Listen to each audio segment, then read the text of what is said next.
everyone! Welcome to the Forest of Memories. I'm Zaruk Windcaller, your guardian, high remembrancer, arbiter, reminiscing bard of Twilight, and currently military commander of Prussia. Hope you're all doing well today. Happy Monday to everyone, and especially those who are watching on YouTube, because this is a restream. We are a restream stream. We are actually doing this on YouTube as well as Twitch. So thank y'all very much for coming out. It means a lot that you're checking it out. Excuse me. But yes, we are back with more of Master of Command, where we are going to be marching into the final act of the Prussian campaign. The most difficult act of them all, actually. Unless, are we in Act 3? Yeah, we are in Act 3. Pretty sure. We'll find out. This is going to be difficult. Act 3 is the Act 3 is the hardest, as I've mentioned before. But I'll show y'all why. Ah, okay, no, it's not. We still have to fight one more battle here against another army. Or no, this is the main headquarters army. Okay. So yeah, this is their headquarters army, and we're fighting them on the hills. So, let's see what we're up against. Okay, so this is a French and Austrian army. And we are up against... Ooh, the Lorraine Guard. Not bad. French veteran grenadiers... German Grenadiers, Fusiliers, Austrian Grenadiers, Fusiliers, Grenadiers, French Royal Cavalry, oh boy. So they brought their good heavy cab. And we've got, oh, and goody, we've got Austrian cannons. You know, the thing that, great. So this is basically a oh shit moment, because not only did they bring an entire regiment of their of one faction's best cavalry, they also brought a regiment of the other faction's best artillery. Goody. The bane of our existence. Oh. Hey, Queen Kaiju, what's up? Been a while. How you doing, my Prussie? Yes. That would be Frederick the Great's Prussie, which I have to defend because God forbid he can't do it himself. Okay, so. Hey, Bruno guy, how you doing? So, here's the deal for those who do not understand why we are in danger. Okay, I've mentioned it a few times with this game, but I'll go over very quickly the strengths of the three factions at play here, starting with Prussia, the faction I'm playing as. The Prussians have the best heavy infantry in the game. The Prussian Grenadiers and their heavy infantry are some of the scariest dudes in the game. Or, well, actually, they are the scariest dudes in the game. In melee combat, they are downright terrifying, but of course they need to get there first. That's the thing. The Grenadiers have to get into combat. Now, we're going up against a combined French and Austrian force. This is where things get a little bad. Well, actually, very bad. Firstly, the French cavalry. The French have the best heavy cavalry in the game. Now remember, this is pre-Napoleon. This is before the American Revolution. France's cavalry is still some of the best in the world at the time. Now, their infantry are pretty bad, but they make up for it with, like I said, with really good cavalry. And the French, this is French Royal Cavalry and French Gentleman Cavalry. So Gentleman Cavalry would be their, high-ranking officers, and then the Royal Cavalry, well, I don't think I need to explain what that is. That's the Royal Guard. You know, the king's personal men. Goody. Now, the Austrians have their cannons. The Austrians have the best cannons in the game, and these are veteran artillery crews. 4 whole battalions worth. Let's see, we got a 6-pound gun, a 6-pound gun, a 8-pound Lycorn, and then, oh boy, a Geschwind... I can't pronounce that, whatever. Another 6-pounder. So, we're also outnumbered, right? Well, I'm used to that. So, on my side of things, we have, well, mostly an infantry army. The Prussian infantry is some of the best in the game. Like I've said, their cannons, though, are god-awful. Prussian cannons are bad. That's their weakness. The Prussian military had really good infantry, like some elite heavy infantry. Pretty good cavalry, but their cannons were lacking historically. They were never very good with using cannons. So, we've got basically, well, field artillery and a horse artillery unit, which is good. That means we can move them around if need be. But, well, we've got 3 units of cannons compared to their 4, which is not good. Yes, this is a French and Austrian combined force. For those who don't know why they're fighting together, this is the 7 Years' War. Essentially, it's Britain and Prussia versus everyone else. That everyone else being the Holy Roman Empire, Austria, Russia, and France. So, yeah, Prussia and Britain stand alone, and right now, Prussia, I very much feel what it's like to be standing alone. So, great. All right, so here's what I've got. Of course, Frederick the Great is back here leading the army, because of course he is. First Regiment. First Brigade is basically our standard line units. We have a group of veteran musketeers, some converged fusiliers, some more veteran musketeers, and then we have our veteran Jaegers, who are elite light infantry units. These guys are scary. Get them in a good position with cover, and they'll just start popping people left, right, and center with their rifles. But the trade-off is it takes them a while to reload their guns. So, gotta be careful. Second Brigade is another unit of veteran musketeers. These guys way a bit more experienced. Third Brigade is our Grenadier Brigade. This is actually the most elite units I have in this army. And Third Brigade is, well, nothing but Grenadiers. They have muskets, but they're not meant for shooting. They are meant for melee. Like, these guys are designed to smash open lines and kill people with melee. Fourth Brigade is our cavalry unit. We have some okay cavalry. We've got some cuirassiers, some dragoons, and then another group of dragoons. I mean, they're not bad, but they're not good either. They have their place. And then finally, our artillery detachment, which is, I'm gonna be honest with y'all, like I said, it's Prussian artillery. It's not good. We're basically making up for it with good guns, basically, because our training is shit. Random question. Favorite robot or Robotnik or Eggman line in general? You know what they say, the more the merrier. And that's how I feel about having more units in this game. The more the merrier. Gun-wise, we have an 8-pound Lycorn, which is basically a howitzer. We have a big old 12-pound Lycorn, which is another big howitzer. It's going to burn through its ammo really quickly, though. And we finally have a 6-pounder. I am basically... What we're going to do with these guns is we're going to pick a good elevated position for them, and then I'm just going to single out specific targets and shoot them until they die. We're basically going to target anything of value and just start shooting. The whole point of the cannons is to single out high-value units and get them to break, so we don't have to deal with them. Now, enough talking. Let me look at the map. The problem is we're outnumbered, which means that I don't want to give them...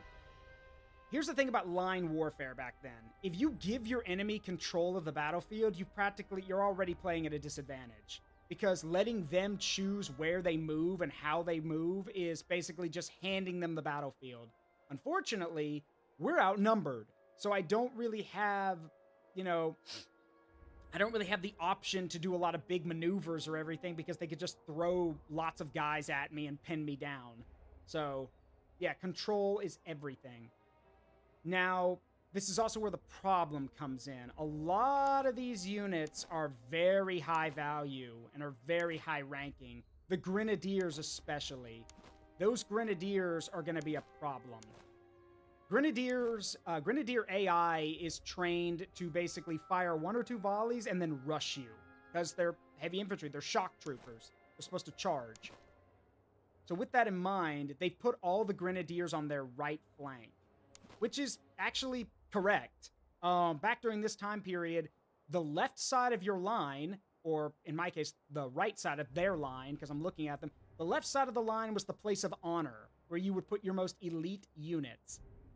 With that being the case, I'm definitely not putting my best units against theirs, because my guys are very difficult to replace. So instead, we're going to put our Grenadiers on the left, so we can deal with whatever's coming from that direction. I also noticed something. Hang on. We have a river here, which is, well, that's a river? And it just stops. Okay, weird. Anyway, it's still a barrier. Problem is, I can't really find a place to set up a a coordinated line. How I always play this game is that when I'm attacked, if we have to give ground, we'll like tighten the lines in on each other so we can support one another. But here, I'm going to have to break my army up into pieces so we can basically stop whatever's, like, block every avenue of approach.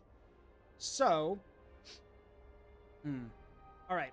So what I'm going to do is I'm going to keep the Grenadiers over on the left. That's where there are some tough units over there, but they're not other Grenadiers, which means we can actually break them if we concentrate them well enough. I'm also going to put 1st Brigade, or so, yeah, 1st Brigade. Let me spread everyone out. Because here's the thing, the cannons, I want to get the cannons here on this hill. When we get the cannons on the hill, then that means we can actually engage what's coming a bit more effectively. Otherwise, I'd have to take this hill, and that's a bit too far from the action, you know? Now, granted, if I put my cannons up on that hill, we can't lose that hill. Because if we lose that hill, we're in trouble. So, I will take 1st Brigade, which does have, well, almost all of 1st Brigade. I'm not sending the Jaegers with them. I'm going to put the Jaegers in the town over here. The town will give them protection, and they'll be able to pick off anybody that starts getting close.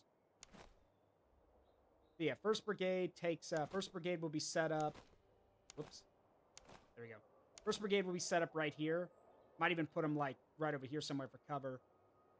And then 2nd Brigade, I'll spread out through here, basically, up in this area. Now, granted, that does mean that our entire right flank is exposed, but that's why I'm going to have some of the cavalry over there to fight off anyone who tries to overrun the Jaegers. Again, we just don't have the manpower. I can't fill every single gap. But that's okay. This day and age was all about movement and control. So, make sure I get everything together here. I want the cannons to get on that hill so we can start shooting ASAP. Because once we get up there, I already know what some of my targets are. My targets are going to be some of their elite cavalry, if they come into range. And I'm also going to take shots at some of their grenadiers. It's mainly the cavalry that scares me. The French, I can deal with getting hit by the cannons. Like, sure, it's deadly, but we can deal with it. But the cavalry? The French heavy cavalry? No. Those guys will cut right through us. So I need to deal with them. Now, normally back in this time period, you would also have a reserve of some kind. Unfortunately, every one of my units has to go to the line. So I don't really have a reserve. Well, I say that. Technically, there is one reserve I could send in. You guys stay over there. There's going to be a huge gap right here in this part of the line. But that's okay. I'll deal with it. We'll deal with it as it comes. My main concern is there is no cover. There is no cover here. There's some cover, but there's not enough cover to form a battle line on, which means we are just going to get pounded by cannons over and over. Right. Let's see. I paused it so I can get into position. How effed are we? Hi, Wolfie. I want to say hi before break's over. Well, I appreciate it. Well, we're not super screwed, but we are kind of screwed. If I don't counter these maneuvers properly, or I don't get set up, we're in trouble. But we'll see how that goes. I'm pretty sure I can handle it. All right, let's get our men right here. The hill will help. The hill will boost their accuracy.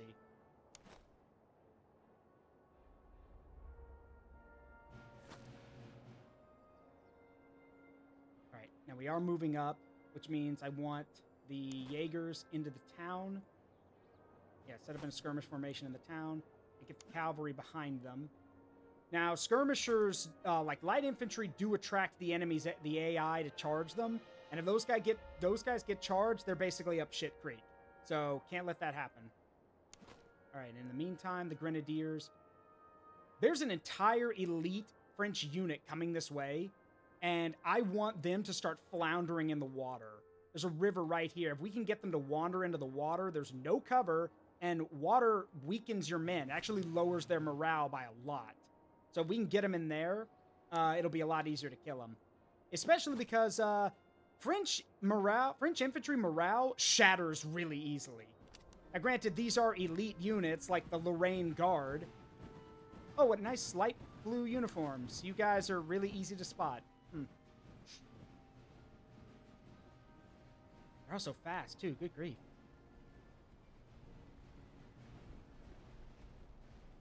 But yeah, we need to get into position. The one thing they don't have that I'm noticing is they don't have a supply train or supply wagon. I do. So their artillery might run out of ammo before mine does. Which is great, but, well, yeah. Once we're in position and everything's lined up, I'll take another look at the battlefield and kind of come up with how we're going to swing this. All right. You may fire when ready, Gridley.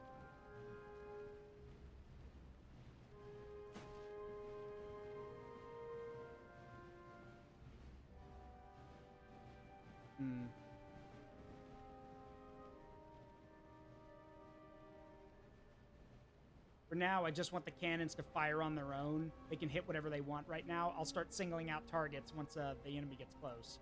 For now, if they're in range, just start shooting.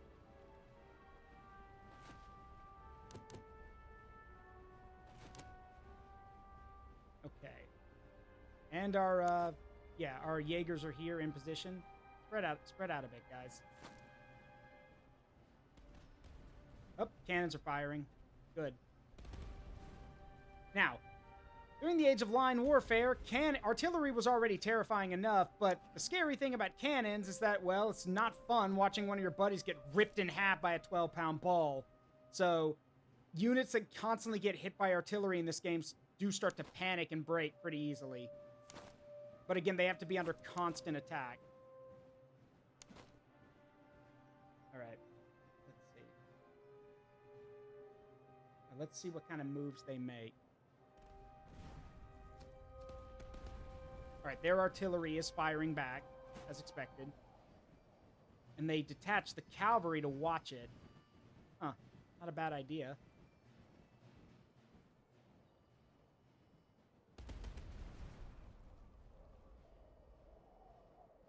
Okay, pause.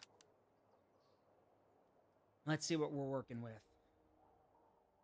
Okay, one very slow group of Fusiliers taking up their flank. Most of the Grenadiers have already closed the distance and are getting in kind of close. But that's fine. The veteran Musketeers will be able to handle that, hopefully. Also, this unit... Yeah, this unit's been... well, this unit's had the cannons work them over. And they're still marching. Grenadiers are scary. That has their general in it. We may switch... Actually, you know what? That's a good idea. Everyone shoot them. They got their general in there. Kill him.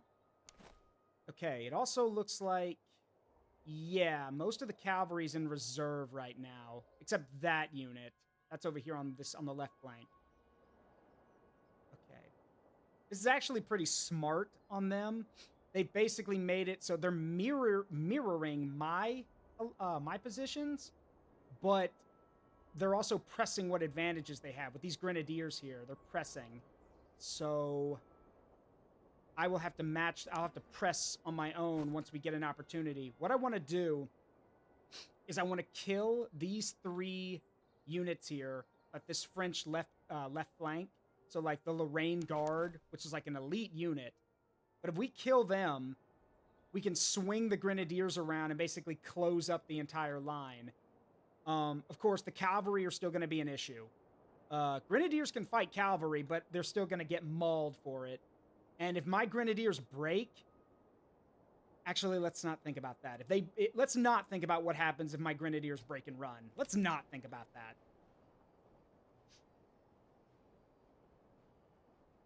How can you... Lorraine Guard. How can you tell, sir? Because of the light blue, Sergeant. Yeah?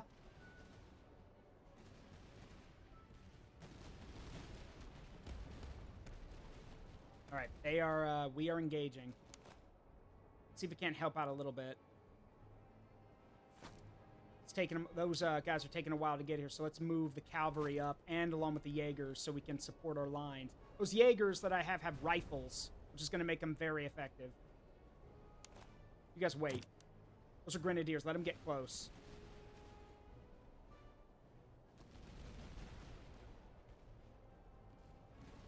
have to move up the line a little bit.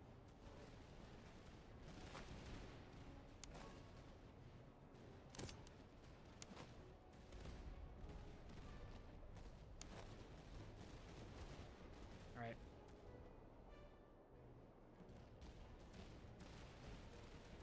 Now, it may look like we're just fighting. It's a straight line fight, but they have the maneuver. They can maneuver right now.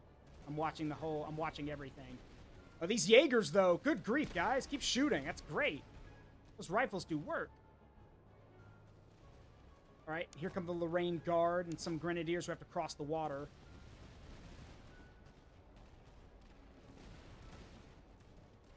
Where's that cavalry going? Wait, target of opportunity. Get that cavalry.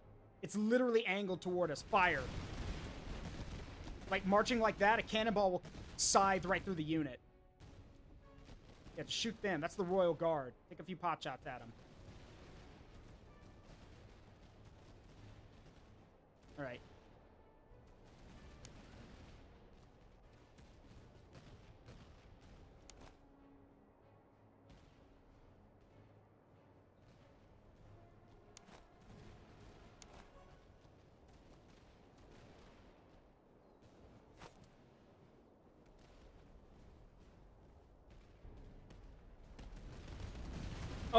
Oh God! Yeah, that was one. That was two. A few cannonballs. They've already lost a sixth of their unit.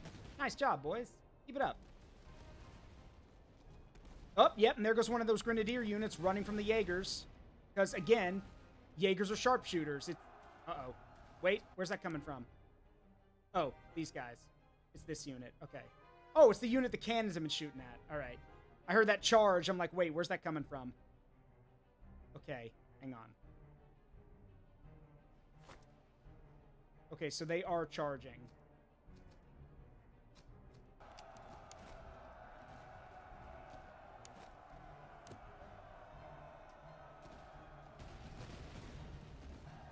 They might break the line, actually. Hang on.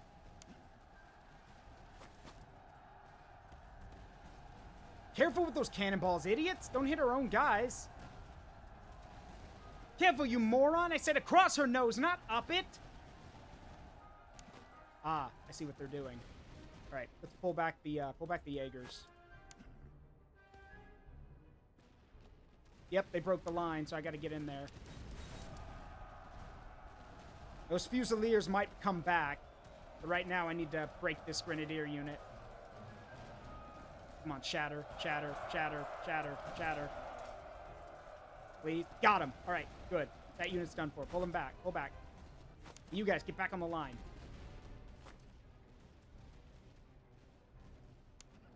All right, hang on, I gotta... Oh, hey! Jojo, thank you for the wreaths for subbing for 14 months. Thank you so much. It means a lot. Welcome. All right, back on the line. Get the Dragoons back in place. And I see what's happening now. Yep, here comes the Royal Guard, and here comes those Fusiliers. So I will let my Jaegers handle that. Meanwhile... Also, I'm just going to be real with y'all. These Royal Cav are going to murder my my Dragoon detachments. They're about to get slaughtered. Because, yeah, no. That's the elite of the elite cavalry detachment. Like, they're going to murder me. But we need to stop them. So...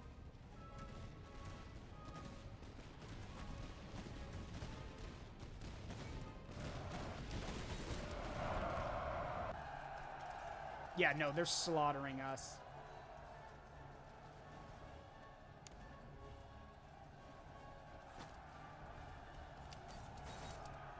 Yep, thought so.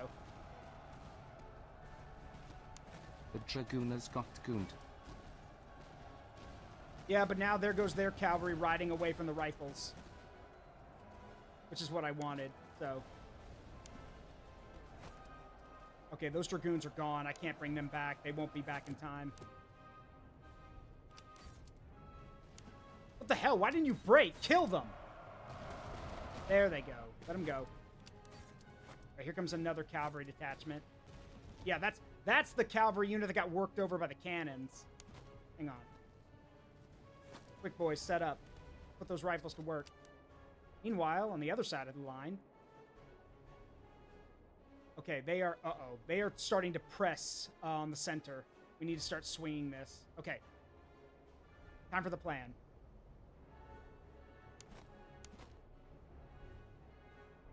Bayonets. Bayonets. Do something about that. Meanwhile, you guys...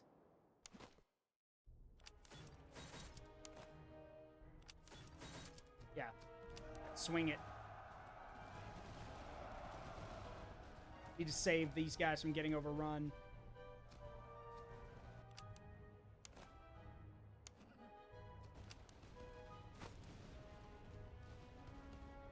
Oh, you guys didn't run. Get back here then.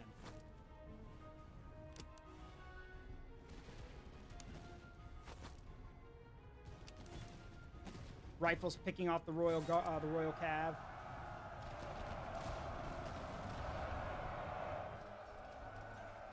And yeah, they won't break for a minute, but that's okay.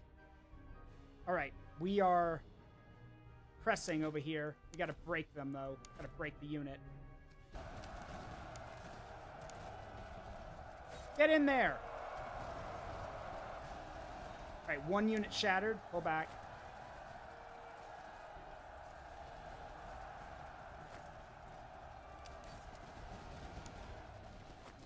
Pull back. Let them go.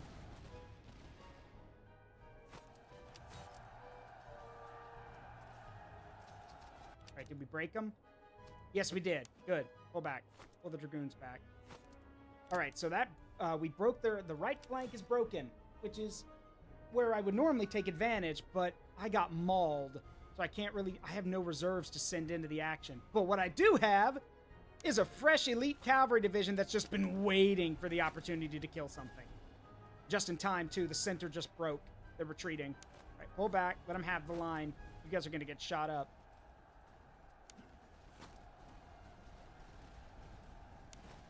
Problem is we had to cross the water, and that's exhausted our guys.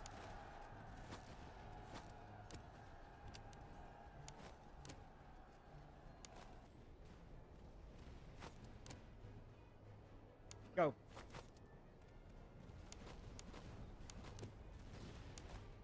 So yeah, the problem with the Grenadier charge is that once it gets into the water and gets exhausted, the guys are too tired to react.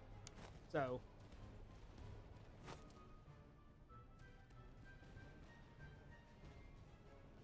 all right, boys. Let's show them what these cuirassiers can do. Get in there. My most elite cavalry unit.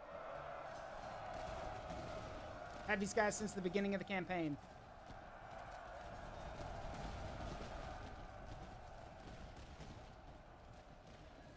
All right, one of their Grenadier units is reforming. Oh, God, the cannons.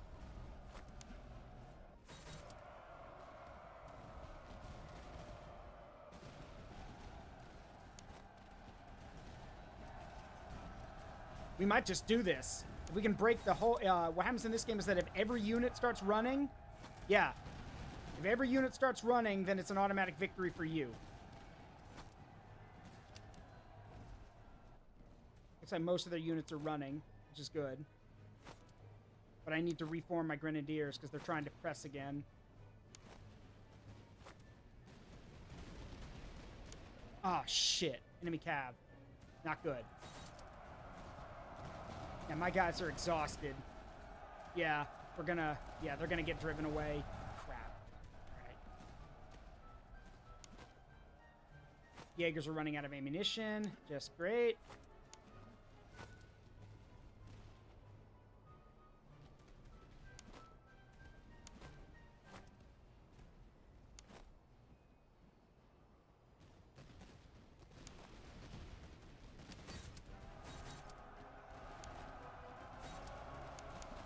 All right, we need to drive off that cavalry. Oh, there they go. That was easy.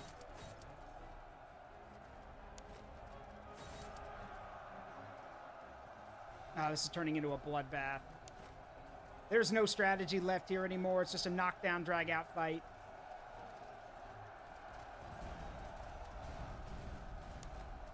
Nope, let him go.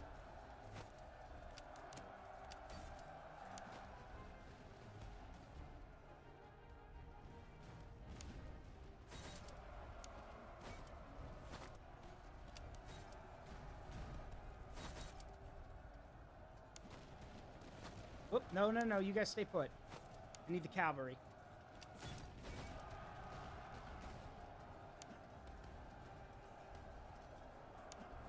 Come on, shatter, shatter, shatter. Good. Okay. This is good. We still have 2 units of cavalry that can now drive off the enemy. Put these grenadiers back here. I don't want to lose them. They're too valuable. Alright, so the grenadiers are out there charging into emplacements, and while they're distracting the enemy, let's be real, that's what they're doing, the cavalry will take care of their cannons. And we need to move quickly. Yep, there goes another unit, shattered. Alright, now please, pull back. We're basically committed at this point. I'm stuck in. Get them, boys. Cannon crews panic as soon as they start getting attacked, so... Yep, retreating. Yep, retreating. Retreating. So those guys are running away. There's another one.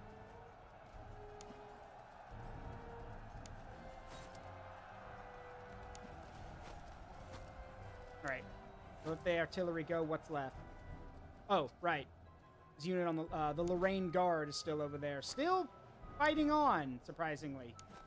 Thought you guys would have given up by now. Well, then again, I guess the Guard doesn't surrender.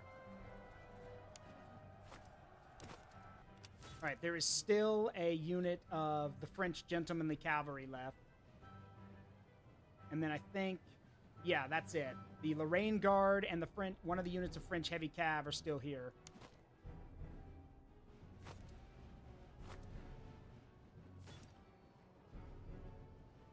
We're gonna have to do something about that.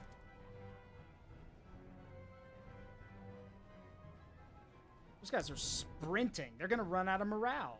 Or run out of stamina. Yeah, they're full on sprinting. Don't know where they're going so fast.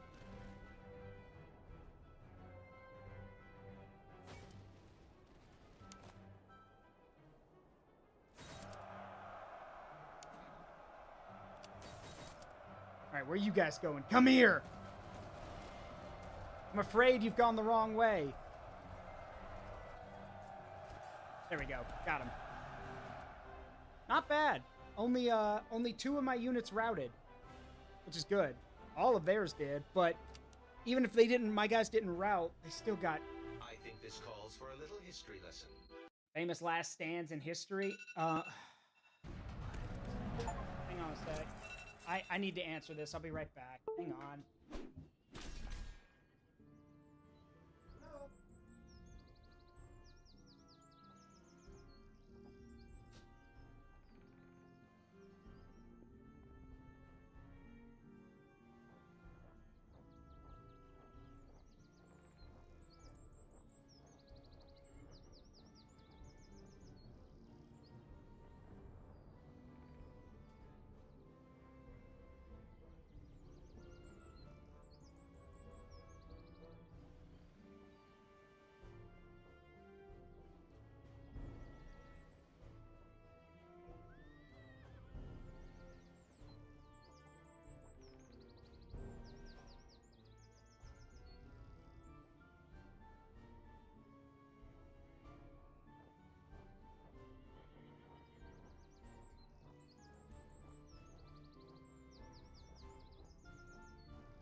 apologize. That was that was a I was one of the lead HR members for the company I'm going to be working for with my new job. She is super nice, and she was basically telling me, "Hey, everything's, gone through. We apologize for taking so long to get you that start date, but we should have it by the end of the week." So, yay. So yeah, I told her there's not many HR people would do that, Not many people would go out of their way to keep you up to date on stuff. So, that's cool of her. Anyway, to answer your question, famous last stands, I personally think the coolest last stand, or the best one, is the last stand at Sarigari, where the Indian Sikh infantry were outnumbered 15-1 and still held their ground anyway, which is a really cool story. I also like the story of the, trying to remember, it's the Polish unit. I forgot what unit they are, but Sabaton made a song about them, the 40-1 song, which is really cool. Baptized in Fire, 40-1. Let me think. And then probably the other last day is the, I'm trying to think of another one. Probably another last stand that I can think of in history that I really like is the, and it didn't turn out to be a last stand, but many guys thought it was going to be, was the Battle of Castle Iter, where American troops and German soldiers fought off the Waffen-SS, which, again, wasn't a last stand, but it got pretty bad, and guys were thinking that they probably were all gonna die. But yeah, so there's that. Anyway, victory at Udenberg. So now we need to choose what we're gonna do, because remember, we're about to start the next act. So I want, I think the money would be nice, but we can get money and ammunition. No, conscript those guys. I'm gonna need to replace my losses. Like a lot. Okay, nice. So, restock with ammunition and resupply the men, which will take time. We burned through a lot of our ammo doing that too. All right, you are our, let's see, officer command radius. No.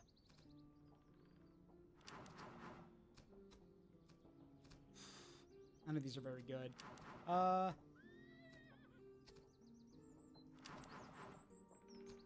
That works. Meticulous. There. Okay. And a lot of our guys leveled up, which is nice. But the main thing is that that's the end of Act 2. And now, hell is coming. Because you see, it's about to get... you guys know that joke of the Russian guy, like, you think this is bad? It's about to get worse. Yeah, it's about to get worse. And I'll explain why. Just looking over my stuff real quick. Yeah, we're good. Okay.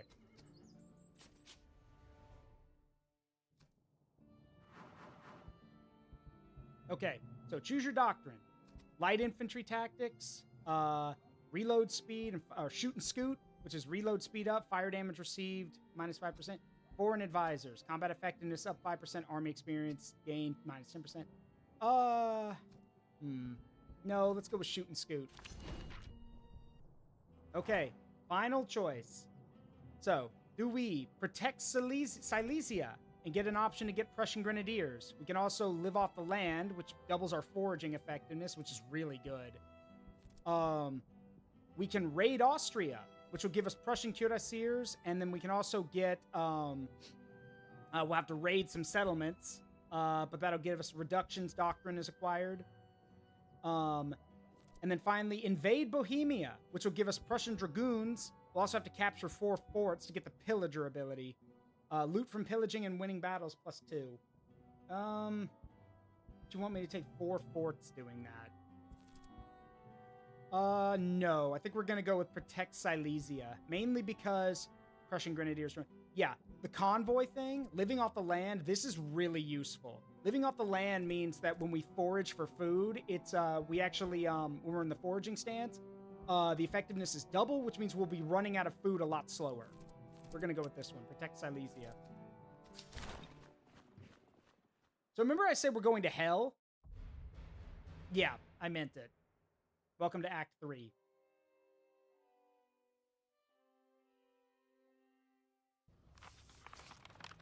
General, the country ahead has been put to the torch. Storehouses are empty, mills are broken, wells fouled, and what little remains is dear to buy. Morale will suffer in this barren ground. Proceed with extreme caution. The enemy has posted their best troops here to force a decisive engagement and end the war. Choose your ground carefully, and press hard when you find the enemy's main body. Beat them here, and the war is won. You've carried the army this far. Hold firm, and you'll finish it. So, here's how this works. First of all, you might be thinking, what the hell happened? They burned everything. That's what happened. And desolation. Supplies at settlements, down 20%. All settlements start pillaged, and all settlements have negative conditions, which means there are no positive benefits to us. The general, the caches have long been stripped bare, but a detachment of hussars lingers in the area, unwilling to stand idle. They offer to ride out and seize whatever resources we need most, be it coin, powder, rations, or recruits. The risk is theirs, but it will take time, a few days at least, before they return, assuming they do. No, we need ammunition. So, yeah. From now on, every area, every single one is basically pillaged, which means we will get no benefits from them. They're all just going to hurt us in the long run. Yeah, it's scorched earth tactics. Auxiliary camp. Your Grace, we've come upon a rear camp established upon ground recently taken from the enemy. Several groups of irregulars, locals, and auxiliaries and men of various border regions have gathered here in hopes of joining our cause. Depending on who we choose to rally, we may raise a force of Freikorps, Hungarian volunteers, Cossacks, or other recruits suited to this theater. The men are ready, if we'll have them. So we can get Freikorps, which are the Prussian Freikorps units, the Gronzers, who are sharpshooters, Cossacks, exactly what you think they are, Russian light cav, Germans, the old reliable, so, you know, subsidy recruit regiment, which is like the Hanoverian, Hessian, that kind of thing. And then Frenchmen. I may regret this. No, we want the Gronzers. Yeah, we want Gronzer recruits. Gronzers, I'll show you guys. Gronzers can become sharp, I believe. Yes, they can become Gronzer sharpshooters. These guys are scary. Like, their base accuracy is 60. Which means if you give them accuracy boosting items and rifles, it means every shot will be a kill. And how many men are in the unit? Oh yeah, 600! So, or like, sorry, no, that's a manpower cost. So, again, I think it's like between 100 to 200 men who are sharpshooters. Yeah. Or sorry, no, it is 600 guys. That means every shot could do anywhere between 1 to 600 kills with every shot. Yes, please. But we need to train them up first. Yeah, can you imagine the pressure upon reading the last words of that letter? Yeah, I don't want to think about it. Okay, so we've got some stuff to sell. Let's see. Fewer items at shops. That's fine. We'll start here. Now, the purchase prices do go up, but that's okay. We'll make do. Berkersdorf. What do you got? Okay, so this is Act 3, where everything is going to be excellent quality. So everything is gold level quality, but it's also stupidly expensive. So you got to be careful.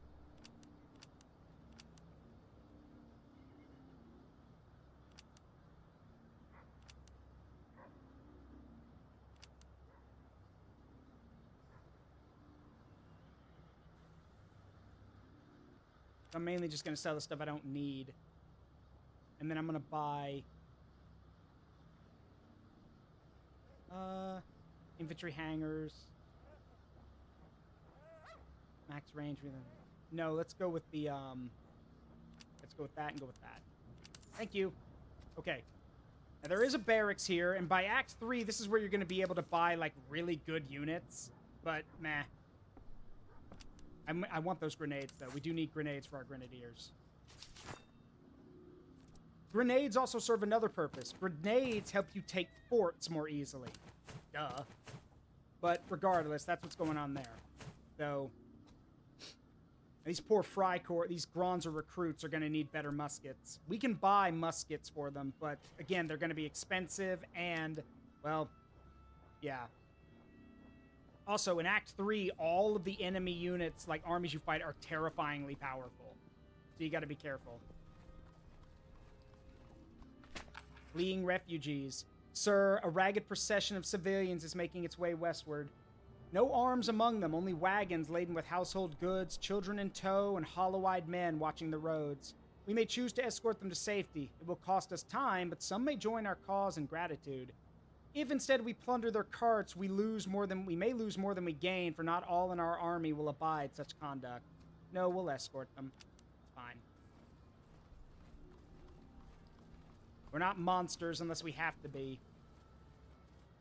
All right, we're in a town. We're in a big city now, so let's see if we can find anything. Gunsmiths. All right, so I need great melee, poor accuracy, excellent melee, poor range. Do you have rifles? No, they don't. Okay. Those are cool carbines. No, I need, all right, we want Yonkelping muskets, which is good for melee. Yeah, excellent melee. We'll take them. Because we can give that to our, we can give those to our grenadiers. Okay, I've got some stuff I can give you. There. Thank you. What else you got? I don't want anything from the barracks. Quartermaster? Really? Powder house? Ugh. Yeah, stuff we're all familiar with. I need to find some rifles. Again, probably not going to find many because rifles are really rare. So, all right, let's start clearing these encampments, though. Oh, hello, a patrol army. Where are you going? Battle of Glat. Okay, we've got them outnumbered. This is a Austro-Hungarian army. We have them greatly outnumbered and outgunned. Some of these, well, I say that. Most of these guys are grenadiers, so heavy infantry, and they've got a few hussars here and there. Main thing is that we have basically five brigades to their 3, which I do need to get. At some point, I do need to get some additional guys and get another cannon. So we need to have at least one full regiment of cannons. Sorry, brigade. Like, I want my 5th brigade to be nothing but cannons. All right.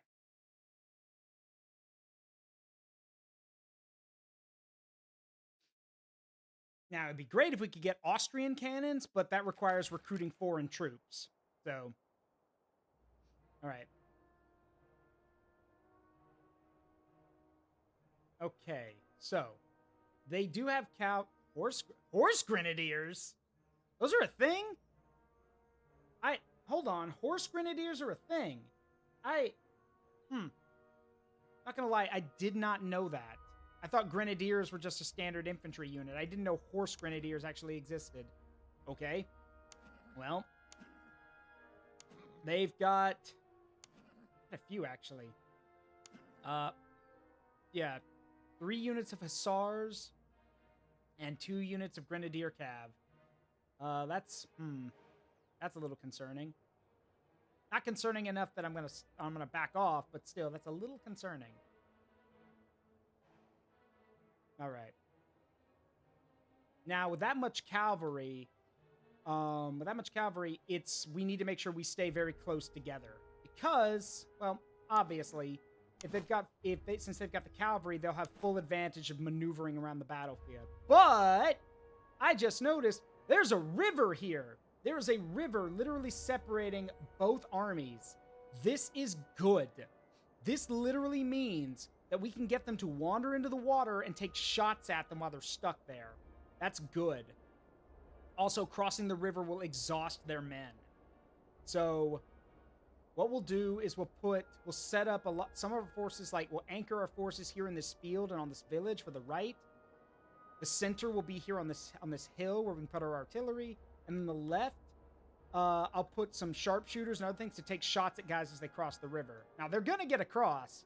God forbid that they stop. No, they're going to get across. They will very much get across that river. But in the meantime, I'm going to be taking pot shots at them. So, let's see. Yeah, 1st Brigade takes this area and the hill for the cannons. The Jaegers are going to go over here and watch this area if anyone trying to cross the river. I need to get them better rifles. Now here's the main thing. I would prefer not to cross the river, because if we cross the river, we're basically exhausting our men. So what I want instead to happen is for them to throw their guys across the river at us, have them exhaust themselves, and then run back across the river to escape, which will not only exhaust them further, but it will also mean that it'll be harder for them to get their morale back, because they'll be exhausted and they're getting shot at the same time.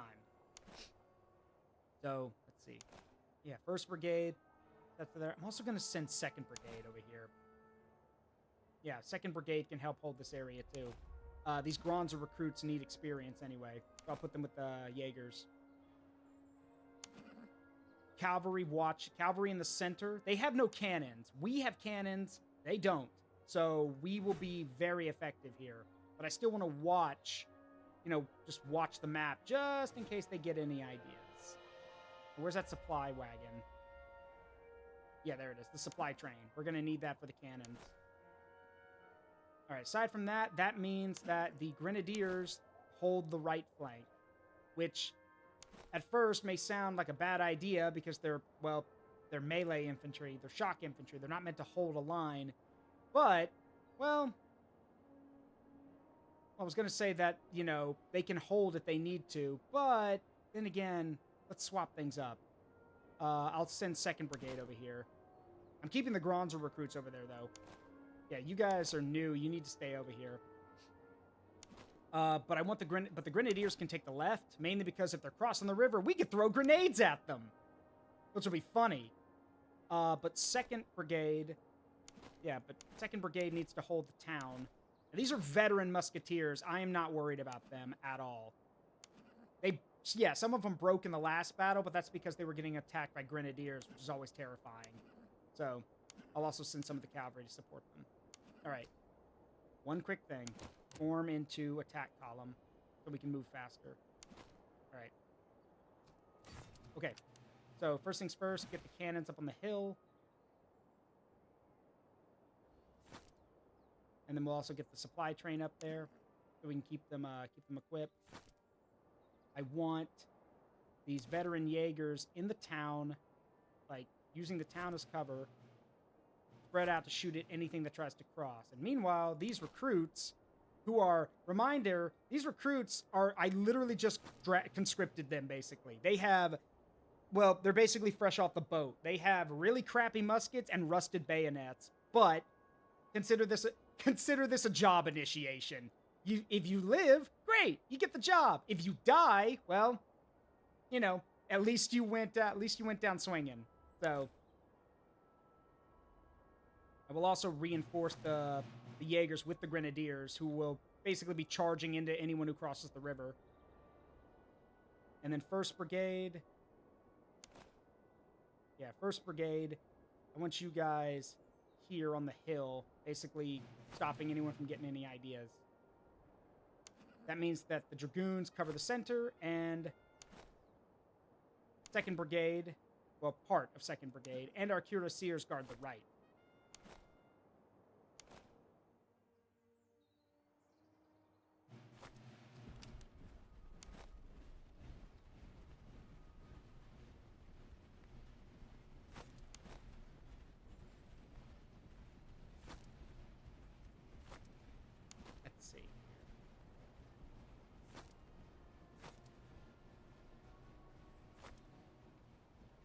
There we go.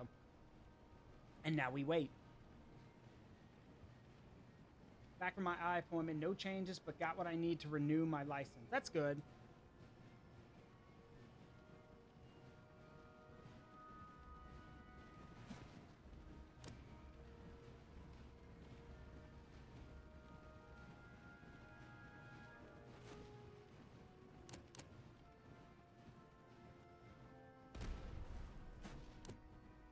Artillery unlimbered and firing.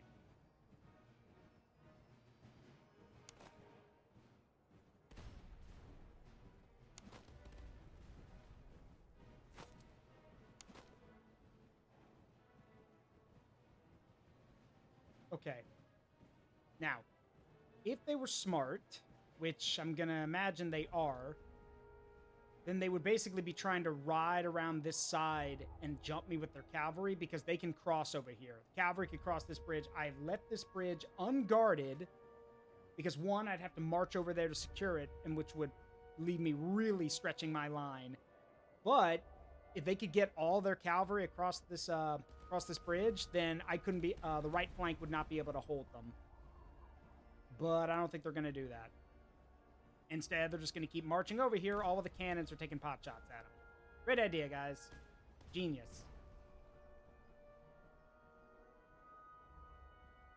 Ah. Okay, so they are doing what I... Well, no. Never mind. They're actually just going to cross the river with their units. Okay. Whatever. Boys, get up there and stop them. If they try to cross the river, just shoot them.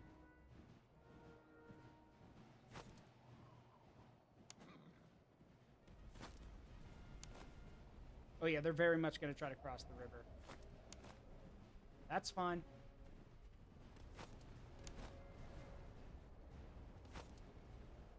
At least I think they are. What are they doing? Are you guys going to ride all the way to the edge of the map? Yeah, I guess so. Looks like they're going to ride all the way to the edge of the map. Oh, nope, never mind. They're coming over here. They're coming over this way. I see. Okay.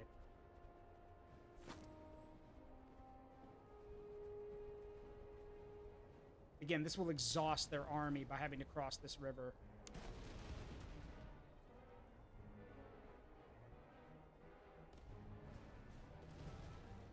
Where are they going?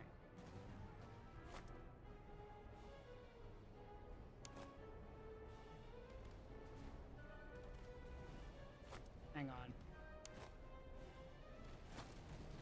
Yeah, we're getting shot at. Hang on. Reform. Yeah, they're actively just trying to ride around us.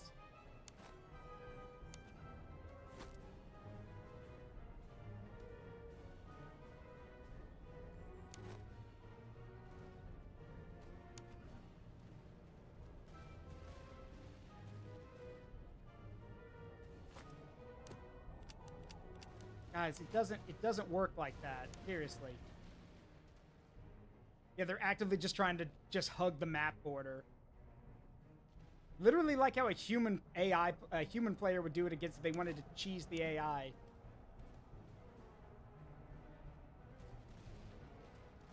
And the question is, will they charge? Probably. Yep. Shoot them.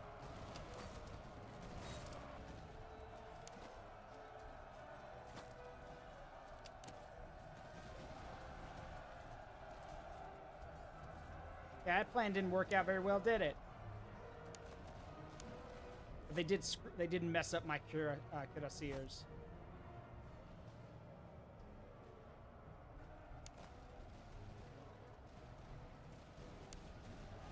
What the fuck? How did you get your morale back so fast? Ah, fucking Hussars.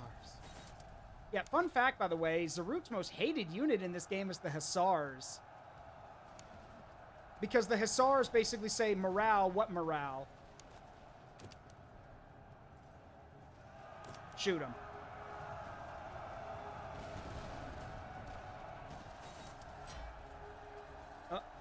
Yeah, those Gronzer recruits just broke.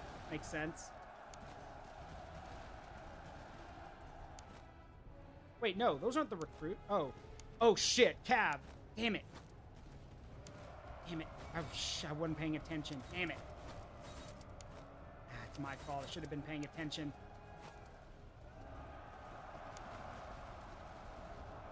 What in the absolute fuck? Stop them! What are you doing? Stop them! Don't just let them run right past us. It's a unit literally skirting the lines trying to get to the artillery. I'm actually pissed off and impressed.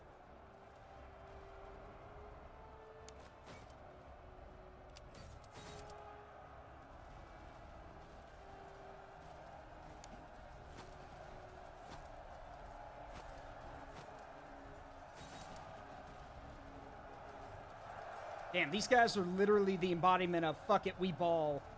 Like, they're outnumbered, and, you know, outnumbered, can't win in a straight-up fight, but they just decide, screw it, we're just going to throw ourselves at you. Because if we can't win, you're not going to win either. Or at least if you do win, we're going to make you bleed for it.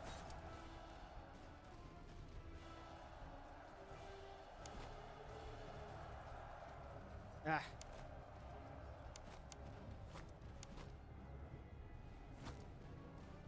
Crap, they're coming back. Are you kidding me? Yep. Remember how I said the Hussars are annoying? Yeah, here they come again. They literally, we shattered them for like 5 seconds and now they're coming back.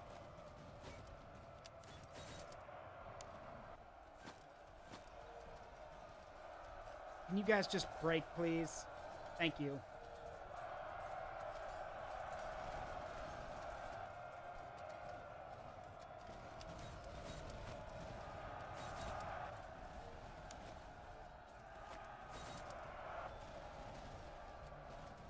Damn Hussars.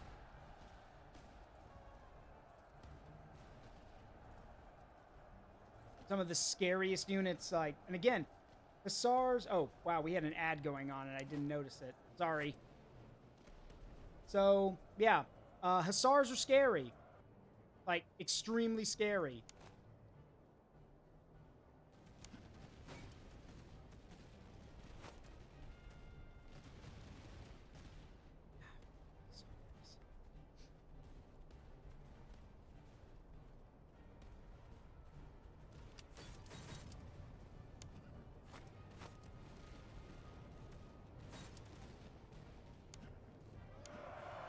Get him, boys.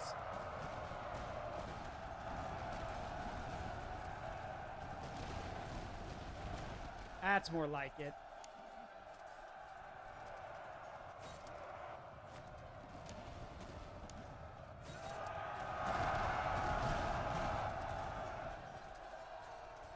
There we go. Another shatter. Good grief. Only guys holding out now are these guys.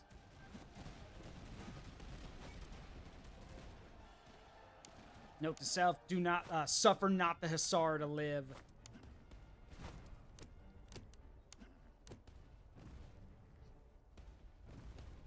And those are Grenadiers. There they go. Okay. God, that was, for a skirmish, that was bloody. Oh well. I guess we stopped them.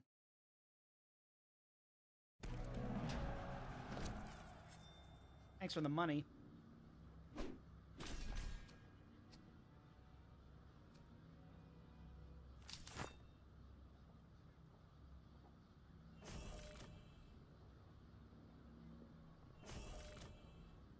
Good job, boys.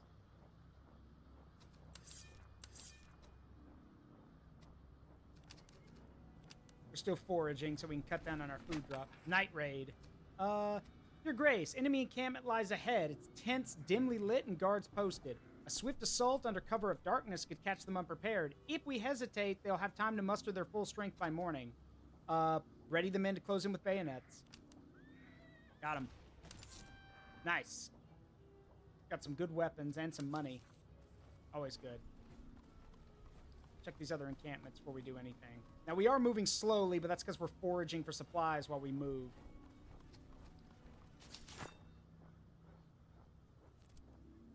We're going to have to drill you guys at some point, because you guys need experience.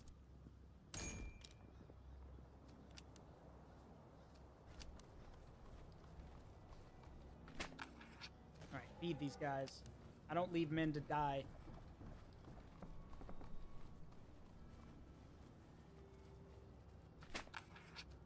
Alright, no. We're just gonna, let's see, take some supplies and leave. And we got some more Grenadiers! Always nice to have. Granted, these guys are brand new, so not a problem, but again, I don't really have the gear to give them at the moment. Well, I kind of do. Main thing for Grenadiers is morale and stamina. And movement speed, I guess. Doesn't matter if they can't shoot. I'm not worried about that. What I want them to do is close in with their bayonets and start stabbing.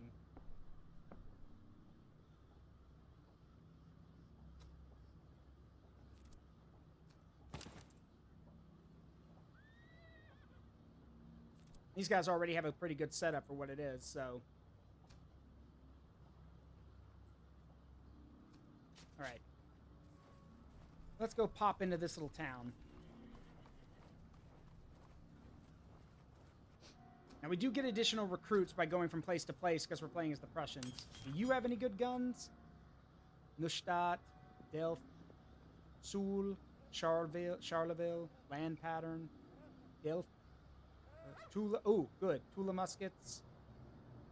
Yeah, but I want the Swedish ones. They're better with melee. Oh, good. Jaeger rifles. Thank you. Thank God. Give me that. Give me those. I'll take them. And for those who don't know why I'm excited, it is because, well, yeah, Jaeger rifles. They're rifles.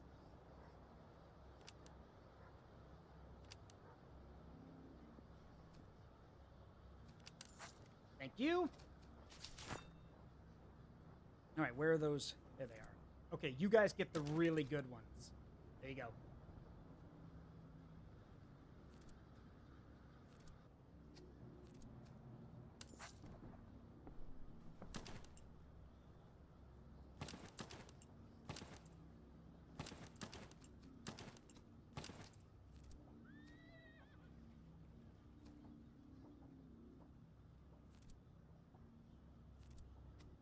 No, you guys need one of these, don't you? There you go. Okay.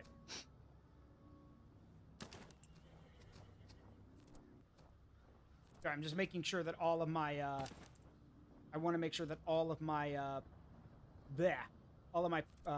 grenadiers have really good stuff.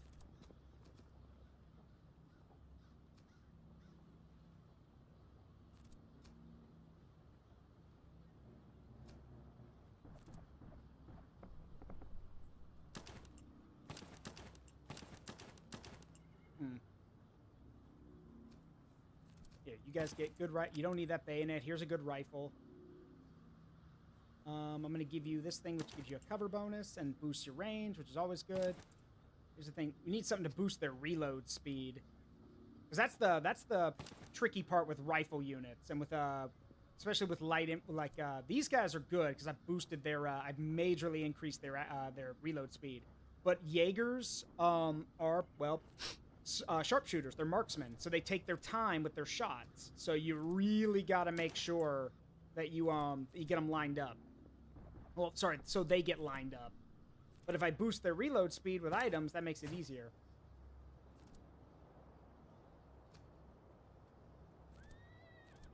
You guys are fine over here. Okay, what do we got? No. They are selling cannons, but honestly, the cannons haven't really done anything for me lately. I mean, they're good to have, but they're not, like, helping that much. Musicians. Morale and melee damage. That would actually come in handy. Yoink. Good field musicians.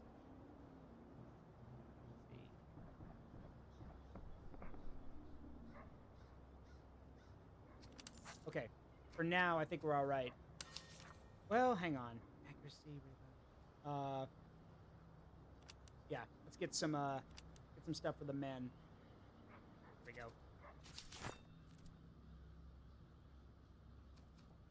Wait, did I not buy that stuff? Go back.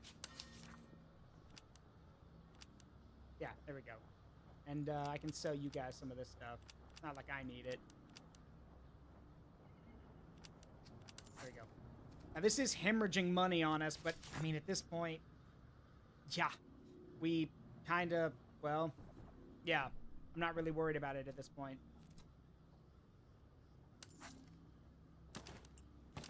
There we go. This is for accuracy.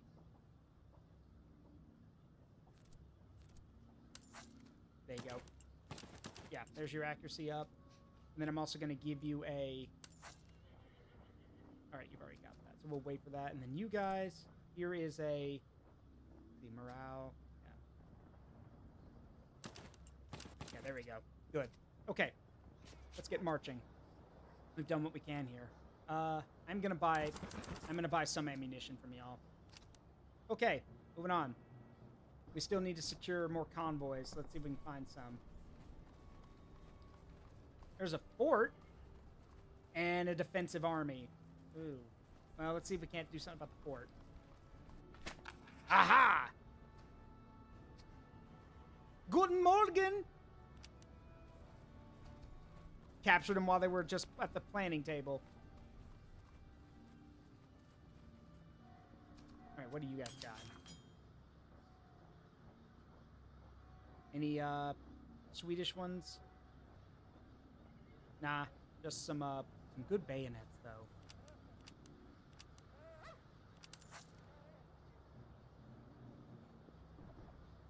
Yeah, some really good bayonets. I'll take them.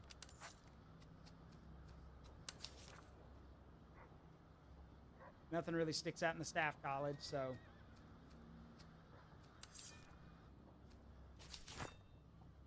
Alright. Now, if I wanted to be a dick, I could burn this place. I could burn some of these places to the ground for their money, but why would I do that? Yeah, let them go. We need supplies so I can drill my men a bit. Some of these guys need experience. Traveling merchants. There's a large escort. You? Of course. Well, I mean, it's already burning, so... Yeah, at this point, I don't care. And any patrol army they send against me will not be big enough. Thank you! We still need to secure some convoy locations, so... A fresh battleground. We've come upon the field of a recent engagement. The bodies have not yet cooled, and scattered equipment litters the ground, sir. Nah, recover the equipment. We need the equipment more than we need the men. We'll get more men. We get more men just by going from town to town.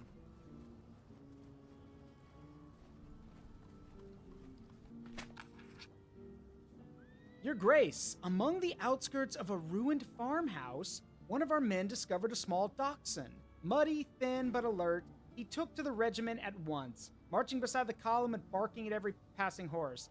The men have already begun fashioning him a uniform. Shall we keep him on as a mascot? Yes, we shall. Adopt a dachshund mascot. Aww. Cute. Small in stature, boundless in spirit, lifts morale and sharpens the eyes as if its bark carried farther than the musket balls. That's actually adorable. That's cute. Doggy. All right.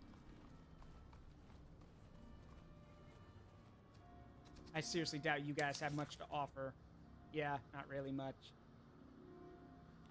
I can sell you some of this stuff, though. There you go. All right. We will start drilling our men once, you know, for training. Once I get some more, once we get some more ammunition. And I also want to get the foraging ability so we can, you know, once we're done marching or drilling, we won't be losing as much food. The duel. No, screw that. I'm not dueling you. Duels are only a way for your officers to get hurt, and I'm not doing that. I can't afford that right now.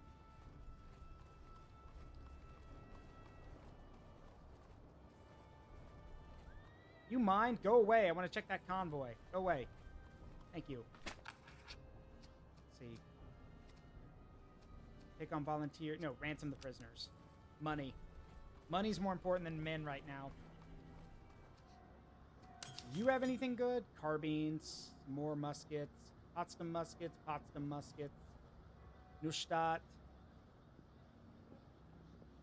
Nah. I do have some socket bayonets, but not really what I'm looking for.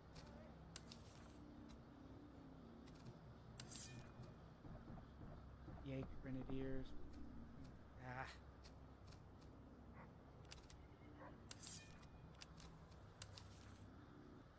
I'm hoping we'll find some, I'm hoping we'll find another unit to recruit that will give us, some more cannons.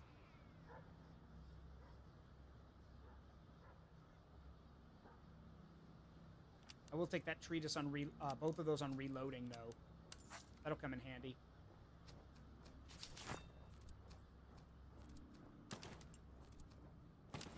Oops, wrong one. There we go.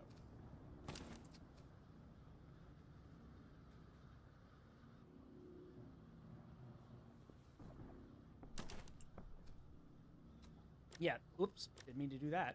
The reloading thing, the reloading treatise will help us, will help our guys burn through less ammo, basically, when they're firing. There we go. And it'll speed up how long it takes them, which is good. Well, because we don't want them wasting time. I want them to be constantly firing.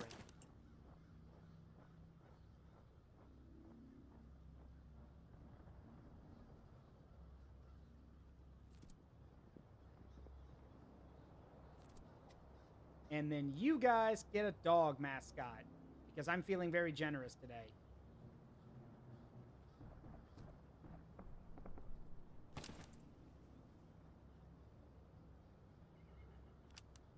There you go. Now you get a dog mascot. Of course, the Jaegers, with their rifles should get a dog mascot. They're hunters, after all. Jaeger means hunter in German. Okay, we're done here. Ladies and gentlemen of Laban, you have been very kind to me. Unfortunately, the war effort remains, and unfortunately, I'm afraid I'm going to need everything you have. Don't get mad at me, get mad at your Austrian overlords who didn't try to protect you better. Not my fault.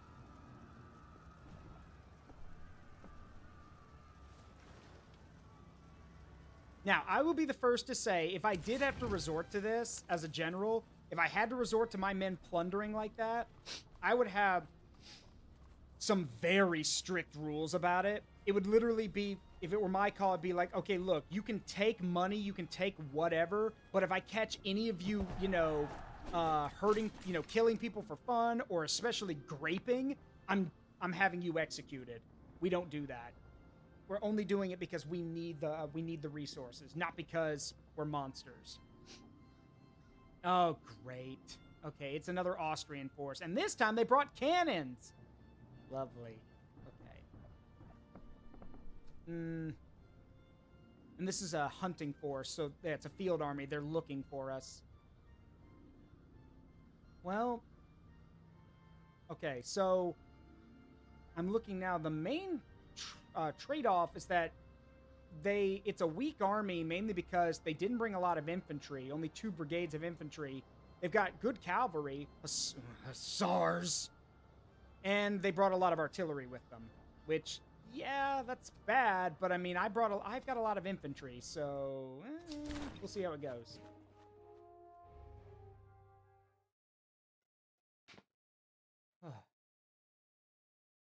Excuse me. Okay. Making my thing pulled up here. All right.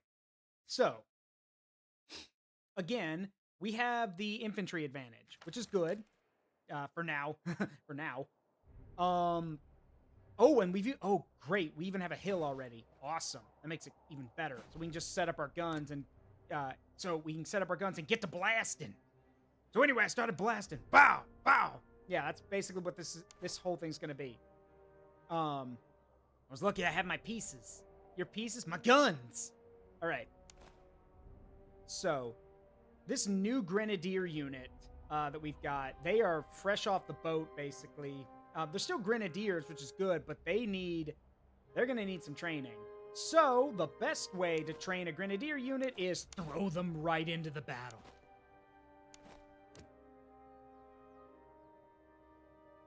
So we will be forming an attacking column, and the Grenadiers will march down the right, heading right for the enemy. Now, they do have cannons, which is bad, but I think we can handle it.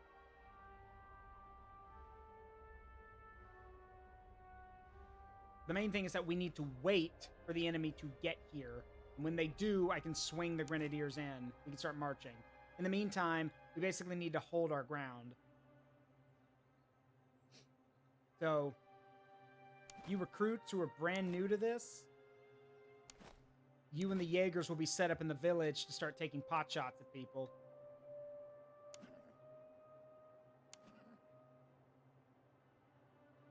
Meanwhile, as usual, oh, that's, yeah, never mind. That's our cavalry, which is fine. Cavalry here in the center, just to protect everything. Meanwhile, 2nd Brigade, as always, 2nd Brigade stands in the middle to shield the artillery from anyone who's stupid enough to try to get close. Now, granted, I am going to march up the line. I don't want to be just set up here, because then they've got cannons too. We need to actually spread out a bit.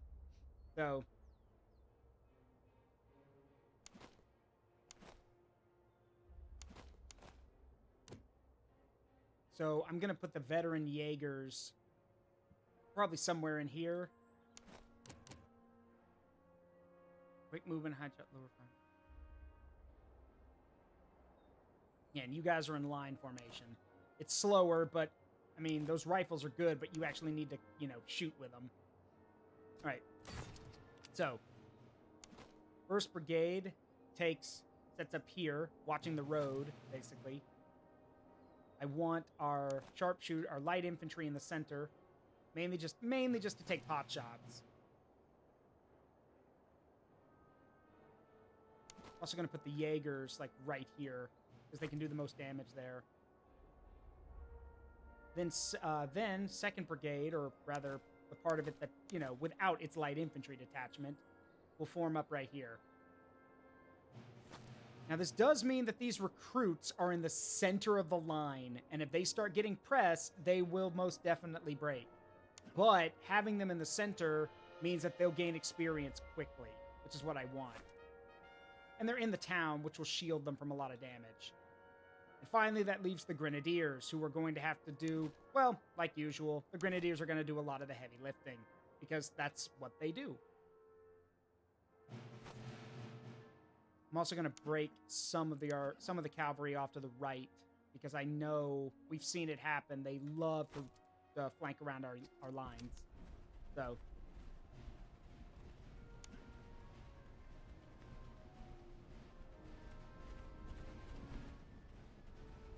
I also love how the cannons actually look like the actual pieces of equipment.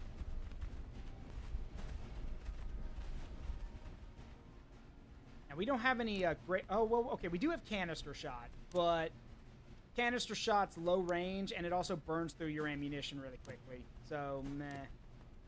We'll switch to it if they get really close. Which, they will, but still.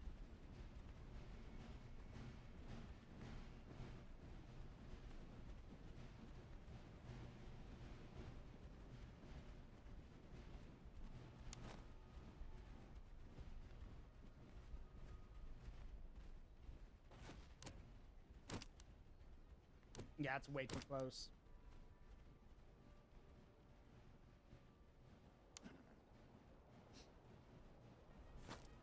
And now we wait. Now these recruits, like I said, they've got rifles, so they will not. It will take them a minute to. It'll take them 40 seconds to reload their weapons. However, they've got really good accuracy. So if these guys shoot, yeah, that shot. There's 1,200 of them, by the way. Recruits or not. That's really good accuracy for a bunch of recruits. And with rifles, no less? Yeah, they're gonna hurt.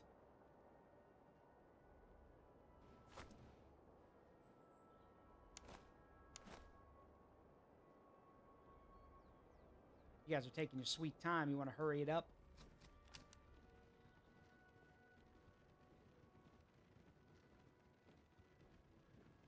Any day now, please. Thank you. All right, here they come.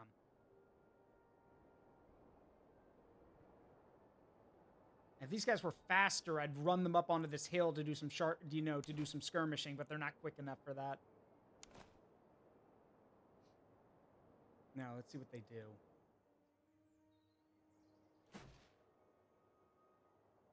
Nothing yet. Now, they will outrange us with their cannons. They've got more range than we do. Well, almost. Actually, no, I've got better range. But my guys are also further ahead, so...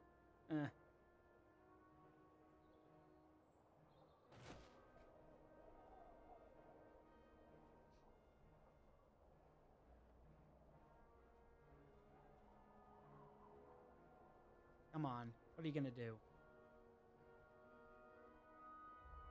Well, if you're just gonna wait, then I'll take initiative. Let's go.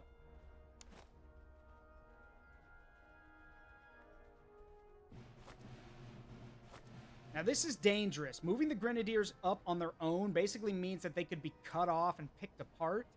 However, they've got their army so tightly packed together, it really doesn't matter.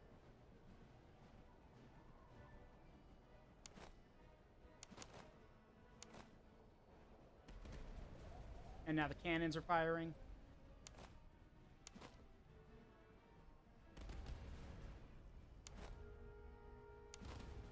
I want these recruits to hold their fire, though. Wait till the enemy gets close.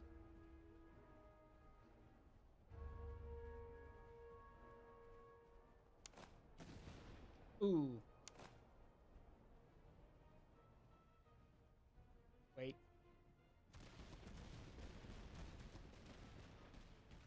Let him get closer.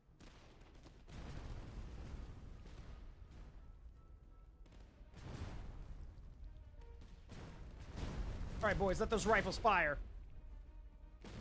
Ooh! Damn, that was almost a sixth of the unit wiped out in one volley. Now they gotta reload.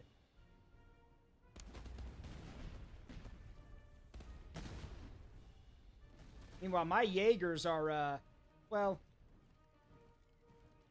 kicking the shit out of theirs.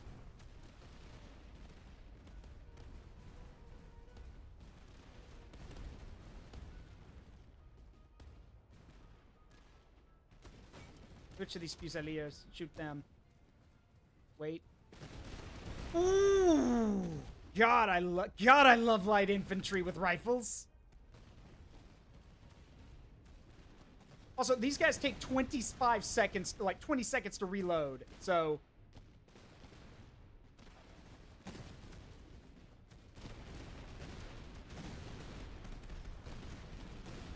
yeah, no. That's nasty. Pull back.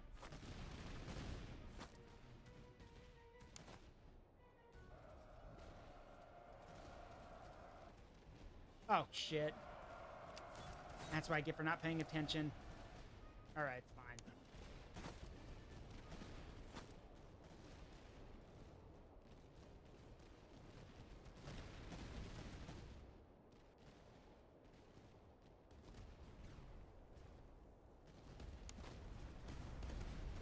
I don't know why these veteran Fusiliers are out of position. They're just standing here, and my men are shooting them full of holes. Yeah, like that. Don't know what the point of that was.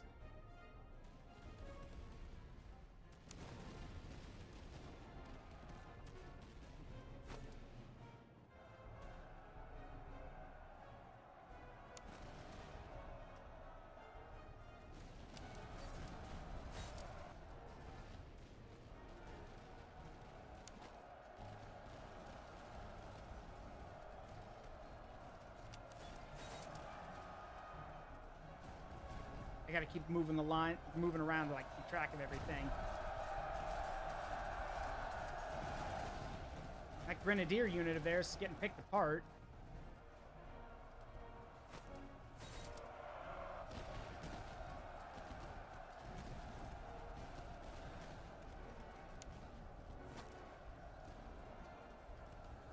All right, let them go. Reform the lines and let them go.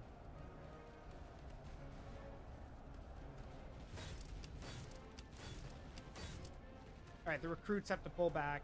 Understandable. All right, get in there. You guys did good, though. I don't know how many guys you killed with those rifles. Good job. If I can get Frederick over here. Frederick can rally them. Being next to the general will rally your men, as you can imagine.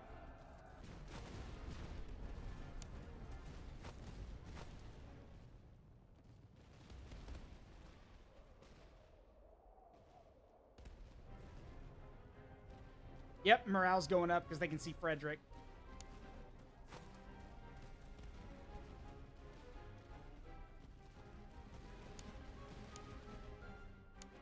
Come on, boys. Pull it together.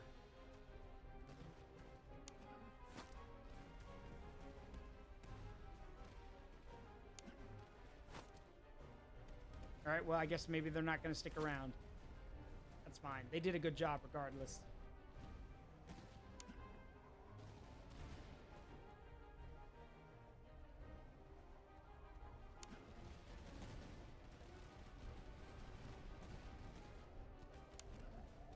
If the men do a good job and pull back in good order, that's fine by me.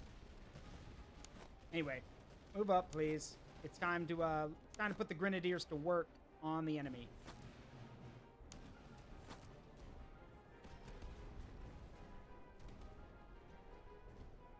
Yeah, they're not grouping up. It's fine. Let them go.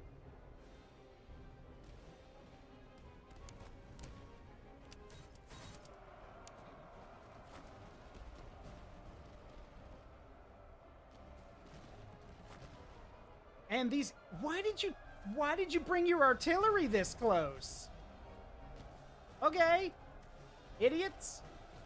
Fine by me then.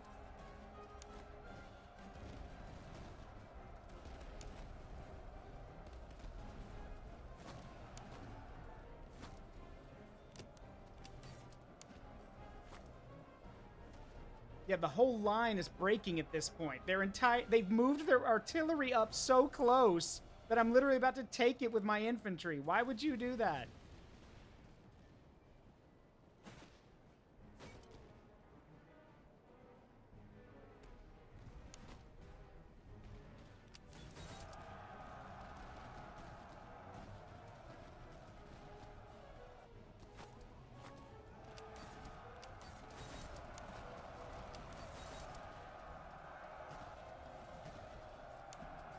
And they just shattered the enemy cavalry. Because grenadiers, baby.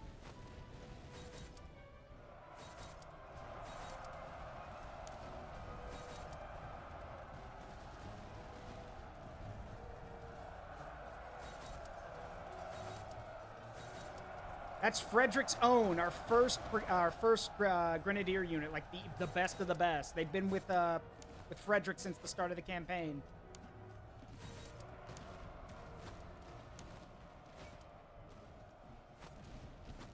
Right, you guys are exhausted. Pull back. I'll let the new guys handle it.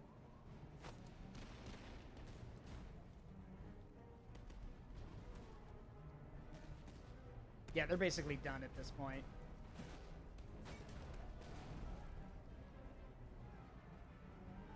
Yeah, their units are in shambles, running for their lives, and my guys are sweeping right up on them.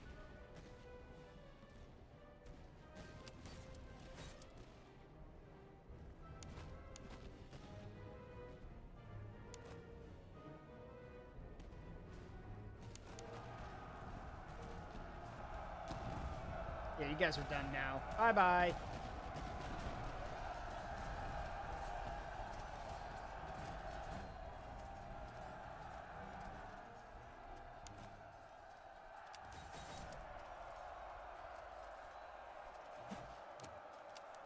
Yep, there we go. Hey, Gaia Shield, how you doing? Okay, so that takes care of that little scattered... Well, wasn't really a scattered force. That was a field army looking for us, and they found us and died. Thanks for all your stuff. All right, we are going to want... For this one, let's take... I do need the reservists, honestly.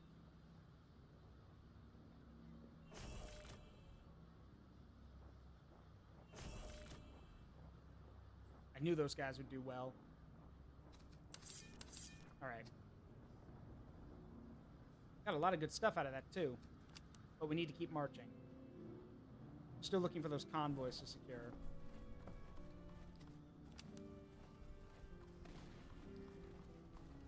Here's the thing. When we forage, we're using 7 food a day. Once we get all these convoys and get that, get that foraging ability, it'll drop to, like, 3. Yeah, just take what we can. I don't want to take all of it, because that'll attract too much attention. Let's find another convoy. There's one. And there's the enemy. The enemy! 22,500. That is a big army.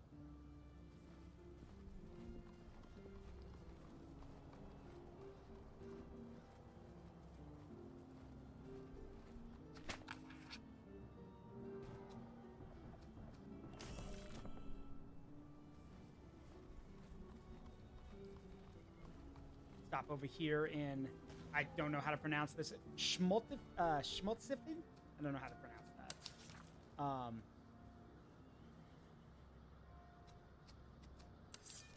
Oh, you've got field artillery. You've got a field artillery unit. We do need another artillery unit. That's the thing. Having some more artillery would never be would not be an issue. Oh, but they're so expensive. Okay.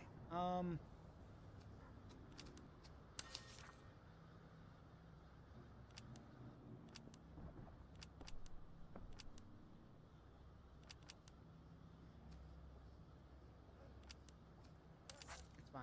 Just take what you can take what I got. And then I'll also give you some of the stuff I've been finding in here. Actually, no, I need that.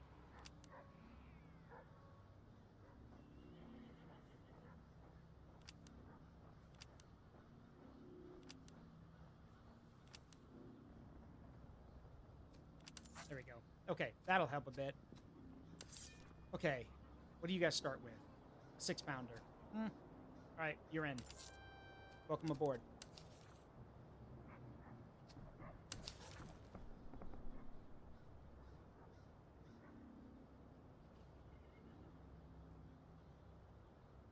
Take that.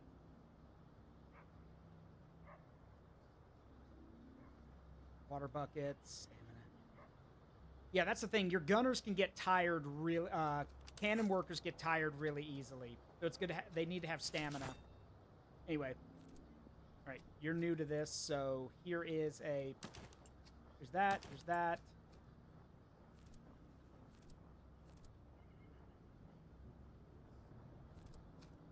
Let me give you that.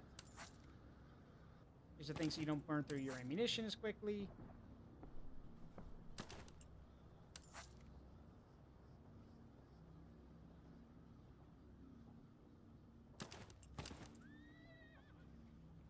There you go. That'll help.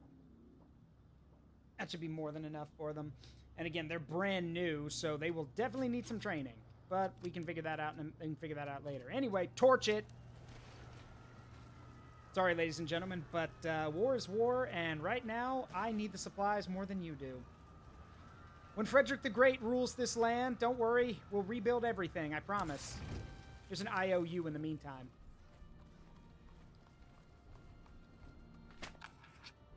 Yeah, large escort. Foraging effectiveness is doubled. Nice. Now then, come here. That's a very small army. Oh, but they got a lot of artillery. Sharpshooters, fusiliers, grenadier. This is like... Wait, this is a patrol? I guess it does make sense. It's a small but kind of elite patrol. Grenadiers, sharpshooters, fusiliers, and then like tons of cannons. Okay, good for you.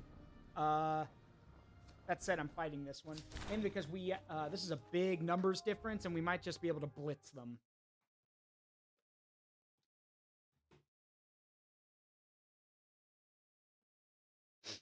Y'all, for those who recall, well, actually, I can tell y'all, in my own playthrough, I played with the British. Now, the British infantry have the best accuracy, so their guys, when they get into line formation, they just start banging and banging out shots left and right. And they can literally slug it out because not only is their morale really good, but also because of their accuracy, it means that they're going to kill more than the enemy's going to kill of them. So, right. Let's see. We got a bunch of new we got a new cannon unit to work with. They brought, and of course they brought their own cannons, which are going to be better than mine. But they didn't bring any cavalry, which is going to give us a very big advantage here. We have the cavalry advantage, which means we basically get to control how the battlefield moves. And I have a very good idea of how we're going to do that.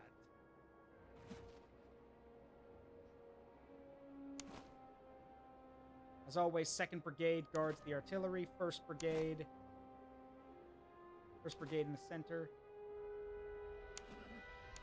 And then all the grenadiers are also together. And what I'm going to do is our cavalry takes the right. We're going to actually ride to the right flank and see if we can't, you know, do some significant damage. And this is risky. Cavalry, if the cavalry's off on its own, it could get cut off and surrounded, which is never good. And in this game, if a unit loses all of its men, you're not getting it back. Like, it is just dead. So we got to be very careful. I mean, yeah, yes, I'm sure someone's like, well, yeah, Zaruk, people die if they are killed. Yes, but in this game, as long as some of the men survive and break away, you can rebuild the unit. But if they don't, if the unit's slaughtered to a man, there's no rebuilding it. It's just gone. All right, let's see. Yeah, this will work. All right. Have 1st Brigade move and take the hill here. And I want our sharpshooters out front. 2nd Brigade takes this position. The cannon, or 5th Brigade with the artillery takes the hill. We can't turn these a bit. Yeah, I'm gonna be, you guys remember earlier I was talking to that person who works at, who's, you know, she's HR for the job I'm going to be working at. I'm going to be busy tomorrow. I'm driving to where my new job is going to be. It's a 2.5, 2.75 drive. Hey, Red Mage. So yeah, I've got to drive up there tomorrow, and then I've got 4 apartments I'm going to tour. Back to back to back to back. Like, let's see. I've got one at, let me see. I made a note of it. Let me see. Yeah. So, I've got the job. I just don't know when the start date is. So yeah, I've got one apartment tour at 9 o'clock. Then I got another one at 10. Then one at 11:30, and then one at 1. I may or may not take the one at 1. I'm not sure yet. But regardless, I'm gonna have to. But yeah, regardless, that's one of the reasons why stream may not happen tomorrow, because I'm gonna be, you know, doing all that stuff, and then I'll come back. So we'll see. Anyway.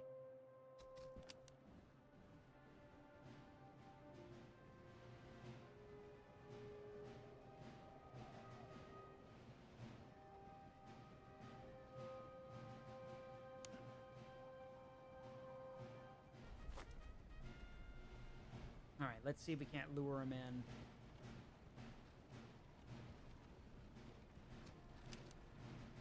Yeah, they're all grouping up in like this big mass.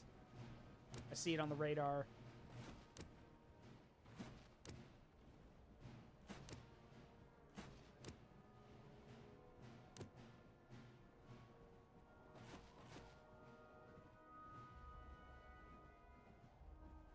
I don't know what they're doing.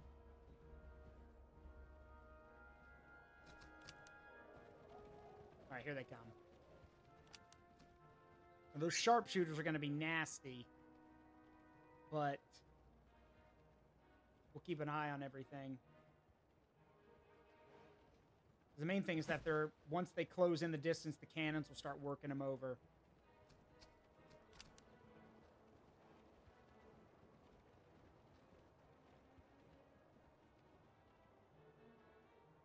These are Austrians. These are Austrians of the Habsburgs. And the Austrians have the best cannons in the game. Yep, there they go, firing already.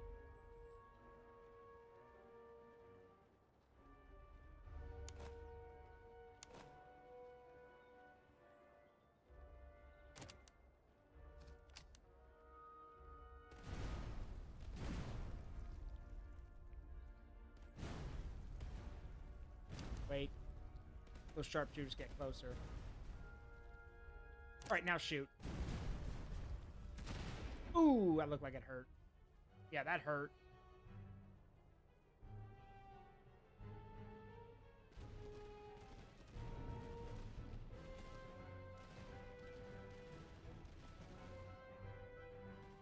But those Jaegers get one more volley, and then I'm pulling them back. There we go. Alright, pull back behind the line. Now, we go. Now we go.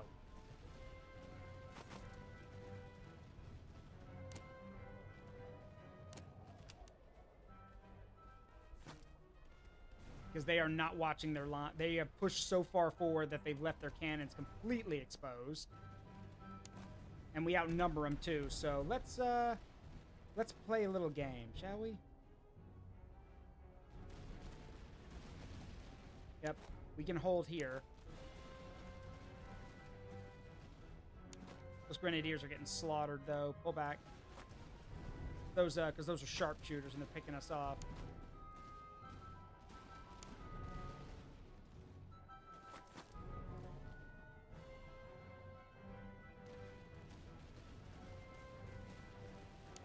Those grenadiers right there have a choice. If they turn around, well, okay, yeah, I guess they made their choice. They're going to chase us. Not a very smart move, but okay.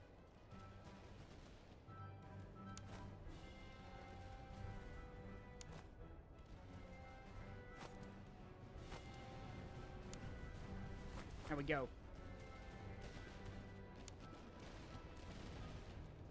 Gonna charge right into that line.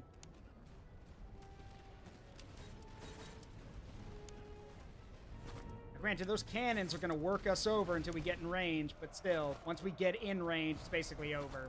Yeah, like right now. Yep, one gun down. On to the next one. Move, move, move. Move, boys, move.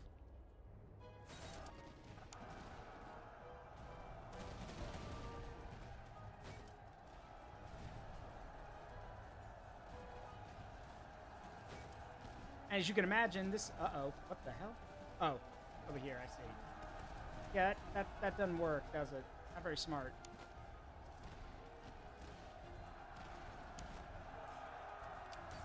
Save those guys. Don't let those recruits get charged. They'll break. Alright, well that takes care of the artillery. So now... don't have to worry about that anymore.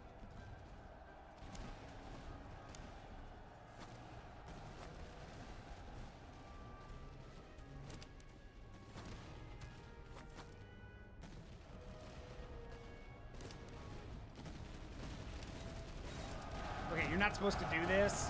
Never charge your cavalry head-on into infantry, because the infantry have bayonets. Yeah, you're never supposed to do that.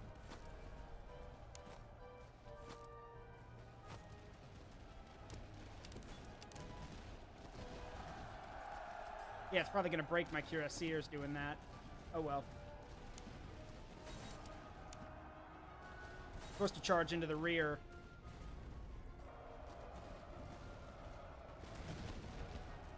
Like that.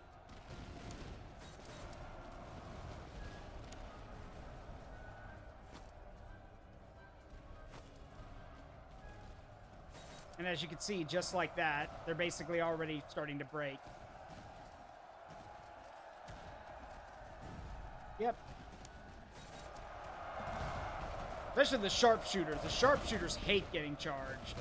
They are not equipped for that. Yep, there they go.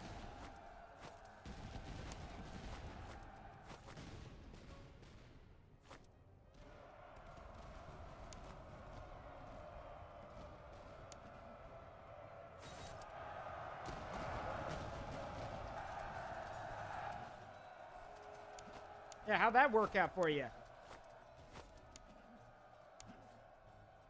Now, the problem is with the cavalry is once they get in the fight, they're, well, it's a little hard to get them out of it. They get a little excited.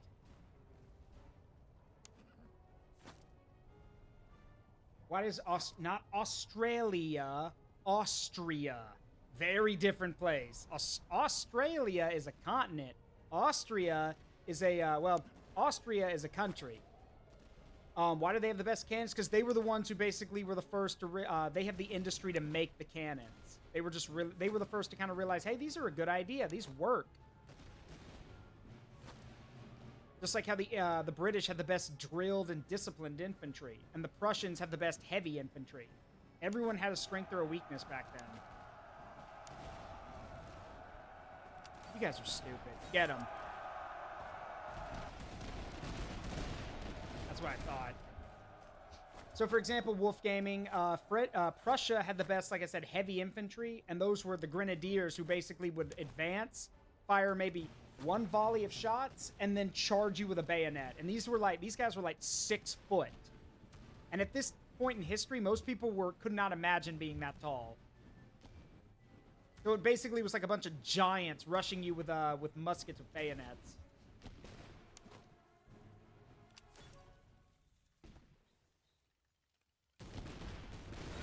Like that.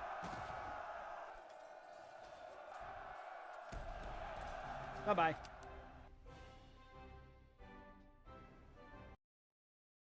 All right, well, that takes care of that Austrian patrol. I don't know why such a small patrol was out and about, but hey, not my problem.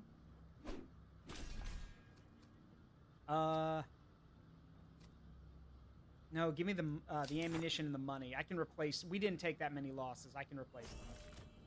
The French... So the French strengths at the time were...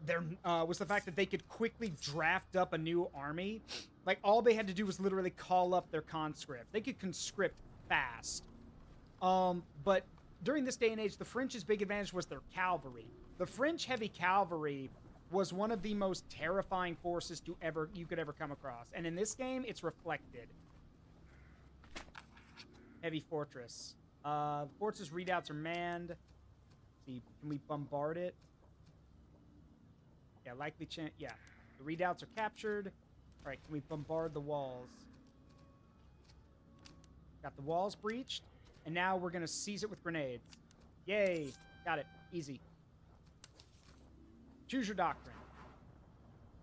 Fire damage received, flanking fire damage. Yeah, let's go with frontline focus. Whoa!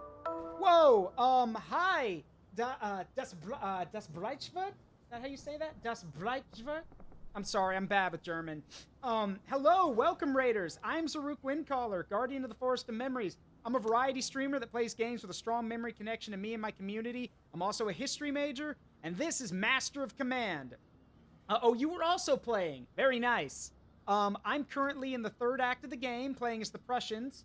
Oh, I did. Oh, that's Breitfeld. Oh, I did it? Okay, well, I'm a dumb American. I was trying. But yeah, y'all were playing too. Thank you so much for the raid. Yeah, Das Bright. If you need to... Oh, T-Rex, thank you for the follow. Welcome to the Forest of Memories. Please make yourself at home. Oh, sorry. This is one of the biggest raids I've ever gotten. I'm sorry. Das Bright, if you need to raid and run, like you need to go take care of your after-stream care, you go take care of that. Means a lot that you raided in here. Thank you for trusting me with your community, and likewise to the community. Thank y'all for being here. It means a lot. Russia, thought it said Russia. We started as Prussia 2 and finished the 1st act. It was good fun. Yeah, it is. I'm in the 3rd act, so I can kind of give y'all a heads up. Welcome to Act 3, where everything's on fire! Act 3 of the game has you suffering from the desolation trait. So all the supplies at settlements are now 20% less, means you can get less. All the settlements are pillaged, and there are no positive conditions on them. So, yeah. Oh, it's cool. I do want to play the Russians at some point. I think they might be next. I did the British on my own time, and now I'm playing as the Prussians. I'll probably do the Russians next. But yeah, again, this y'all who are raiding in, please sit back, relax, make yourselves at home. I'm a big history major, so I'm always going to be talking about cool stuff about this time period and everything. Also, I may do some heinous acts like burning down a few settlements. You can judge me later. I'm sorry. But yeah, thank y'all for raiding in. I appreciate it. Like I said, Zaruk Windcaller at your service. Tried the demo for half an hour and then bought the game. It was such a good feel to try the demo. Hope you have good fun with this. I am. I'm having a blast. It's so cool to see a game like this. I feel like it was made for me. Anyway, for those who might have more experience playing the game, your VTuber avatar screams history major. What are all the that's what all the medals. Actually, this is just the PNG. I do have, hold on. This is just the PNG I'm using. I do have a model. Hang on. I can actually show y'all. This was just made by a friend of mine because I was playing a bunch of strategy games and he said I needed a general's outfit. But hang on. Give me a second. I do have a model. If y'all will give me 1 second, I'll actually show y'all. Also, excuse me, I messed up my shoulder, so every time I like stretch or move around, sometimes my shoulder hurts. I'm all right, just it's annoying. All right, just give me a sec. Let me pull this all up for you. Let's see. But yes, I do love this game, and the fact that it was made by the Armchair Historian makes it even better. I love his videos, and it's been so long since oh no, I'm not a PNG tuber. I have one, like I have PNGs, but I actually do have a live 2D model. That's what I'm about to show y'all. So look, I'm gonna be honest with y'all. I've missed having historically accurate games. I miss when games took their historical accuracy seriously and actually wanted to show that history was cool and they didn't have to make stuff up. So it's really cool to play a game like this where it's like, yeah, this is line warfare and these are all the different armies and all the cool stuff they had. So, it feels good to play it that way, So, or play a game like it, I should say. All right, let's see. Let me just, got my camera plugged in. Or should I say my phone? I use my phone as a camera. Let's see. Give me a sec. I want to get this up before the ad starts because I wish I could do something about the ads, but I can't. Like, even if I turn them off, Twitch would run them anyway. So, give me a second. It is. It's extremely approachable and historical, and I love that. Give me a sec. All right, so let me turn this off. And then make sure this is working properly. Sec. Almost. Feel the power of my magic! Well, in a second they will. They'll get to see the magic. 1 moment. Almost done. Let me just set this. There we go. There we go. That should do it, I think. And now you see me? Or now you don't? Now you see me. So, yes, I am Zaruk Windcaller, the guardian of the Forest of Memories. There we go. Whoop, that's too much. Hang on. There we go, that's better. So, yes, this is my live 2D model. Now that it's here, I might as well keep it out. Also, yeah, I apologize that I delayed the ad, so y'all won't have to worry about it. But, yeah, this is what my live 2D model looks like. So, yeah. Which, actually, I need to go in here and change some things real quick. Because we're going to do that. I don't want people, pressing the wrong buttons. So, let's see.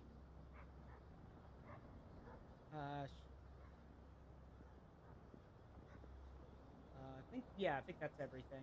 Yes, that is everything. Cool. Okie dokie. So, yeah, back to it then.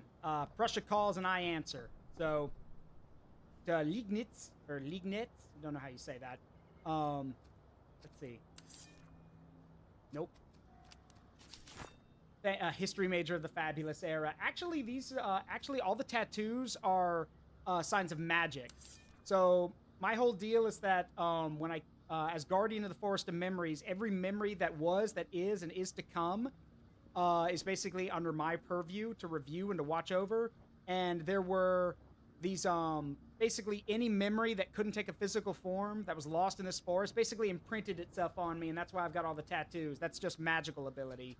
So, because I'm covered in tattoos, my magical ability is really good. Let me see here. Okay. So, I need to get another cannon for these guys. We grabbed a lot of stuff. Let's see. You guys selling anything good in here? Whoa! That's a... Whoa! Like, whoa! That is a big gun. A Liechtenstein 12-pounder. A Brummer 12-pounder. They sell it? Yeah, they've got howitzers in here.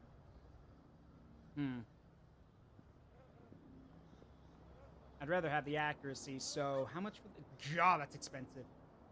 You're a memory gatekeeper? Well, no, sometimes, like, no, these are memories that get lost. Like when someone dies or when someone forgets something. When they fully forget something, or they die, that's where the memories come to the forest, basically. And I watch over them. Not sure how to use the intermediate artillery that well yet. So from what I understand, there's So the Lycorns are basically a cross between a field gun and a howitzer. They've got the damage of the howitzer. Well, not as much. They got a bit of more damage like a howitzer, and they've got the little less range than a field gun, like a cannon, like these. But they're basically not the best at either one. They're not as accurate as normal field guns, and they don't do as much damage as the howitzers. Whereas the howitzers have really short range, but they do a lot of damage, and they burn through your ammo. Like, howitzers chew through your ammo. And field guns are really accurate and don't chew through as much ammo, but again, well, and they have better range, but again, it's still a cannon. It's still gonna chew through your ammo if you don't prepare for it. I like the canister. Yes. With canister, you need to have a clear line of sight. Otherwise, well, yeah, otherwise. Howitzers are different, though. Howitzers, you don't need a line of sight. But again, the trade-off with howitzers is that they burn through their ammo very quickly. So, extremely quickly. So, but I do need one. So, I think we'll buy this 12-pound howitzer. You guys are going to use this now. And I want to get your accuracy up, so... actually, your accuracy's pretty good. For cannons, anyway. Yeah, that'll work. It does take a while to reload, though. That's the other trade-off with howitzers. They take a long time to reload. Like, they take a long time. Normally over a minute to reload.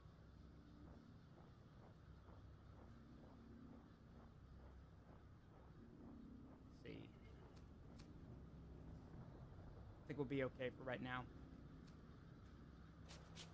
Also, we have an ad about to start, so I'm going to go BRB real quick. I'm going to switch over to my BRB screen. I will see you guys in a few minutes. Again, I apologize about the ads. Das bright. Thank you again. And y'all sit back, relax, and then I'll be right back. Give me about 3-4 minutes. Be right back.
All right.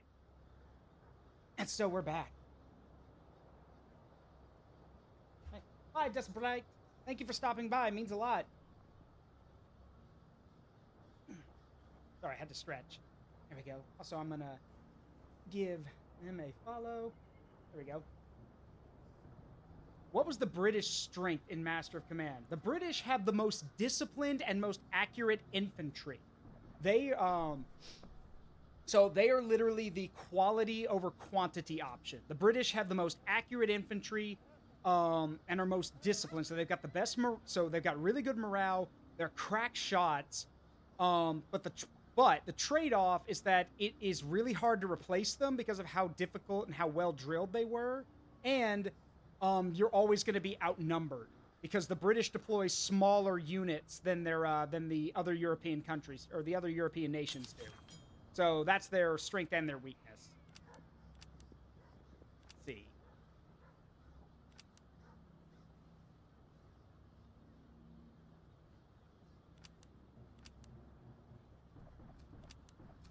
Yeah, I know you don't have the funds. It's fine. Good. You've got one. I'll take it. They have... No, looks like that's it. All right. Thanks.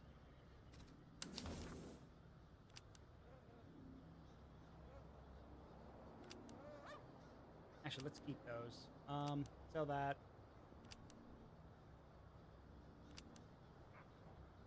Yeah, these guys have a lot of money, so we can sell them a lot of this stuff.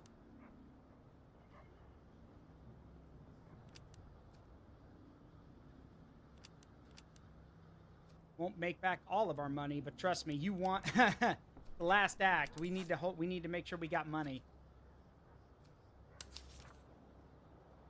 Cover bonus, max range. Bagpipers. Nice, I'll take them. Oh, they've got grenades. Yeah. Thank you. Alright. Gotta make sure our guys have grenades. Even if we don't, you do want to use these if you can, because having the grenades is really helpful. Grenades, if like you throw them into a whole formation of dudes, they do a ton of damage.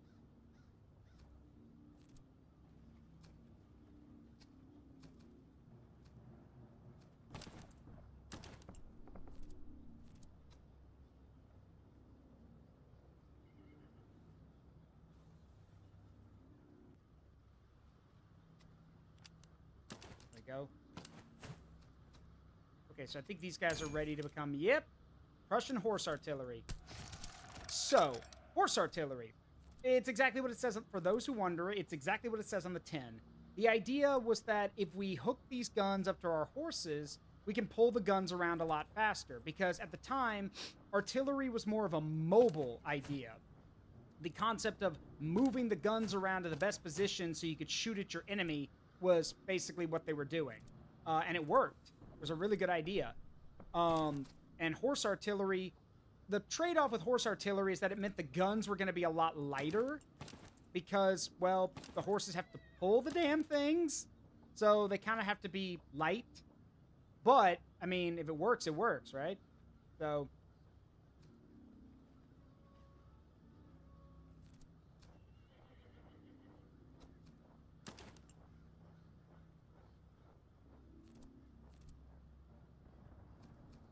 These guys, oh, you're ready to become veterans. Nice. Veteran grenadiers.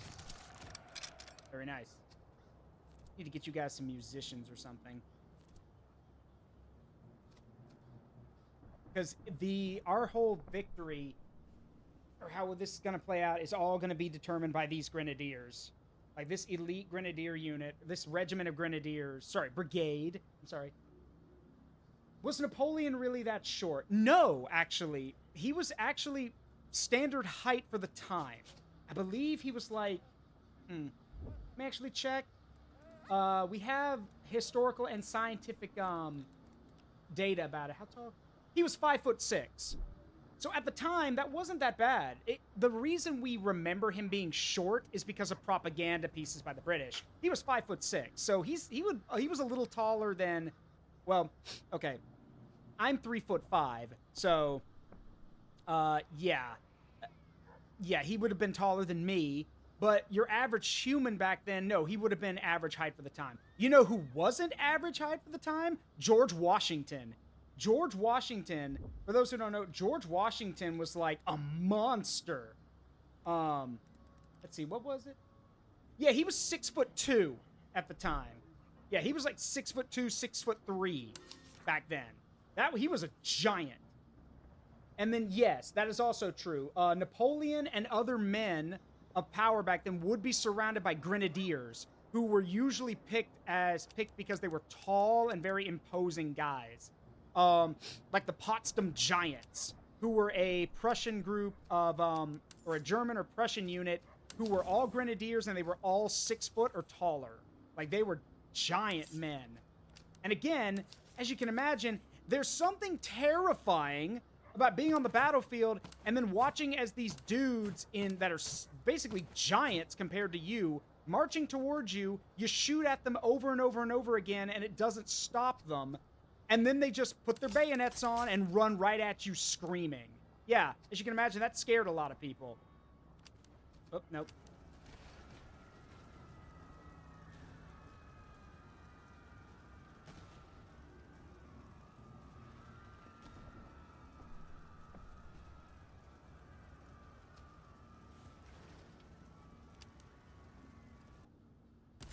There we go.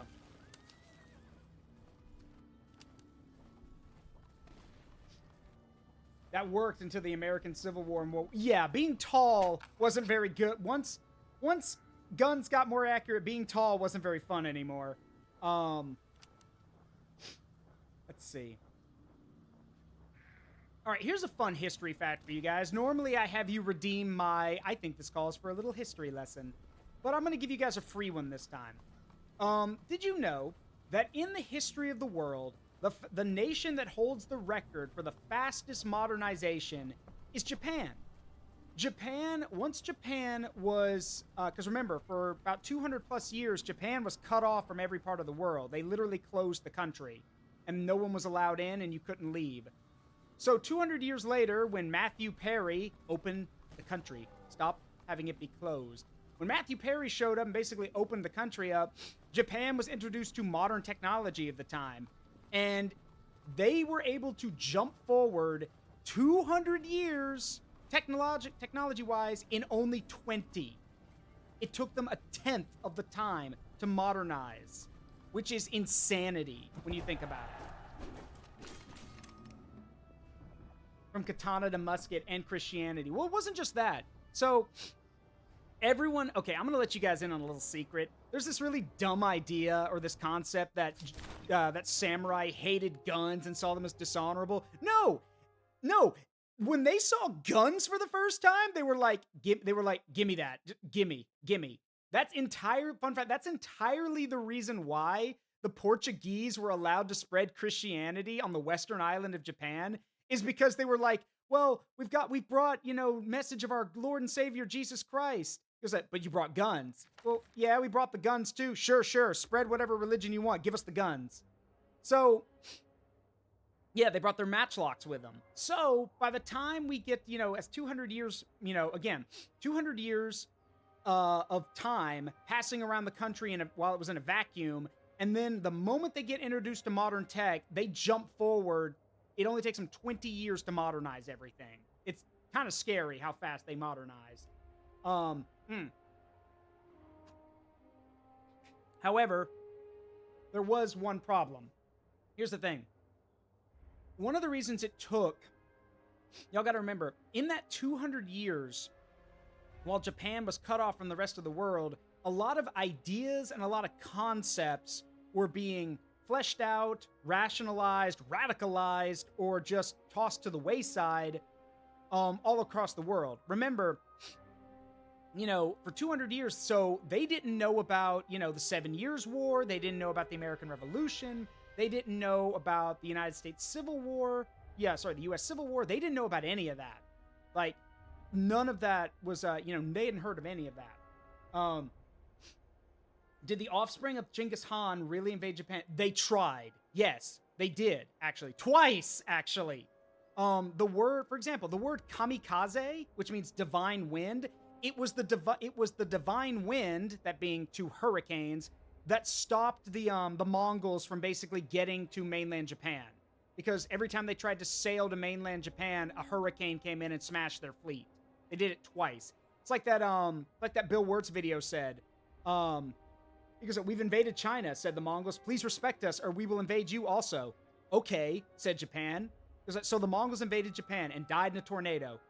And then they tried again and had a wonderful time fighting the Japanese and then died in a tornado. It was a hurricane, not a tornado. But yeah, that did happen. That's where the term kamikaze comes from. Yeah, tried is the key word. They got to Tsushima, but they never got any closer than that because of the weather. That's kind of one of the funny things about how a lot of invasion forces just get stopped because of bad weather. Or because people don't understand how the weather works. So, yeah, again, it's like I joked with a friend of mine once. I don't care how big and bad your military is. Mother Nature is not someone you trifle with. Don't mess with Mother Nature. She holds a grudge. Mother Nature holds very long and very big grudges.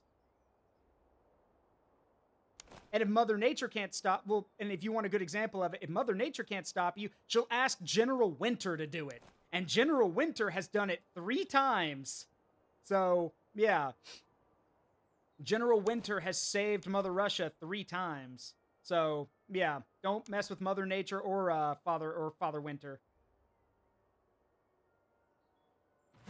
Regardless, y'all, like I was saying, that 200 years in a vacuum meant that when the Japanese were finally exposed to modern culture, modern tech, and all that stuff at the time, they had to play catch up fast. And this led to a bit of a problem. Because they had to catch up so quickly, this meant that a lot of things that other countries had already dealt with and already faced before, they weren't able to, like, slowly adapt to and learn about. Good example. Empire building. Remember, Japan had never had an empire, but the moment they understood, when they had access to modern tech and were understanding things like nationalism and the ideas of empire building, yeah, Japan started to build an empire in the Pacific. So, yeah, it was... all the other countries had basically figured that out or were kind of, either winding it down or had gotten out of that phase, but Japan got blitzed right into it because they had all this stuff to process and figure out. Kind of weird how that works, huh? Yes, Mother Nature defeated the Ratsies. Yes, she did. Father and General Winter helped with that. But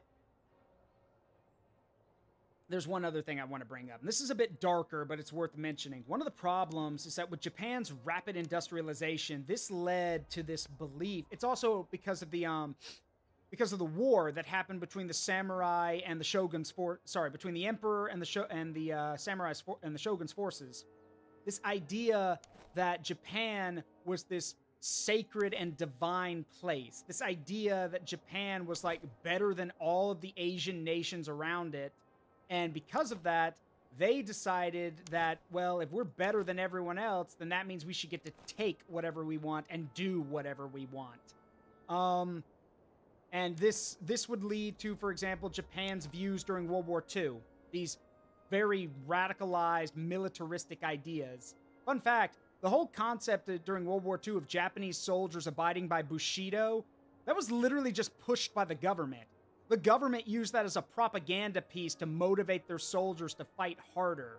Nobody idealized the samurai anymore. But it was easy for them to push that because the Japanese government were like, okay, we're outnumbered, surrounded, and all of our enemies are bigger than us. So we need to convince our guys not to give up. So it was drilled into their heads not to give up. Unfortunately, this meant that prisoners were rarely taken, and it's also why the Pacific Front of World War II is so, well, terrifying to read about. So, again, it's one of the reasons why I keep saying we need to have a Call of Duty game that takes us back to the Pacific, or just a game in the Pacific in general, because, well, yeah, it's terrifying, as it should be, because it's like one of my friends said, it's like you're fighting a completely different form of human being. These guys are like insane. They're like monsters. They don't know when to give up. They don't surrender, and they fight like animals, which they did. Because they were told that that was the only way they were going to save their country and that they were better than everyone else. So, yeah, there's that.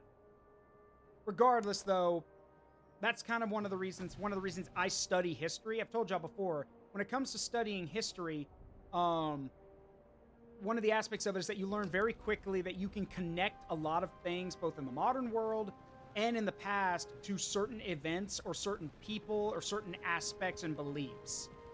So you just got to start looking hard enough. Do the Japanese feel like the Western world looked down on them? Yes and no, Dave Rudaball. Yes and no.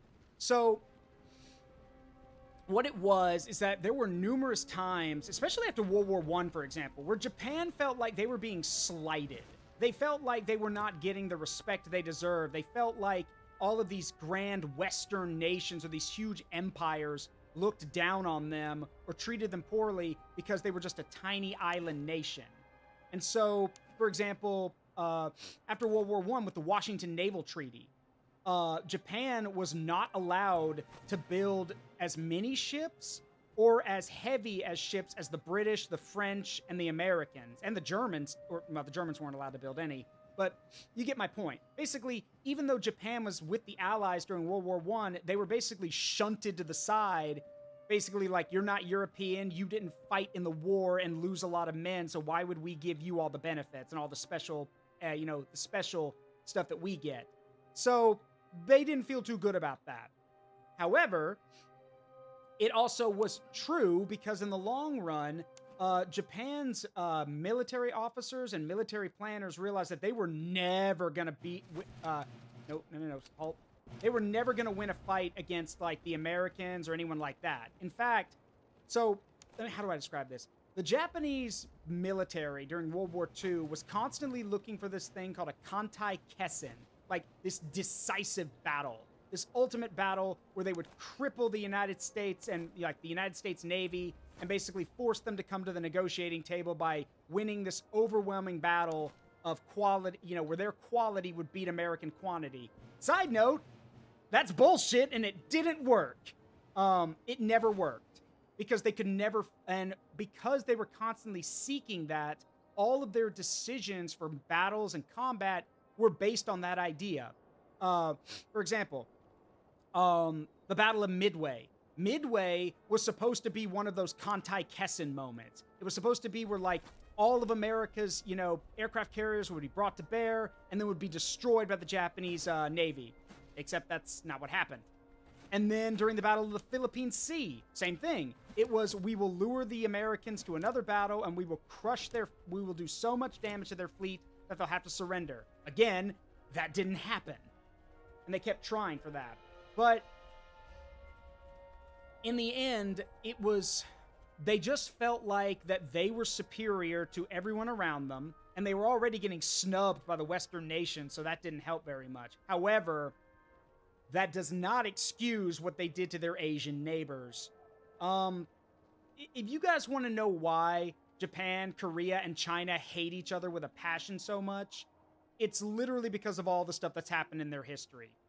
Like, there's a reason why, let me put it to you this way. It's a reason why every time, like, a new Japanese prime minister or someone else asks the American president to apologize for the atomic bomb, the response has been, the response should be, sure, when you acknowledge all the stuff you did, like with the Nanking massacre and everything else. The Japanese refused to accept that they did that. They continue to say that it's been overdone or it's been grandized and that it didn't really happen that way. They won't even accept what they did. So, yeah, no, it's partially out of shame because they don't want to admit that they did it. But, yeah. Yeah, but that's one of the reasons why, like, Japan, China, and Korea hate each other, is because they've all been at each other's throats for years. So, heck, you guys want to know why China hates the West so much?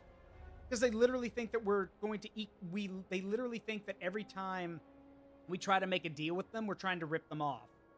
And if you want to know where that started, go look up the oh gosh, what's it called? Go look up the Opium Wars. If you go look up the Opium Wars, you'll find out very quickly why China has trust issues with Western countries and why they're so bitter about a lot of that stuff. And it's, again, as my friend once said, blame the British, which you should blame the British for that. But it's carried over to today, and it's just look up the first Opium War.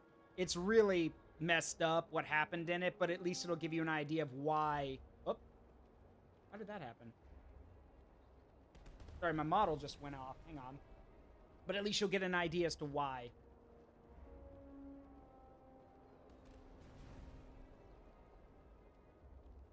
If you really want to know about the first Opium War, go look up extra history. It was extra credits. Now it's extra history. Look up extra history's coverage of the first Opium War, which will give you a really good idea of what the heck happened and why it was so bad.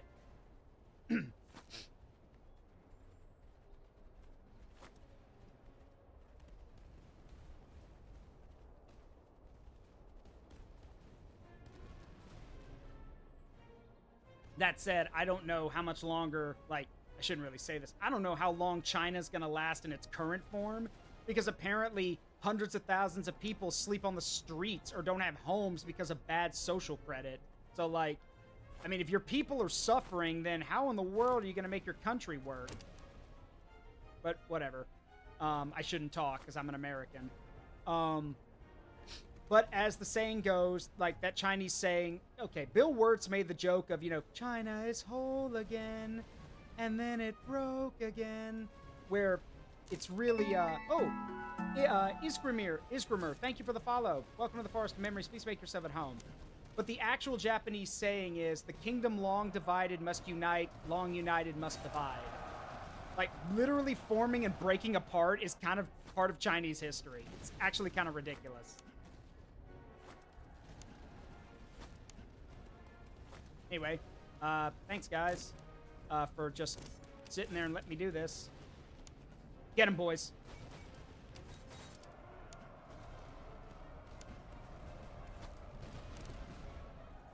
All right, we can flank and crush that unit. Yes, Dave, that is part of it, but the other problem is that it's also the economy. The people are struggling and can barely survive. Ah, crap.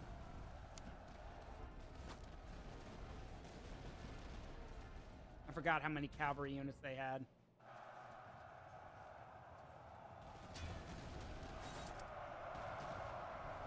I hate Hussar units in this game. Can't stand them.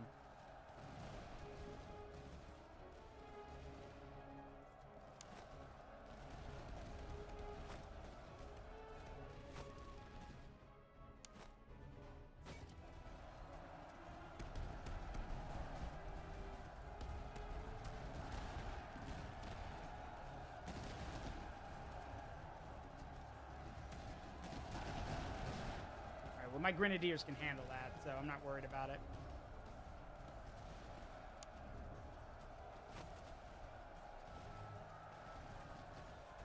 Yeah, Hussars are my most hated unit in this game. The fact that they can run in, take crush, do a ton of damage, then break off after taking a little bit of damage because they're like, oh, our morale's shot. And then they come right back 5 seconds later like, yeah, we're back. Guess what? It wasn't that bad.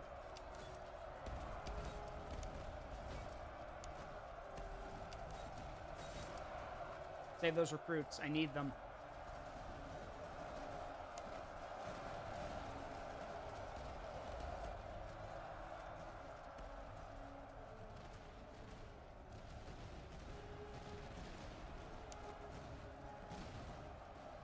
Is there a way to place a unit and rotate it without resizing its front? I don't know, actually. Not that I know of. Actually, wait. There kind of is. If you set to a formation, they'll keep a certain formation. Like, most of the time it's set to flexible, but if you set to a formation, like, for example, attack column, which is what my Grenadiers are in, they'll move and like you can position them in that formation and they won't break the formation. But I don't know how to rotate them in place. I wish I did. But usually I have my guys set up to like just fend off any attacks anyway, so I don't need to rotate them too much. Will you idiots get back here? I know your bloodlust is up, but that doesn't mean you should be chasing the enemy. Your footmen, your infantry, stay put.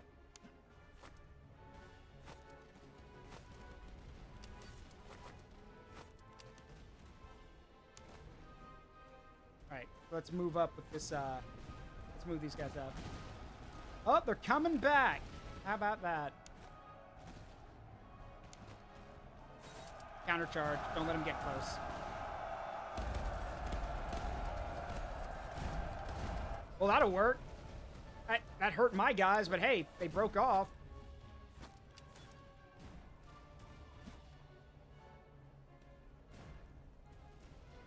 I wish I had some cavalry left so we could deal with those cannons.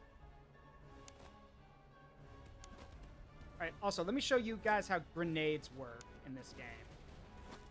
Grenades are a very interesting thing.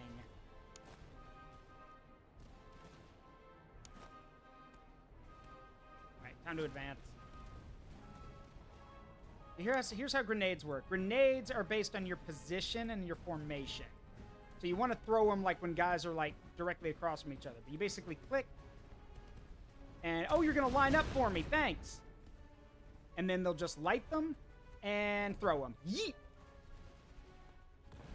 Like that.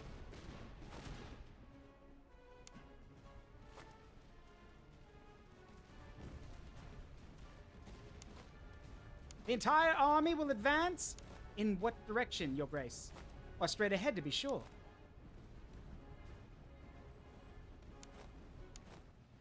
Alright, these guys are cooked. This is point blank. They're about to get shot at. That's what I thought. And when your units take heavy morale damage like that, it will slow down their reload because they just saw a bunch of their buddies get shot. No, form here on the hedge. That's fine. You guys are idiots. You should have pulled these cannons back. There we go. That's what I thought. And the reason I'm not charging is because my cannons are still shooting, and I don't want to get hit in the crossfire. So. There we go. I really wish we could capture the cannons, but, well. So here's a thing about men who used cannons back then. Cannon crews were obsessed with their positions to the point that men would literally stand their ground and die rather than hand over their cannons. So, like, that was why it was such a big deal to fight to take the cannons, because, well, if, like, those guys would fight to the death to protect them. Oh, we lost one of our cavalry units. Great. Okay. Have to see if I can replace it. But yeah, those guys would fight until you basically have to pry their cannons from their corpses. That's how dedicated they were.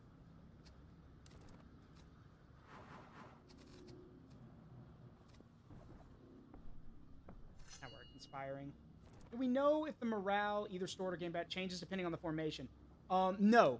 Morale is not determined by formation. It's by how many guys are left, how much stamina they have, and if they have an officer, if their officer's with them, or if there's another officer nearby. Like, if you're general, like in this case, Frederick the Great, if he's nearby, their morale will skyrocket. Same thing with your officers and their units. If the officer dies, then their morale drops rapidly. But yeah, no, it's not based on your formation or anything. Anyway, you guys can become Fusiliers now. I want you to be sharpshooters. That'll take some time. By the way, quick tip for anyone who wants to play this, get these. Jaeger rifles are very rare, but if you can get them, you basically, and give them to light infantry, you have some of the scariest dudes in the game. Because, you see, well, here's the thing. Yeah, the best accuracy and range. And again, if you get Become video delivery man. Become the video delivery man. If you get those, get their accuracy high enough, these guys will start doming people, from like way out of enemy range. And again, they're sharpshooters, which means if you don't do something about them, or rather, if the enemy doesn't do something about them, they just have to sit and watch as their armies just wither away. Ah, okay, I know what you're talking about, T-Rex. I played that too. So that's why my veteran Jaegers here have excellent grade Jaeger rifles, because they have almost 100 accuracy, and also they can reload really fast. Like, it takes them less than 30 seconds to reload their rifles.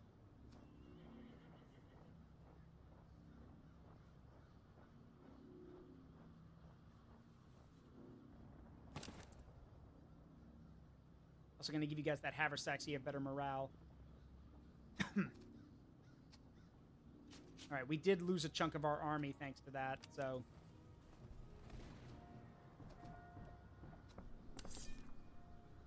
More horse artillery. Freikorps Dragoons, no.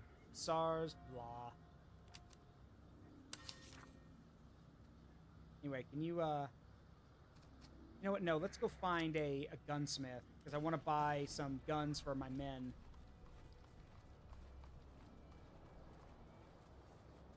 Here, good old gal. I think that's how you say that. We need 3 rounds a minute to defeat the French. Yeah. Bite. Pour. Let's see. Bite. Pour. Sorry, bite. Pour. Spit. Tap.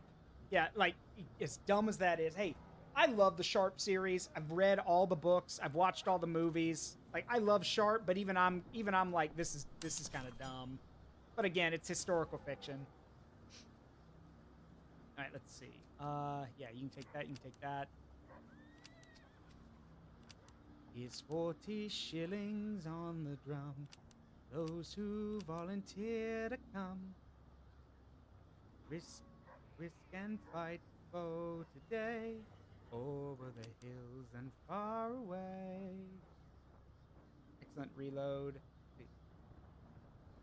Here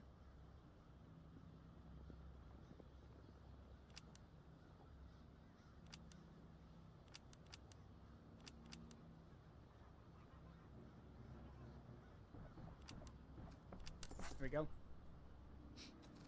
All right, what else we got? Staff College. Nothing really in here. Quartermaster. Excuse me. This is slowly turning into the darkest dungeon. I know, but it's supposed to feel like hell because everything's burning. Let's see.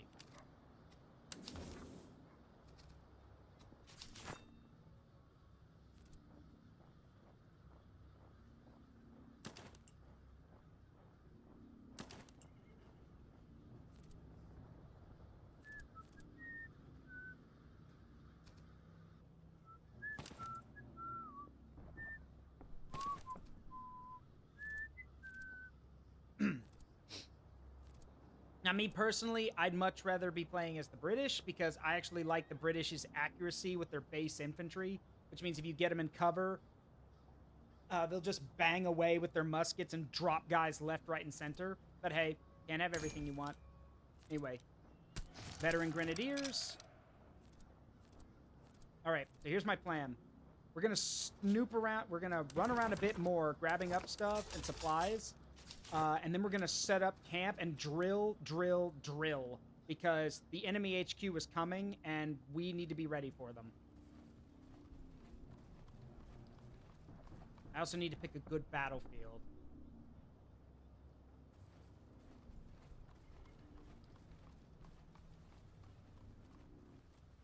At least the noble estate remains undamaged. Never mind, the windows are broken. Yeah, the windows are broken. I think somebody might have thrown a rock through them.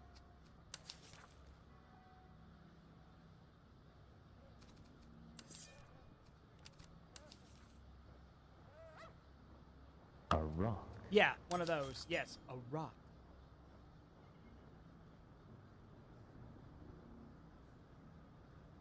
Gunpowder musket.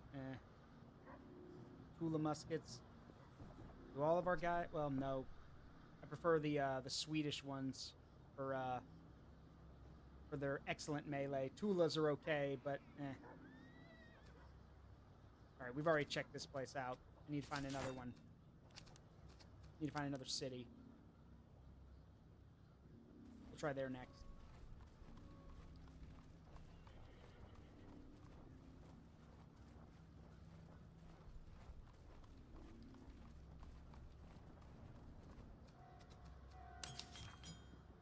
No, not really anything good here either. Okay. Wait, what? Hang on. Shouldn't I have those guys by now? Oh, right. Okay, never mind. So the lifeguard. I will talk about them in a second. They are... Oh, boy.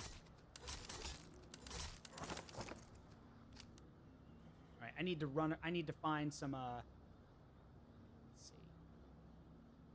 There's one city we haven't checked.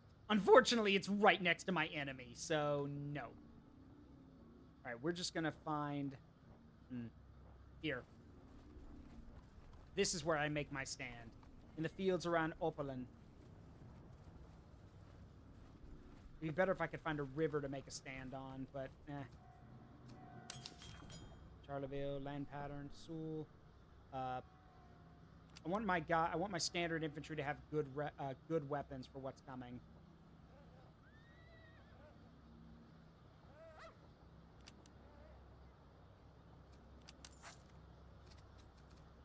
Okay. We'll set up right here. So, the Prussian Lifeguard. These are basically, like, if the Grenadiers are the most elite of the elite, then the Lifeguards are just the elite. They are, like, some of the best line infantry of the time. They're that good. Anyway, let me give these guys some proper weapons. You guys are gonna want these for what's coming. I know I'm mixing and matching their weapons, but, like, they need to have good guns.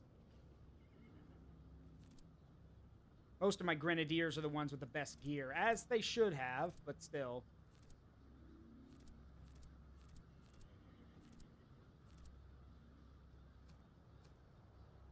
Okay, now we drill.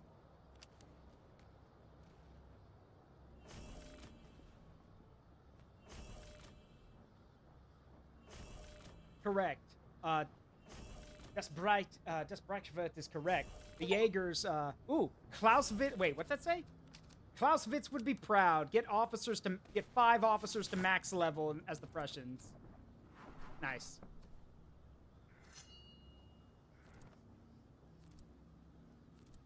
Alright, you guys are... Yeah, no, I need you to become sharpshooters, so you need to keep training.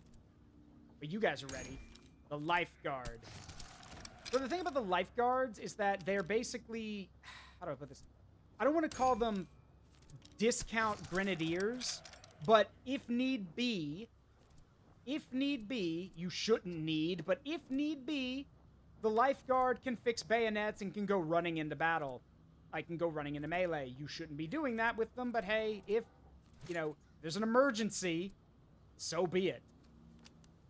Anyway, I need more ammunition, because drilling burns through your ammo.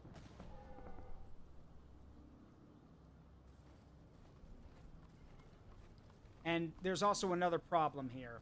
For those who have not gotten to the end of Act 3, it's not just fight one more army, then win the campaign. It's fight one more army, lick your wounds, and then another army shows up.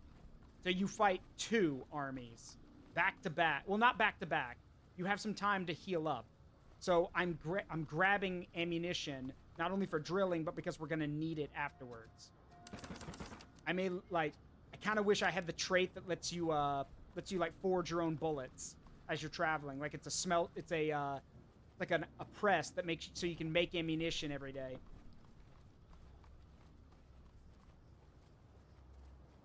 Yeah, but they'll be here soon. Less than a week, and they'll be here. I've already cleaned them out too. All right, last place is over there, Kussel. I have to run fast.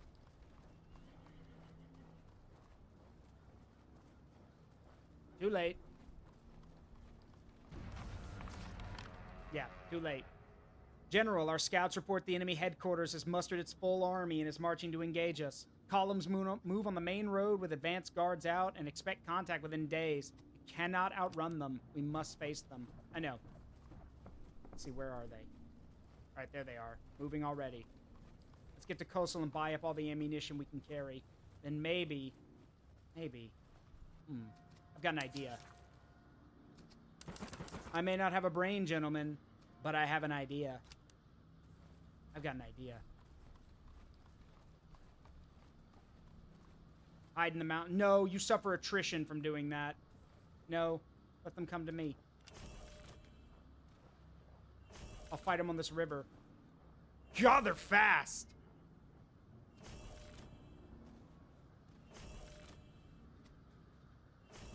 Gentlemen, please, one at a time. All right.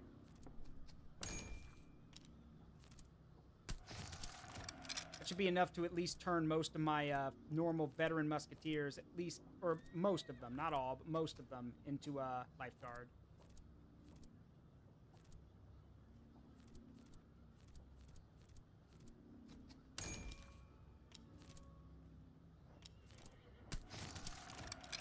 All right, and all, well, except these guys, Freikorps, but all the other units are horse artillery, which is great. Okay, here they come. All right, what are we up against? Oh boy, that's a lot of Austrians. All right, so on their side, they have the Alt Modena Cuirassiers, some Grenadiers, and some veteran Fusiliers. Another group of Alt Modena Cuirassiers, Grenadiers, Fusiliers. Veteran Grenadiers. Good grief! Grenadiers, Fusiliers. Horse Grenadiers, veteran Hussars, Grenzer Hussars, and then their artillery units. Okay, so, yeah, this is no joke. This is a full... Wait, how many? You've got 6 brigades! Yeah, I was about to say, no wonder they're outnumbering us. They've got... Because I was like, don't we have the same amount of men? No, they have 6 brigades. So they brought an entire other brigade to fight us. And yes, they did bring horse grenadiers. So, but if everything goes according to plan, I picked a river for our battle, which gives me an advantage.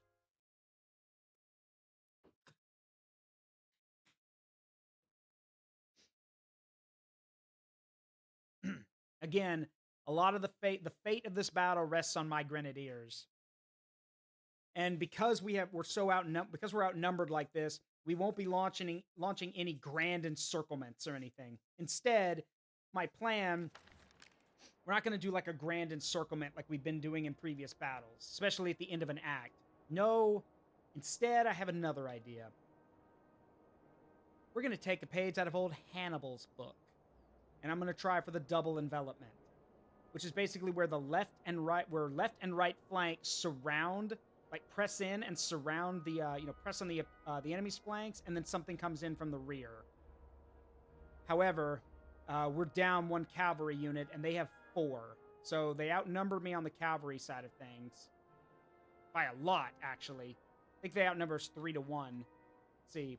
Modena Cuirassiers, Grenadiers, Hussars. Yeah, no, they've got me outnumbered on the cavalry side of things. We're equal in artillery, I believe. Let's see. 6-pounder. Good God!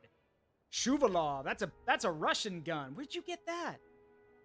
Seriously, where'd you get that? 12-pounder, and then another 12-pounder. Yeah, Shuvalov, yeah, where did you get the big old 16-pounder?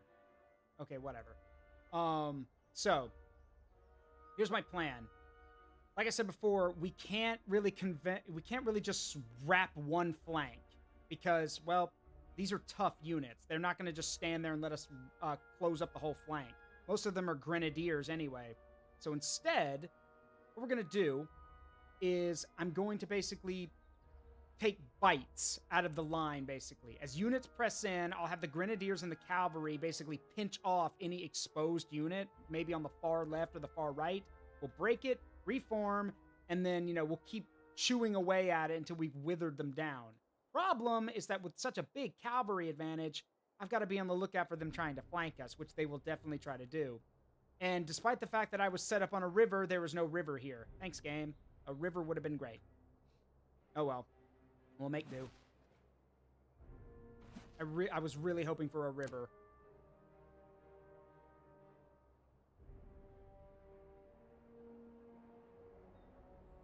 I mean, there is one over here, but I was expecting more, honestly. Still, not a bad placement, honestly. Especially if they want to try to come down this way. They'll have to, like, they'll either try to cross the river or they'll wander around through it. So, that's a massive hill on the right. Oh, yeah, this one. Yeah, it is, but it's a bit too exposed. Because if we move out there, we'd have to move the whole line out there, and I'd rather play off the advantages we have around us right now. So, I'm gonna set the cannons up here. They're already deployed and unlimbered, which gives us some, gives us some shooting, something to, some more to shoot at. And we do have a supply train, so we could probably switch to canister if we wanted to on some of the guns, which would probably help. I'm not gonna lie. Cannot be used for indirect fire. And we're on a hill, so that may not matter. That'll help us out a bit. Yeah, only one of these guns has but only one of the guns has canister loaded into it. So, meh, we'll make do. Okay, so the Grenadiers are on the right, as usual. I want them over there because, well, actually, yeah. My plan, like I said, my plan was to pinch off. I'm going to have to swap my plan up. Because I wanted to just pinch off pieces, like on the left and right. But looking at the map, I'm not going to be able to do that. Mainly because the river's in the way. And the river, crossing the river, will drain our men and make them exhausted. So instead, we're going to use that to our advantage. Sadly, the Grenadiers are going to have to stand on their own against the enemy cavalry if the enemy comes to the right flank, because I need both cavalry units over here. So, now the center. I'm going to have the lifeguards and the veteran musketeers hold the center. They've never let me down before. They won't let me down now. The Fusiliers and our Jaegers are going to be on the left, taking pot shots at people. I could put them out front, but honestly, I don't want to risk that. I want them to be able to pull back afterward. So, where's that other unit? There they are. So yeah, and these converged Fusiliers. So yeah, we've got one unit of veteran musketeers, and then these Fusiliers, which will hold the left, along with our Granzer Fusiliers and these veteran Jaegers. This does mean that the left flank is a bit weaker, because, well, yeah, most of my guys are either on the right or in the center, but if the left does start to give, we can always get in there and, we can always get in there and do something about it. For now, since we're on the defensive, I'm going to be taking a lot more of a defensive posture. Our men are going to be behind these hedges. We're going to hold our ground, that kind of stuff. All right. Let's see. I want our veteran Jaegers here in the village. Just grab a spot, guys. Grab a spot and start shooting. The Granzer Fusiliers can be here. And then I'm going to deploy our veteran musketeers behind them. Basically, once the light infantry's done its work, these guys will actually wait. Better idea. We've got space up here.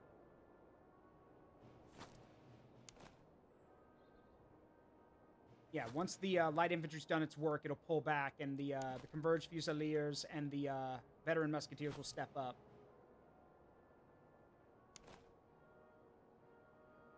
And they do get charged, which they probably will. That's what the cavalry's for.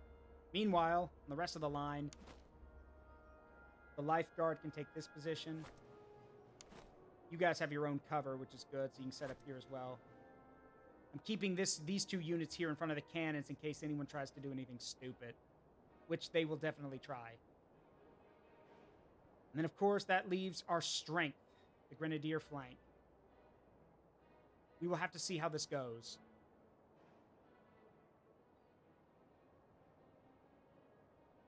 need to see how the battle turns before we start anything. So, let's see what happens.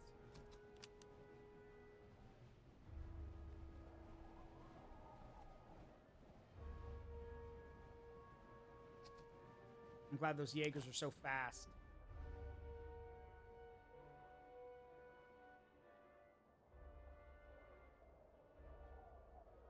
God, we are so outnumbered.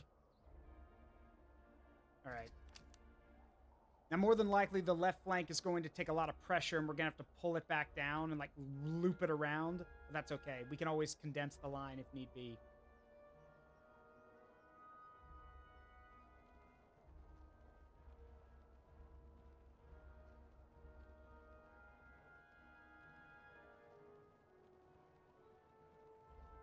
All right. What are they doing? Oh, now they're moving. Okay.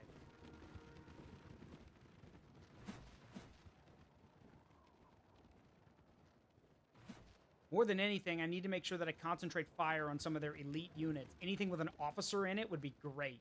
Because if we kill the officers, that'll affect the whole army.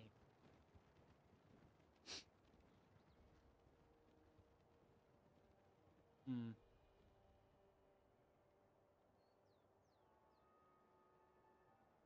Interesting. Let's spread out a bit, guys. Let's watch that flank.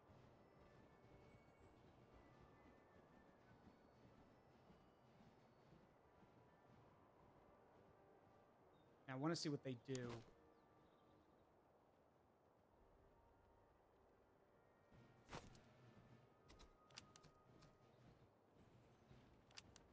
All right, shit, they're coming.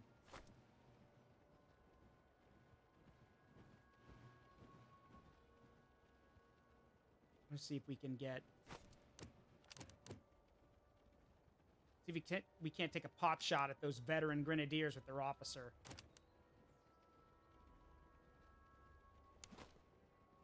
If we can get a pot shot off on them, I want to kill them. Like, killing the officer will buy us a lot of time.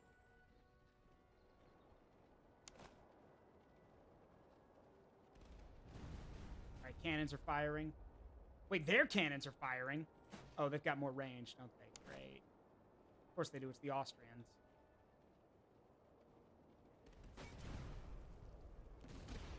Nice shot, boys. Get another round off, and then we'll pull back.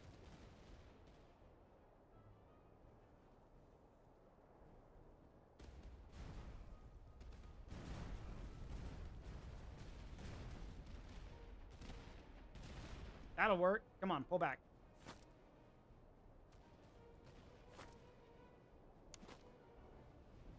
Oh, shit, those are grenadiers.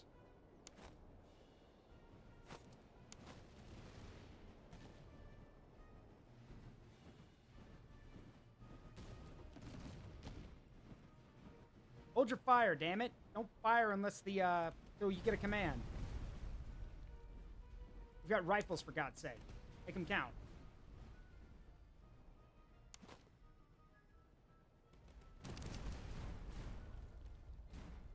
All right, pull back. Because I think they're getting ready to charge, so pull back.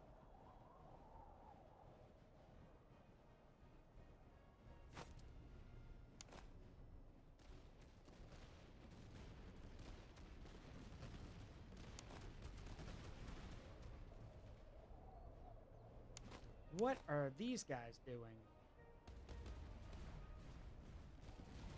Walking right toward... Okay.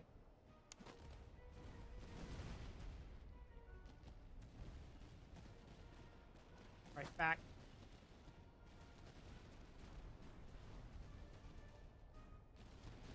Yeah, what are you idiots doing? You're walking right toward the center. Okay, whatever.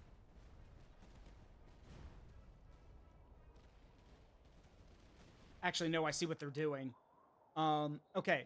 So what they're doing is that unit there, they're sacrificing that unit. Like, this unit of Hungarian grenadiers, they are sacrificing them. But by keeping them there, it means that my two grenadier units are kind of pinned in place. So now all of these guys coming from the right, I have to face all of them with just these three. Because I don't want to expose the center. Clever. Very clever.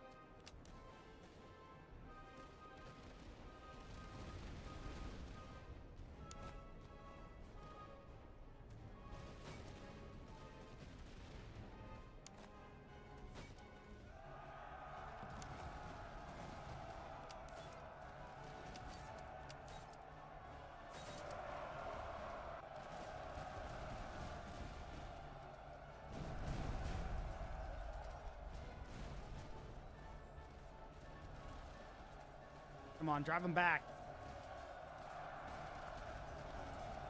You're veteran musketeers, for God's sakes. Push them back. Shit, this isn't good. If we lose this, if these guys break now... Shit, they might break. Hang on.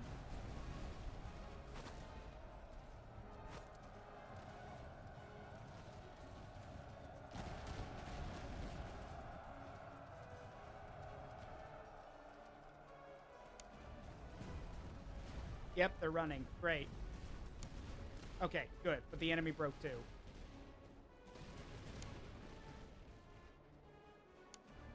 I see you guys over there.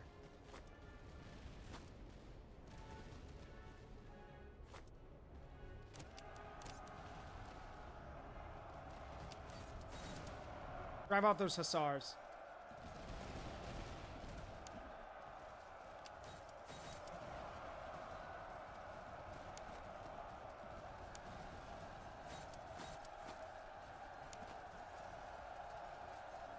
And those hussars will be back, because God forbid they don't know the meaning of the word break.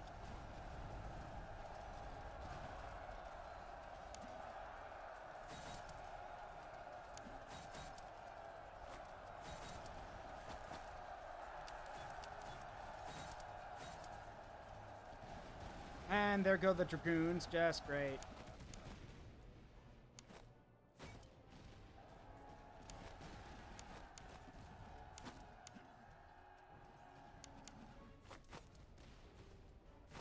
Break away. I have to keep looking around to see what's going on all over the line.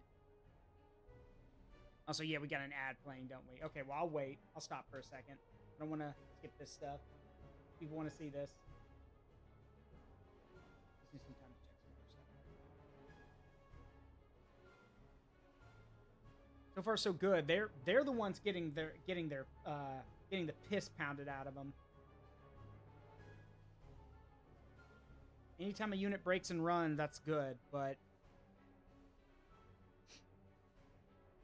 It's holding. We're going to have to start pushing forward, I think, in a minute with our own forces, because right now we're just getting bogged down.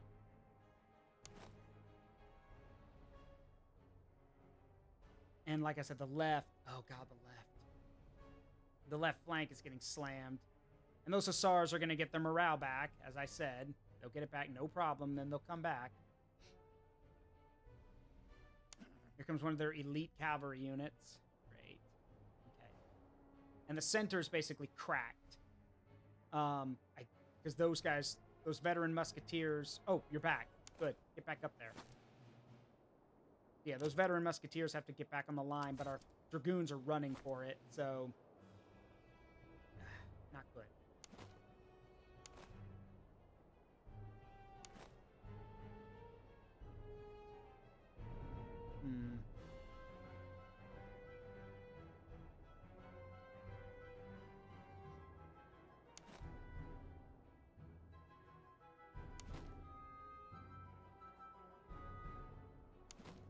Just...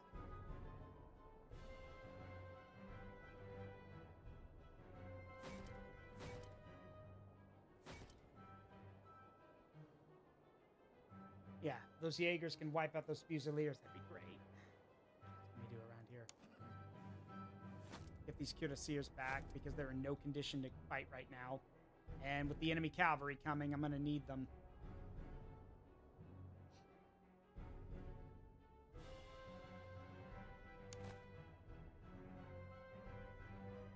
Okay, yeah, the left flank is breaking at this rate. I need to get some reinforcements over here. Do I have anything? Well, kinda, actually. Hey, Sturkio, how you doing? This track feels like oh, you mean the track playing now, or the track that plays when everything's on fire? Yeah, it does kind of feel like it came out of Psychonauts. Alright, let's... Okay, it looks like... Yeah, there's still 2 units of cavalry in reserve with the cannons. Alright. Okay, so as I said, or as I thought, the left flank is starting to collapse. I'm going to have to pull some of my guys away from here. Pull the Prussian Life Guard over here to reinforce this position.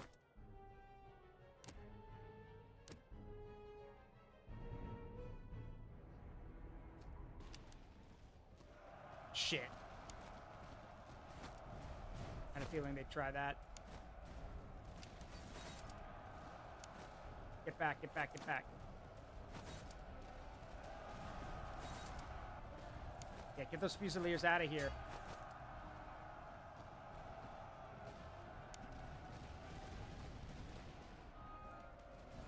Alright, yeah, the left flank is basically collapsing. Reform it. Reform somewhere else.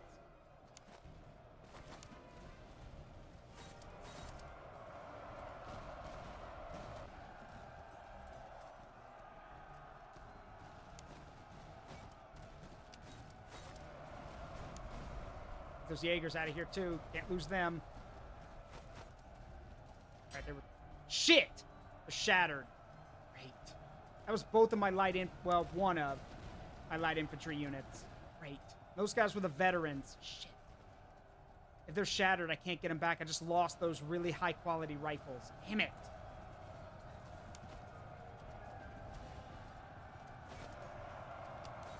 Fucking cuirassiers?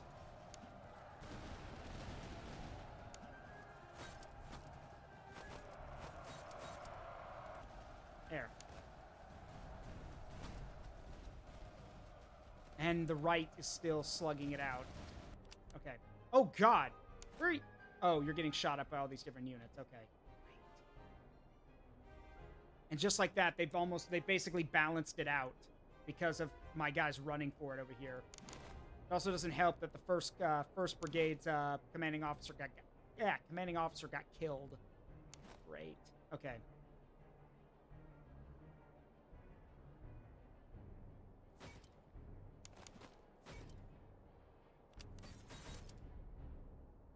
All right, what do we do? What can we do? All right. Firstly, pull these guys back. They're getting shot up. Second, time to advance. No more waiting around. I'm not just going to sit here and take it.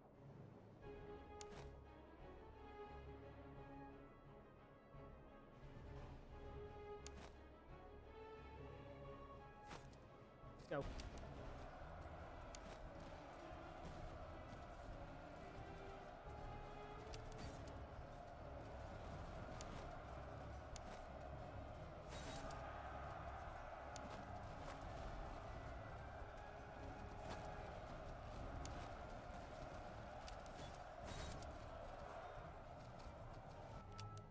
All right, I saw a shatter over there, which means we might have just done some catastrophic damage, which is good. God damn it, another cavalry unit. I have no cavalry to counter this. Freaking Austrian heavy cavalry. All right. And you guys, you're supposed to be in a famous elite unit, and you keep running away from every fight. Get in there. To reform my whole line. I think we can't swing another unit over there.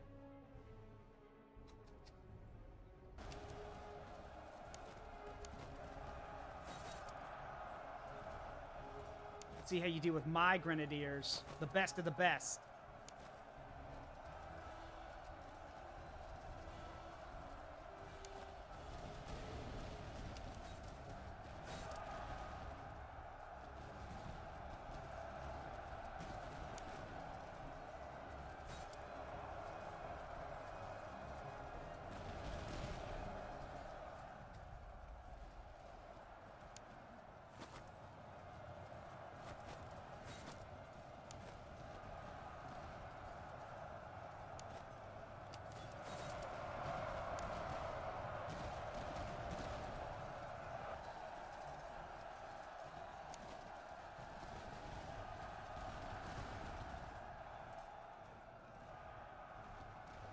Freaking Alt-Modena Cuirassiers.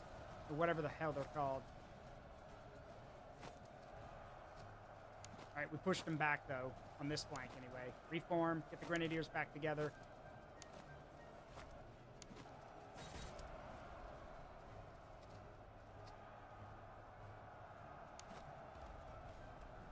Why are you chasing? Okay.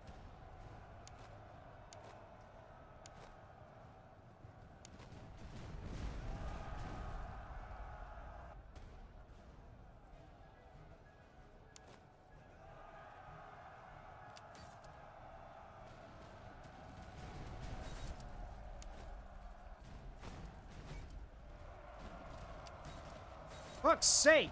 These Hussars are murdering me. I don't have any more men on the left flank anymore. They basically bulldozed my entire left flank with these damn these cuirassiers and these Hussars.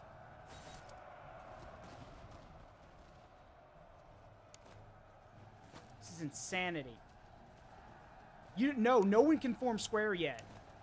The idea of forming square hasn't come about yet.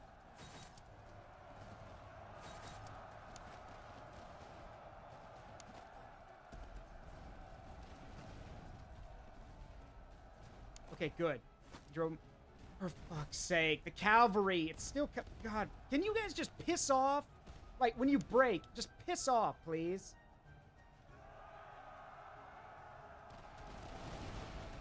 Good.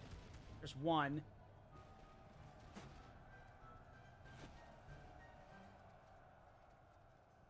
Get back out there.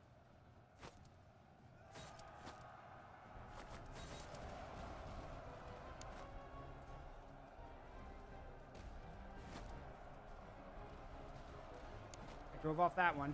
Not gonna drive off that one, though.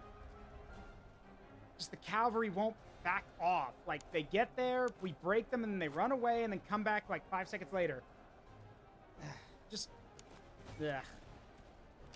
This is not good. Like, I'm probably not gonna win this at this rate.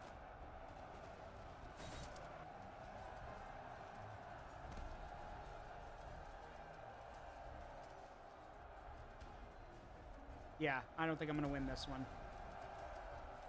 Yeah, because the cavalry's... Yep, here comes the cavalry. Well, there goes our advantage.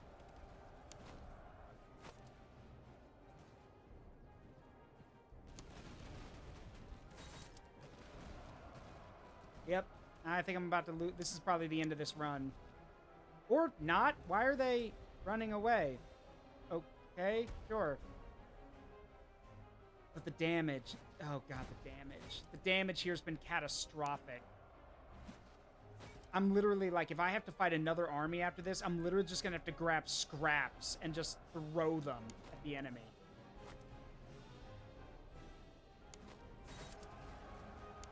Like, the only reason I haven't lost yet is because my first grenadier unit ever refuses to break. Over here fighting like men possessed.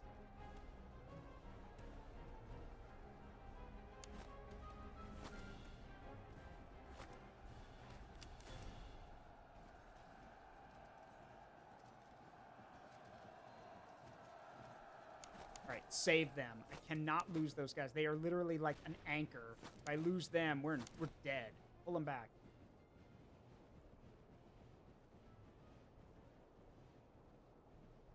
Okay.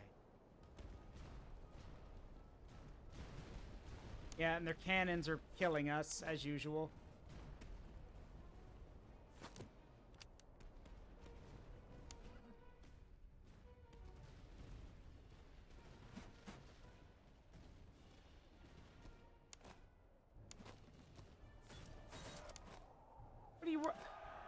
Where's the running way?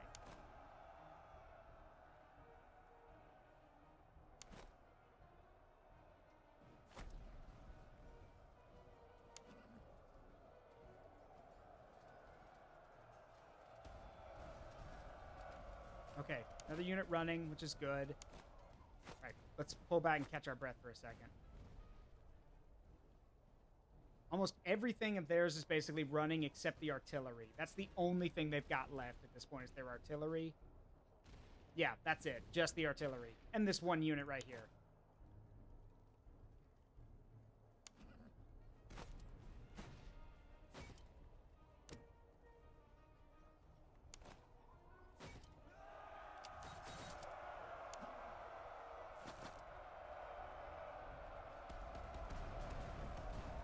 Oh, that worked. Kinda. Sorta. Not really. And there goes one cannon unit. I don't want to lose the other one.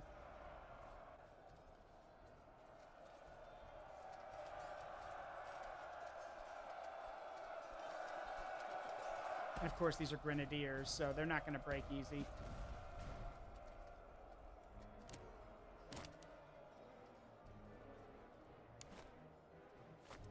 This has been a massacre on both sides. No one's won here except the Blood God.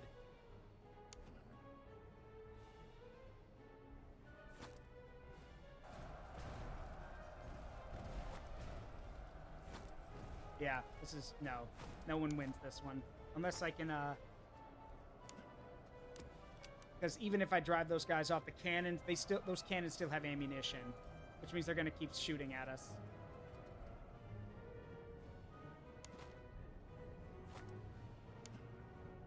Yeah, there's another fight immediately after this. Maybe, I'm not sure. I hope there isn't, but if there is one, I've got scraps to work with.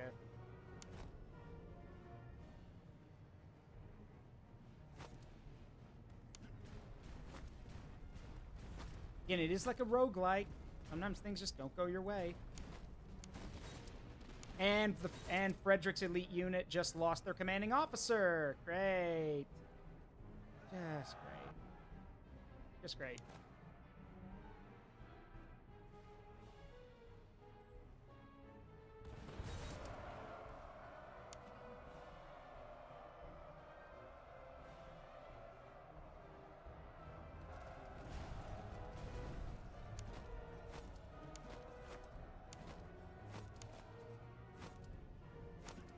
Damn cannons are murdering us. Like, for God's sake, your army's gone. Leave. You've got nothing left now. Neither do I, for that matter. Like, some of the cannons have already left. How much ammo do you have left? A lot, it looks like. Damn it.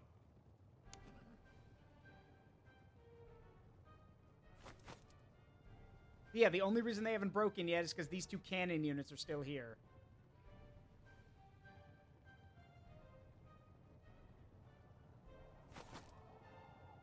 I'm doing something suicidal. You would never do this. You should never do this.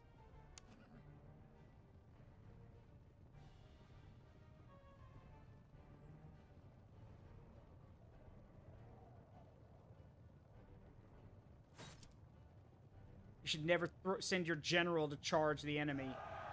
Because if he dies, it's game over. But...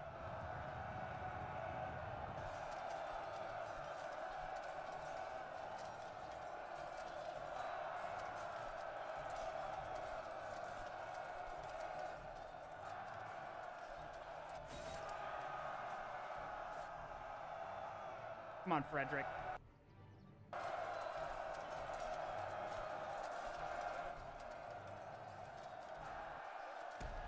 Okay, that was bad. We are... I think I'm cooked. I don't know how many men I lost there.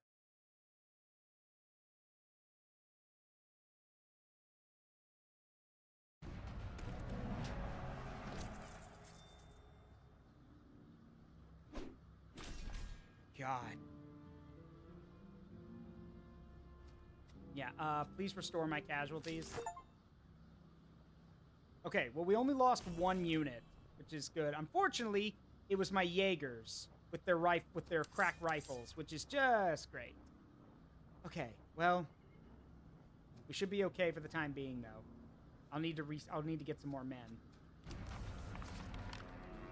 Yep, reinforcements. General, although the enemy's headquarters has fallen, their resolve has not.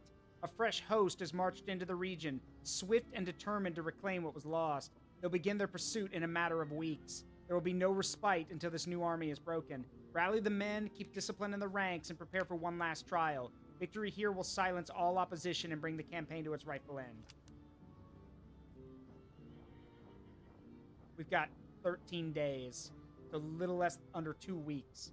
So I need to run around and grab as many men as possible to refill the ranks.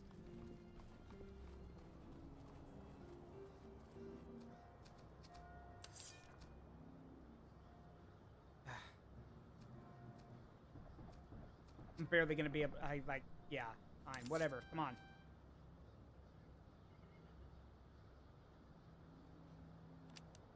Here's the thing, this is the final battle, so at this point, like, if they, I really don't care who we grab or what we've got, because at this point, like, if we lose, it's game over. So, We just grab what we can get at this point. You know?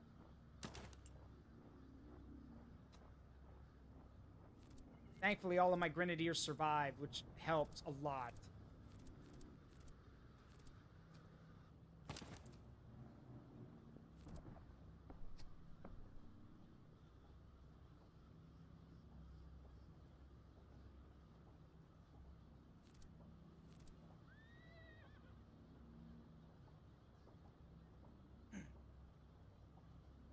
But yeah, we lost that really good Jaeger unit with their muskets, which sucks because they would have been really helpful to have right now.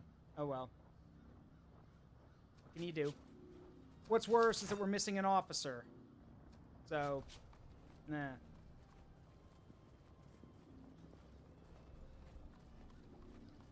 Shit, they're right over there. I shouldn't go this way.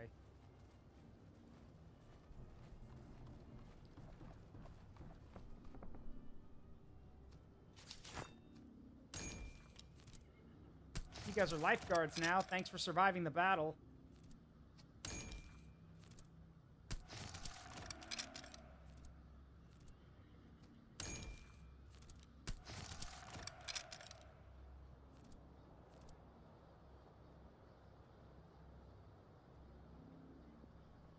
This sucks because that officer gave a lot of good boost to our grenadiers, and with him dead, well, yeah. And I have no backup officers, so the only option would be to run to a town or a city and see if we could get one. But by the time I start running, that army's going to be on my ass. Like, they start chasing us in 2 days.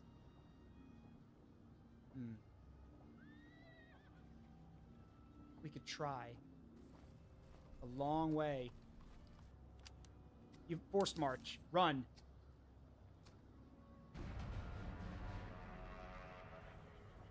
Yeah, this is going to burn through our food, and our guys are going to be kind of tired, but hey, we need to move. Double time it. All the way there if we can. Okay, good. We'll make it. Just in time.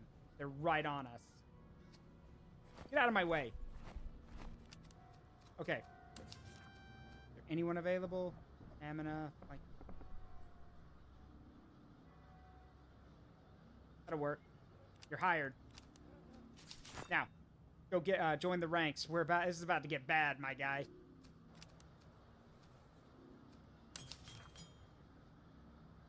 Carbines. Yeah, they don't have rifles. That's fine. We don't have another light infantry unit anyway.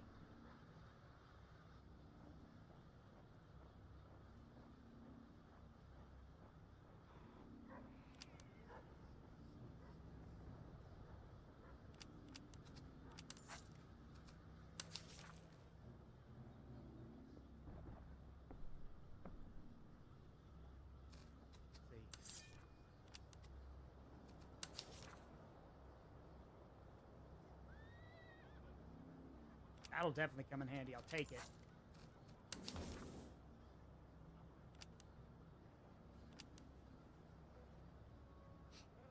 And this, and so it comes to this, the battle of our time.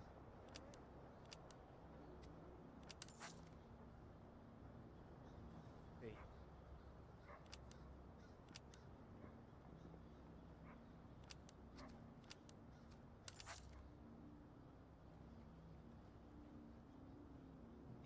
That howitzer would be awesome, but it's yeah, we don't have enough for it. Too expensive.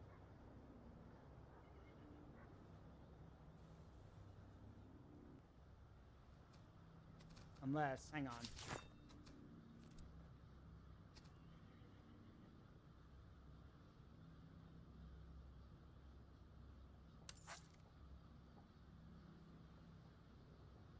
Let's see.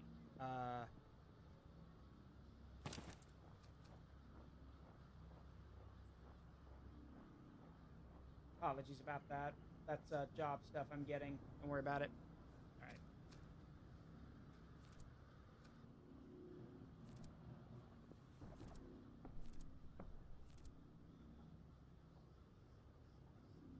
Okay. Let's see.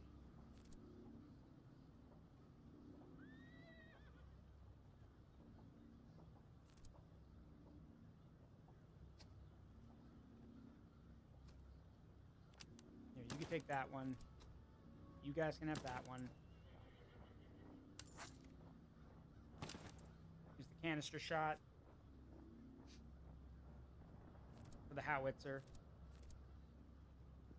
Yeah, this is gonna be rough, ladies and gentlemen. Yes, it does, Wolf Gaming. Like I've said before, this takes place during the 7 Years' War. Yep.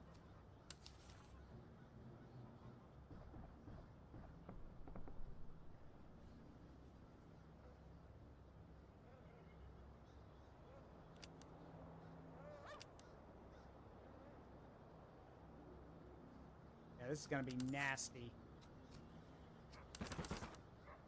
But we'll make do.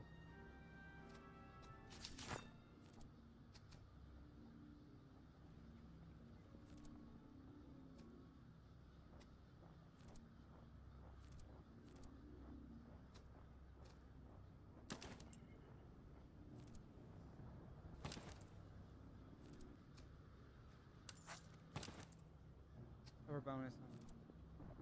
Okay. All right. Let's see what they're bringing up against me this time. Also, I find it... oh, well, I guess it does make sense that the French could field a whole other brigade. We can't, but the French can. Anyway, here they come. So, here they come. All right, well, they don't have as big of an advantage over us this time, but it's still a pretty big one.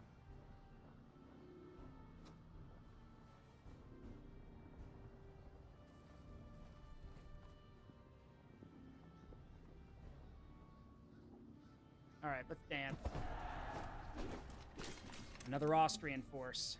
Let's see.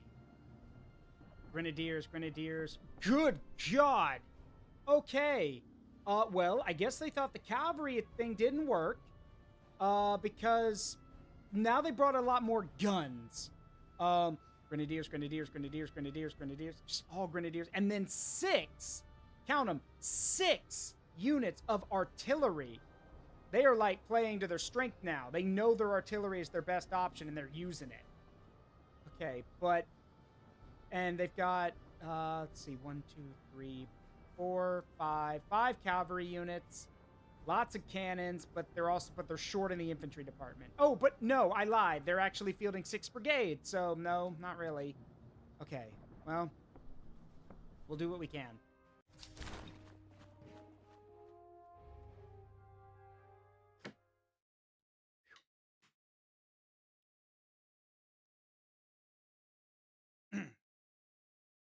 Oh, boy. It's one of those moments where you're like, oh, God, oh, God, oh, God.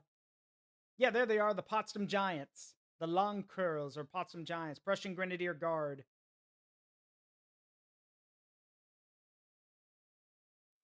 Okay. Real quick, before we get started on this one, because this is going to be a long one, I think, I'm going to run to the restroom real quick. I will be right back. So, be back in about 2 or 3 minutes. Be right back.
This is going to be a tough one. Let's do this, though.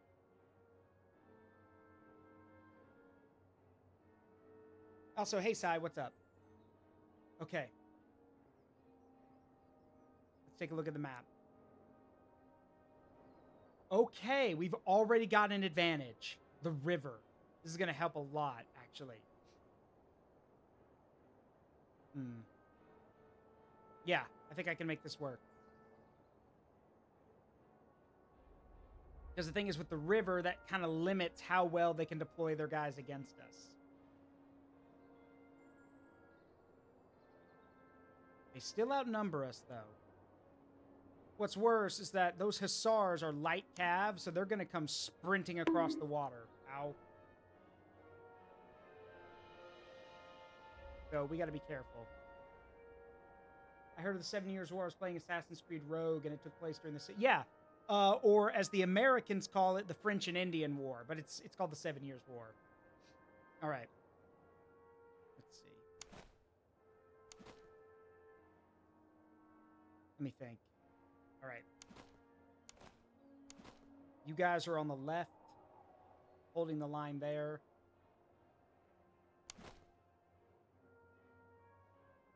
Second Brigade holds in the center. Actually, no. We can, yeah, no. Second Brigade holds in the center to basically reinforce First Brigade. Though I'm keeping your Fusiliers over here. I've fought on this battlefield a few times. This is actually one of my favorite battlefields. Because here, the river divides everyone, and if things get bad, like over here on the... Like in this village, you can swing your line down, kind of at an angle to protect yourself.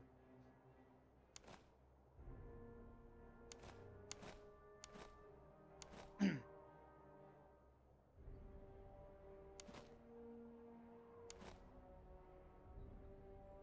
this does mean that most of our like gun line units, like our line infantry, are going to be on the left and in the center.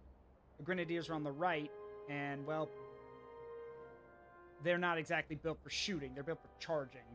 But we'll make it work. And I'm going to put my artillery over here on this hill so we have an angle to shoot at.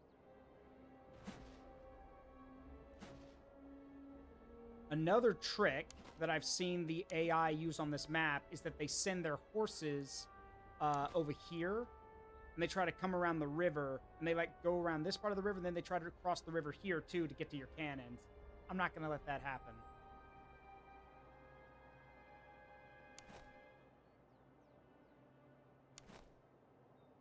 All right. That just leaves the cavalry.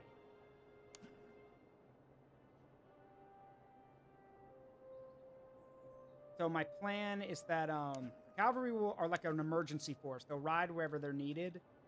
But mainly what I want to do... It's obvious they're going to overwhelm us. They did it last time with numbers, and they started swamping us from every direction. I'm basically going to slowly give ground and have, have the 1st Brigade give ground and then swing down to join up with 2nd Brigade that's going to be dug in here. Basically, the longer their guys fight, and the less time my guys spend fighting, the better. They'll be exhausted, and it'll be easier for us to take advantage of them. We do, of course, have to be careful because they do have a lot of artillery pieces. And that's one thing that does worry me. I do not have the cavalry to ride out, unless we demolish their cavalry, we're basically at the mercy of their artillery. Because I think they've got more range than we do. Well, some of them do. Some of them do. Well, actually, all of them do. I just checked. All of them do. Great. Well, we'll figure it out.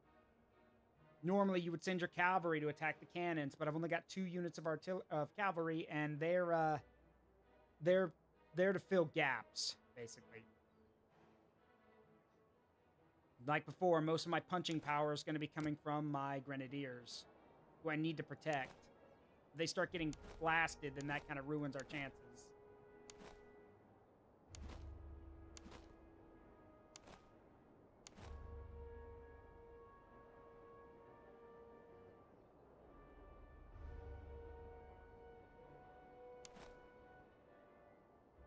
I have an idea what to do about it, though.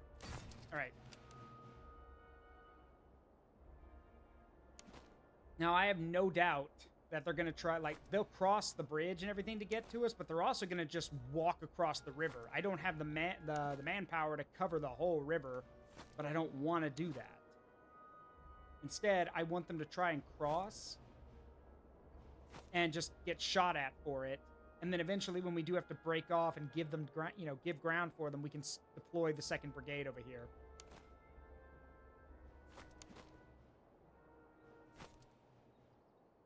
As for the Grenadiers, well, problem is if I go sending them charging across the water or the river, then, well, they're going to get picked apart. But yeah, if we keep them safe for now and just keep them in cover, that's what I want to do. Let the enemy come to me. Get our artillery up here first.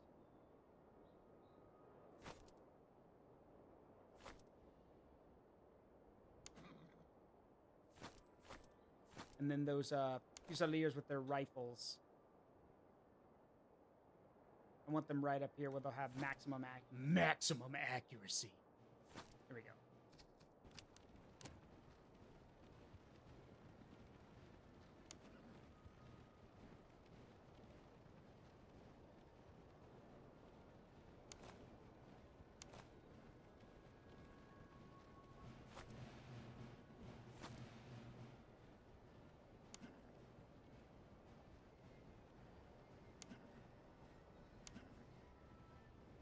I think I'll send the Cuirassiers over here. Have them hide in the woods, just in case. Because these guys, 1st Brigade is not meant to win this fight.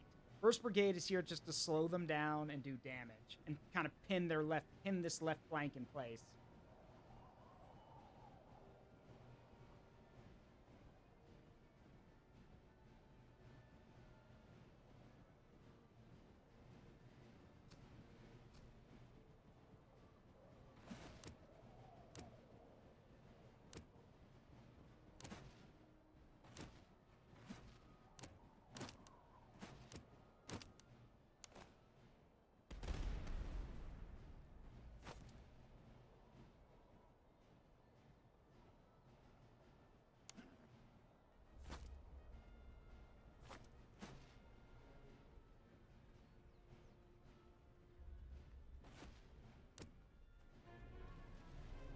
All right, and the fight begins.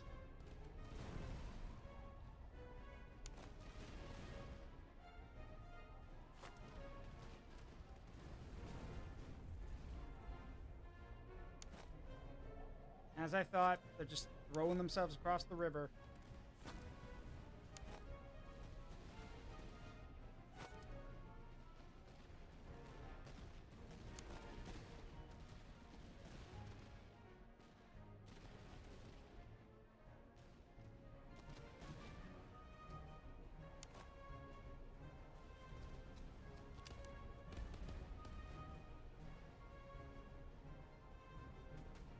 I've set it to slow motion so I can react. Are you guys idiots?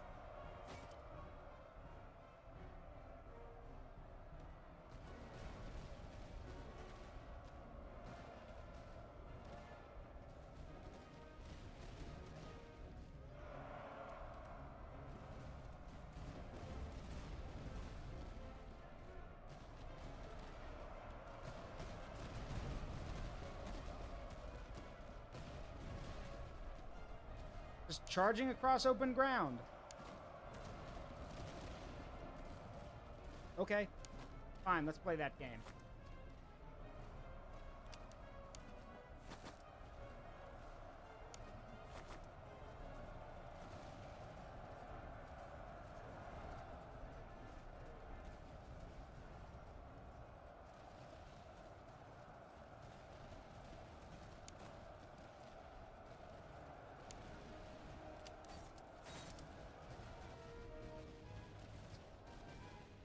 Ah, getting crazy already.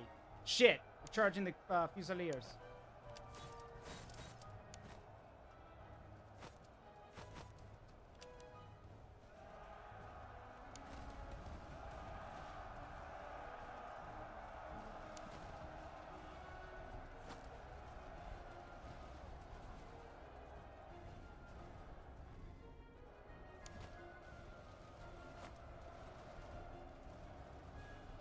Yep, here comes the cavalry across the river, as expected.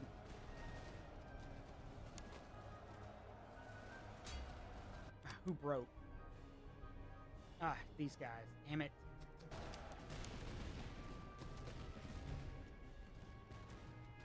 Do not let them run. Get after.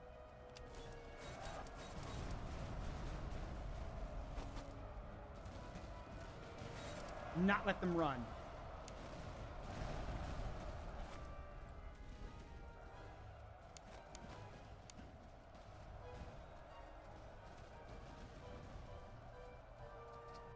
This is absolutely crazy. They're just throwing themselves at us, and I don't know why.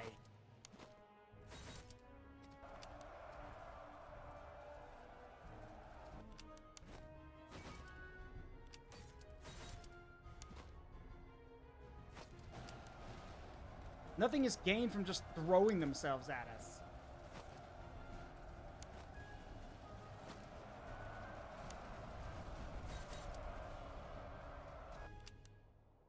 Over here. Yeah, they're already crashing into the lines over here. I'm kind of surprised they haven't committed. Okay, well, yeah, these guys are breaking, of course. I don't know who these guys are. The Devon Grenadiers. Well, whoever they are, they've gotten really messed up, so...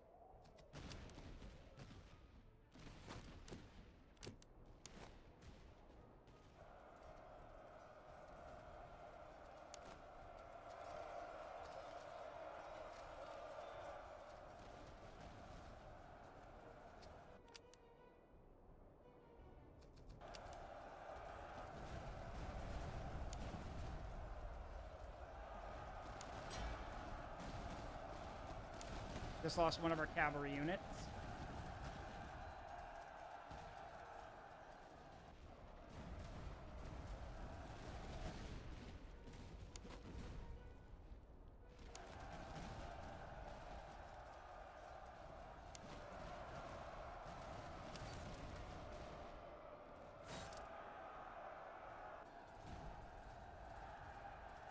These guys are insane.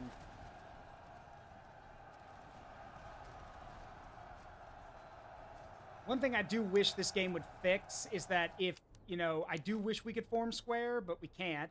And also, if you charge, like, I don't care if it works, like, against the player, too. I don't care. If they charge into, like, readied infantry with bayonets fixed, then no. Horses should be getting slaughtered.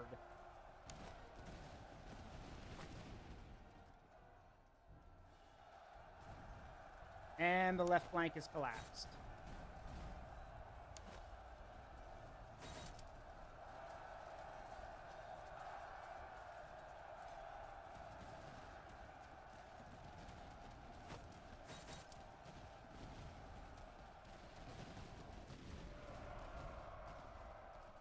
As expected, it collapsed, so...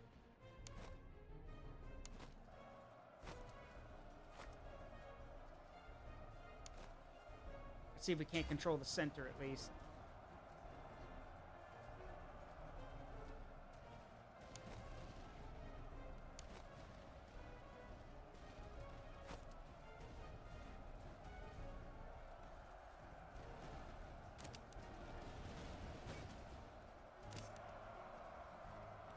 For fuck's sake, guys. Okay.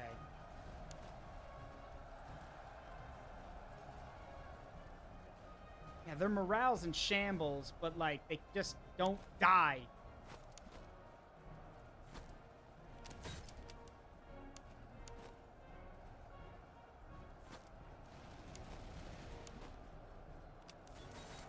Why is there a field artillery unit right here? Hello? Hello, Sentai VT. How you doing?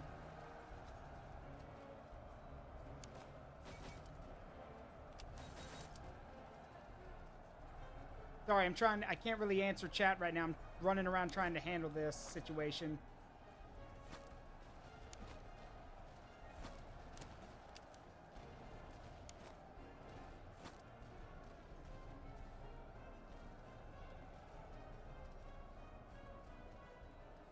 Okay, our morale's better than theirs. It's probably because a lot of our units are still holding together while a lot of theirs are already running for the hills.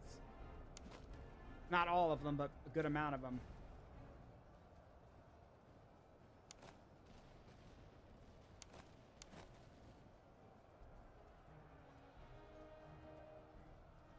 Again with this crap? Get them. I don't know why they're moving their artillery across the river like idiots. Doesn't matter. Go get them.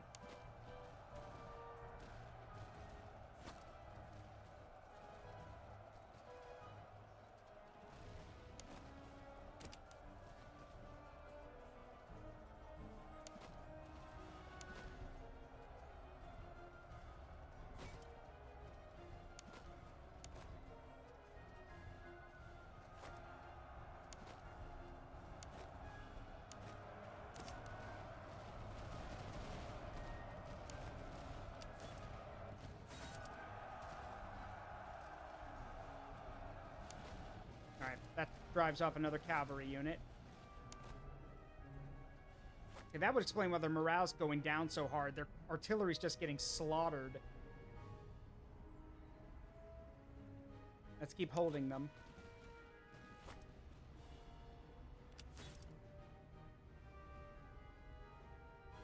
Speaking of which, here comes a cavalry unit right now.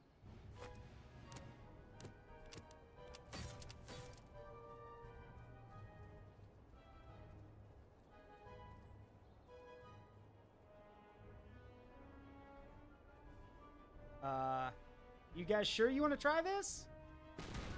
Okay.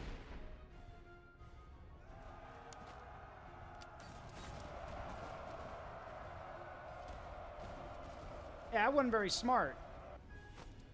All right. Time to do what we do best. Heavy infantry to the front.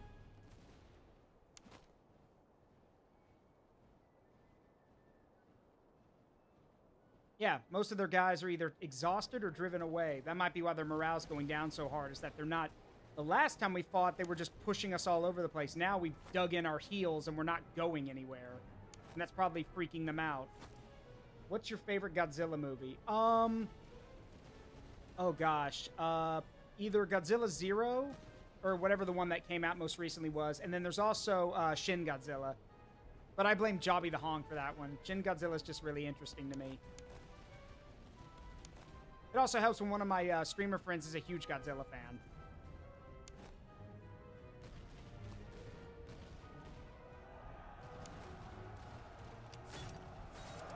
Get him, boys. Yeah, that didn't work out, did it? Moron. Morons.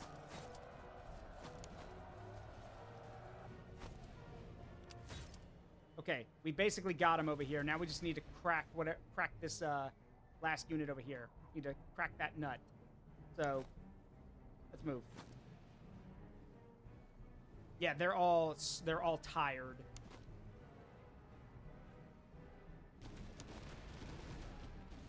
There is a unit coming from over here trying to flank us, but they're tired too. G-1. The sequel that's announced for these is called G-0. Yeah, that's it. Thank you.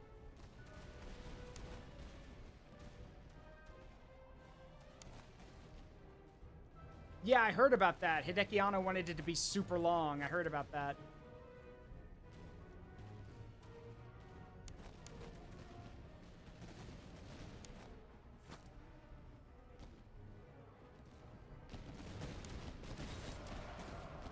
Hey, I mean, I don't blame him. If he's got a bunch of cool ideas for the movie and everything, it could be longer. But I mean, I don't know many people who are going to sit through a 6-hour movie. So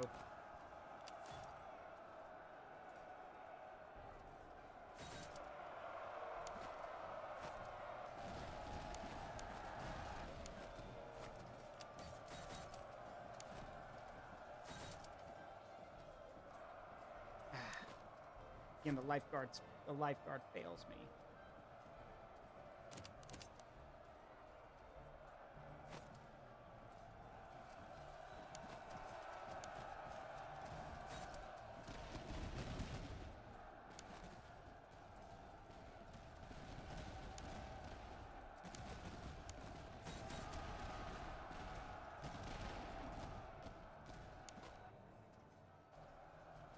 And these guys are about to run out of ammunition. But we're shattering their unit, so it's fine.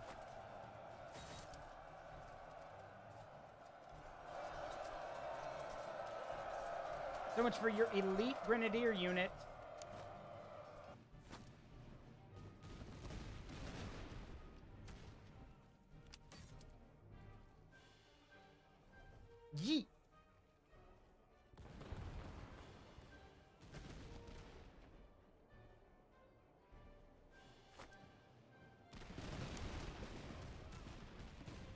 Yeah, this grenadier unit's basically surrounded.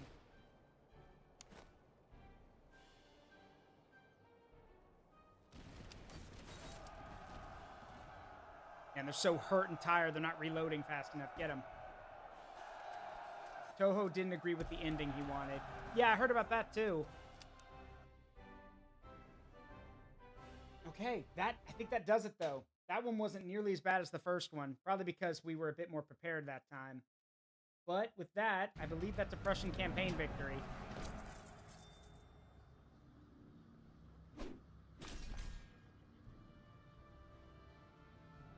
Phew.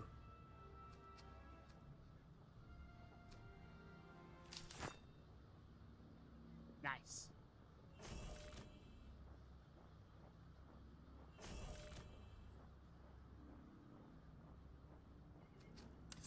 There we go. That it? Yep, victorious. The Miracle of Brandenburg. Win the campaign as Prussia.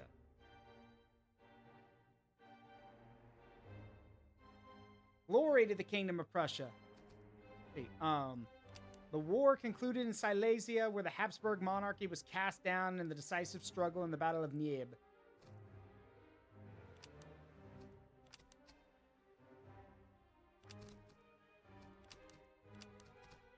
Yeah, I didn't lose any battles. There we go. Very nice.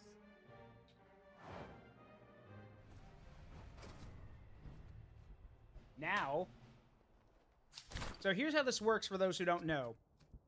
When you win a campaign, you unlock, as you play through the campaign, you will unlock different sub-factions or armies for each group, for each nation, basically. So I beat the British campaign on my own, so I've unlocked the Hanoverian Corps and then the subsidy troops.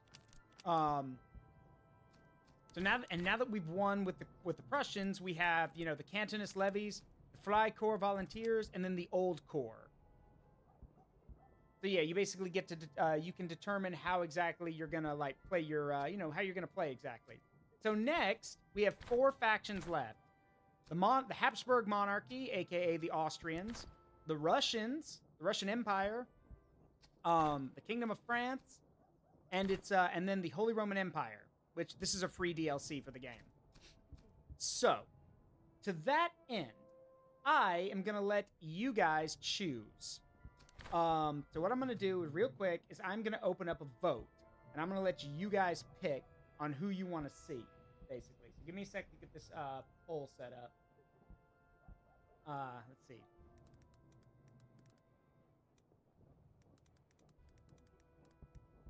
One moment.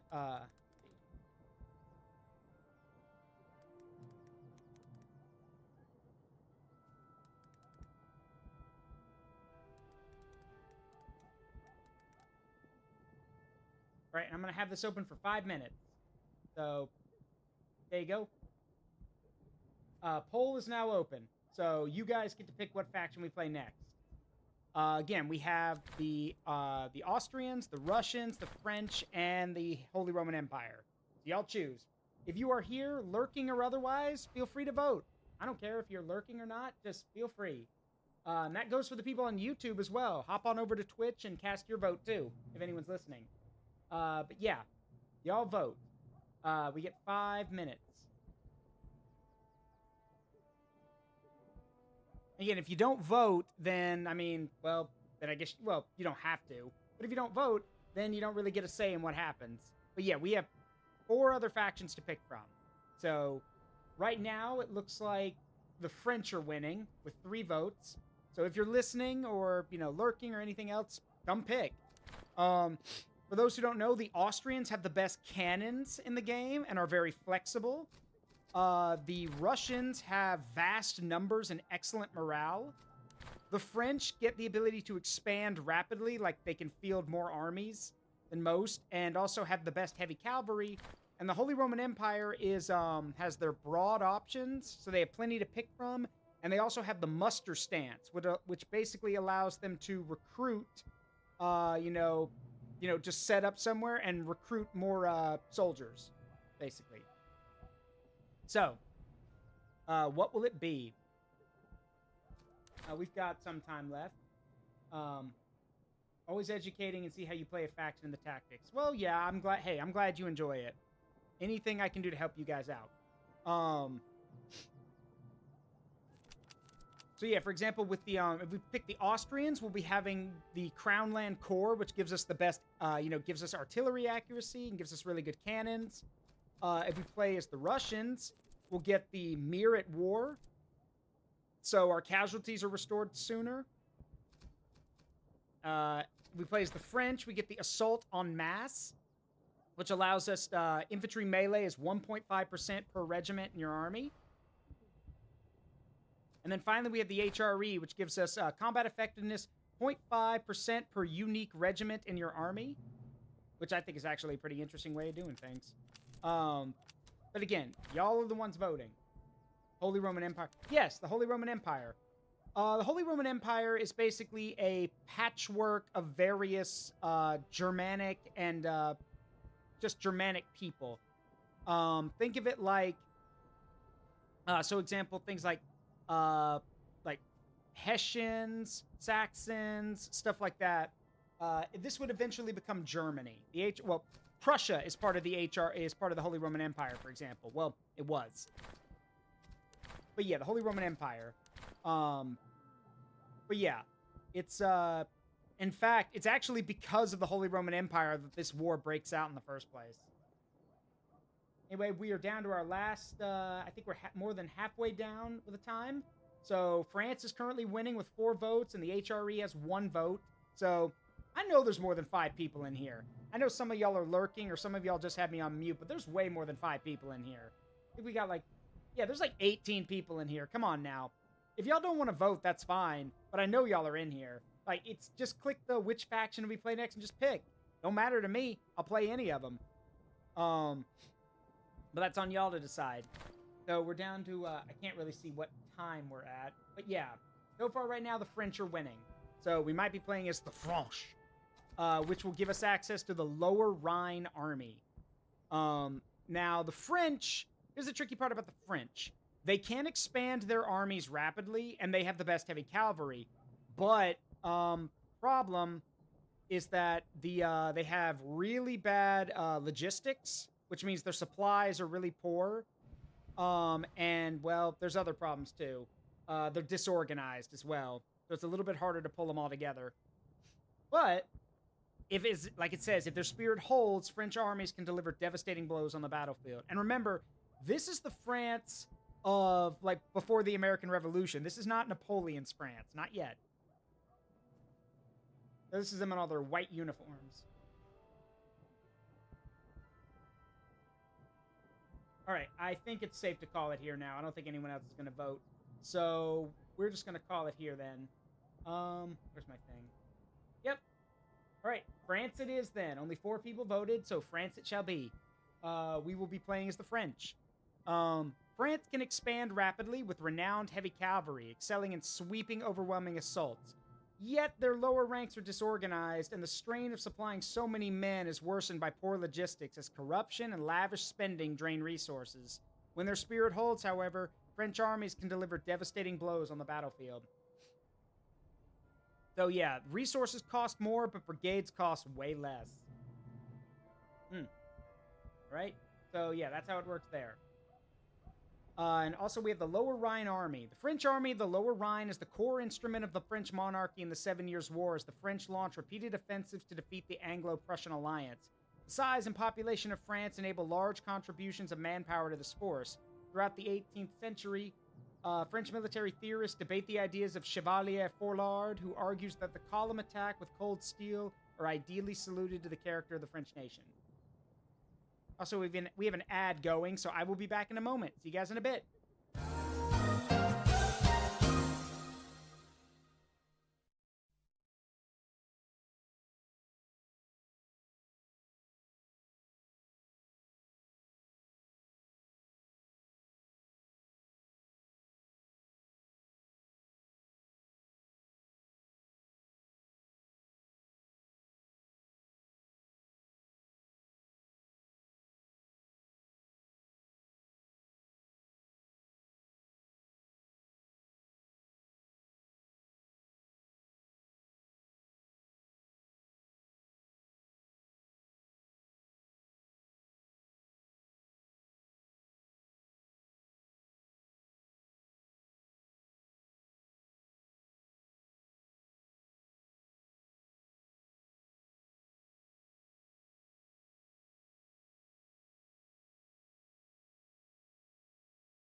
All right, I'm back. Hello. So, we're going to go ahead and get started. Probably not going to play for long because I'm almost at the end of my stream.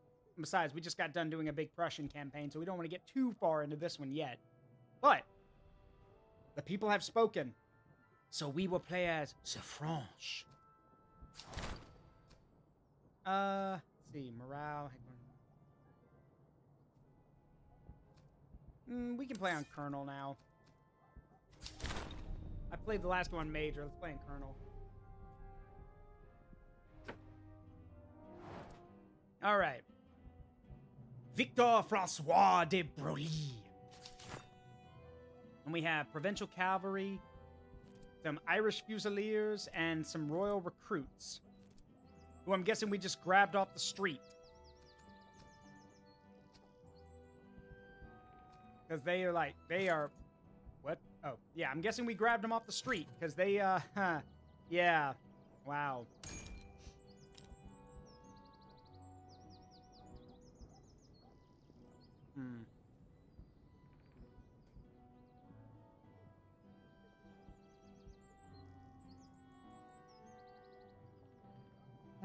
All right. So what do we do first? Protect central France from the British. Reinforce the Rhineland against the Prussians. Or reinforce Flanders against the British.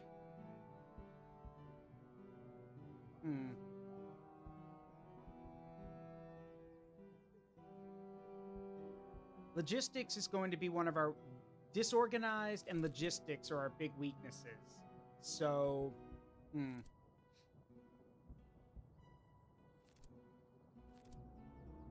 Grenadiers, some gentlemanly cavalry. Honestly, the gentlemanly cavalry would be great, but... What do you mean figuring it out, Wolf Gaming? This would come in handy. Prisoner conscription effectiveness, 60%. Morale goes down by 5%. I mean, big deal. But then again... You know what? No, let's go with this one. Reinforce... Oh, God, wait, the outpost? Nah, never mind. Outposts are not worth doing. Outposts just take and take and take from you. They don't give you anything in return. Gain 50% veterancy and drilling stance. Can I get a reroll? Let's see. French field artillery. Saboteurs. German grenadiers. Salary reduction. Gentlemanly cavalry. Baggage trains. Ooh, baggage trains. That might come in handy, actually. That would be very good. Protect Central France. Invade Hanover. Protect the Rhineland. No, protect Central France. We'll do that.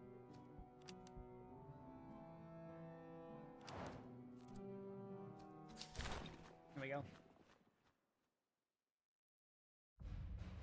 Baggage trains means we'll be able to have, we'll burn through our ammo less quickly, which means we can field more cannons.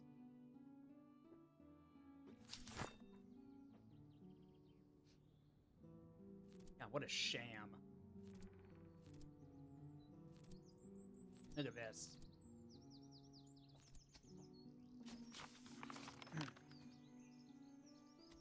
All right.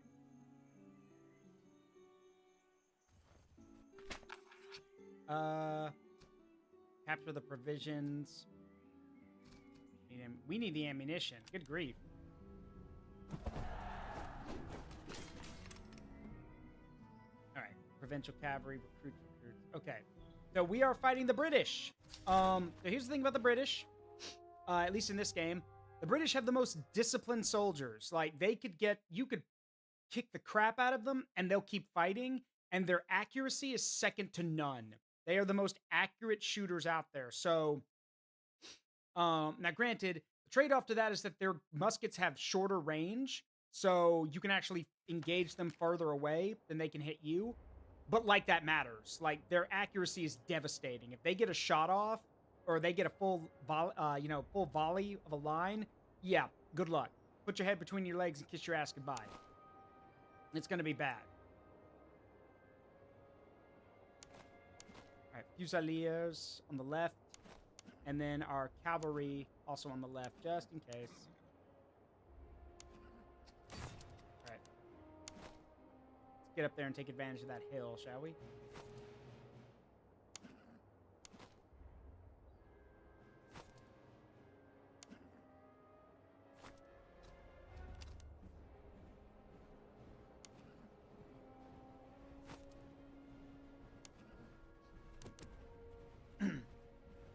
Now, again, their cavalry is massive. They got 900 strength in this cavalry unit.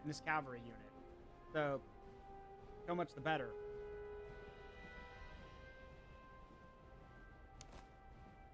Now, subsidy recruits from England. Subsidy units are basically, you know, units called up from other parts of the empire. So it might be, you know, they might be from, you know, they could be German or like, sorry, Hessian, Saxon. They could be stuff like that. Hanoverian. These are not, you know, prime British recruits. They don't wear the red. They wear the blue. It's different if they're wearing red. If they're wearing red coats, that means they've been through British training. And, oh boy. British training, let me tell you guys. British training during this time period, yeah, was brutal. They wanted discipline from their men, and they got it. It's one of the reasons why the British Army was so damn terrifying during this time period, because they were just that scary.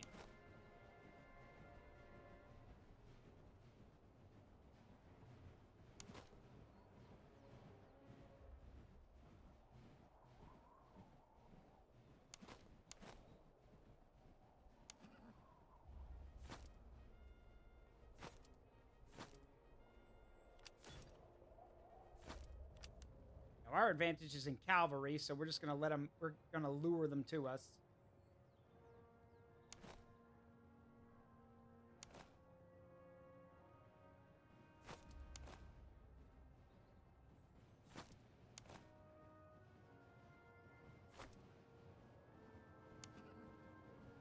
I'm glad you're having a good time, Wolf Gaming. It means a lot. Again, I'm here for you guys. It means a lot when I get to educate or have fun with you guys. Alright, looks like they've spotted my cavalry. That's fine. You guys can just keep following it. Oh, you're sending your own after me. Okay, that's ill-advised, but alright. Sure, why not?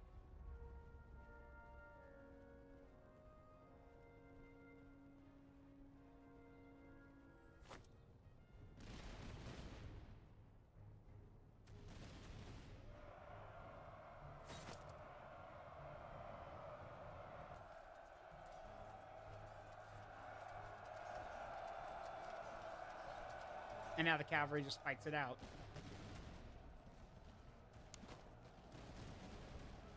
Meanwhile, their infantry's getting shot full of holes.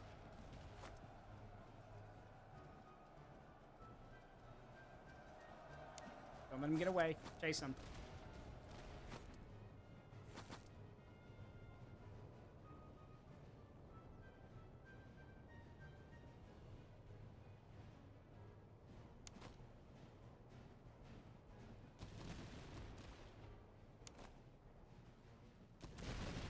Now, these are just recruits. Their accuracy is garbage.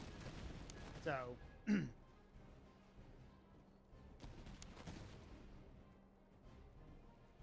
like these royal recruits I got are garbage. But... you know... they're not meant to win the fight. They're not trained. You're not... you know, they're not ready for a real fight yet.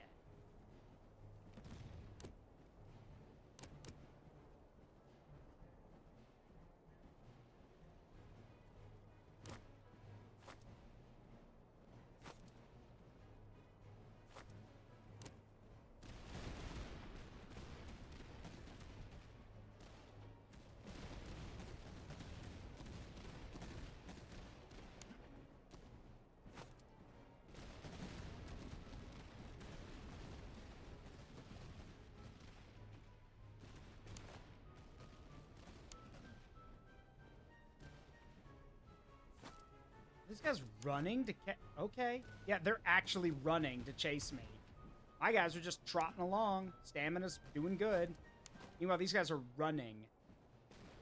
They're going to burn themselves out at this rate.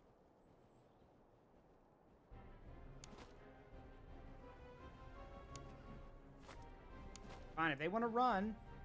Oh, now they're walking. I'm about to say they're going to burn themselves out.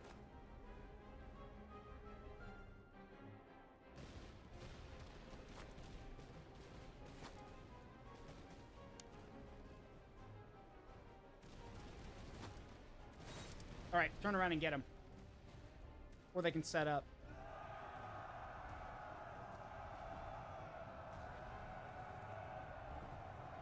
Psych! Oh, never mind. Yeah, these are just recruits, so...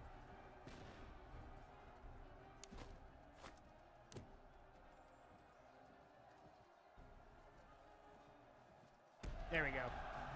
Done. Easy. Well, that takes care of that. We'll take the ammunition for sure. Because I'm pretty sure most of my royal recruits just shot away most of my ammo.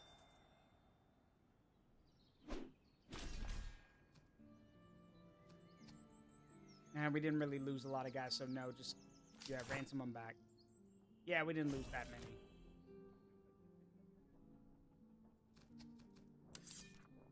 Easy. All right. I think that's where we're going to call it for now. Let's see. There. And we will be back next time to continue our French escapades. You guys voted for France, and we shall continue to march for France. But for now, that's going to do it. So I hope you all had a great time today. You know, we are going to go raid someone. So give me a minute. Let me find us someone to raid. Let's see. Why am I bald? Reinforcements have arrived. Reinforcements have arrived. There we go. Press the wrong button. Let's see. Who can we go say hi to today? Give me a second. Who is available?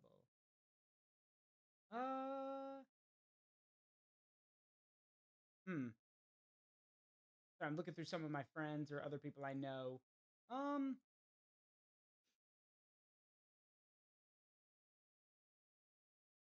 See who you know what? It's been a while. Let's go say hi to Vashtar. Vash is cool.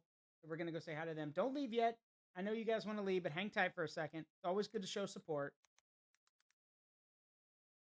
All right, let's go say hi to Vastar. And y'all can say hi to Rugal, too, and all the others. All right.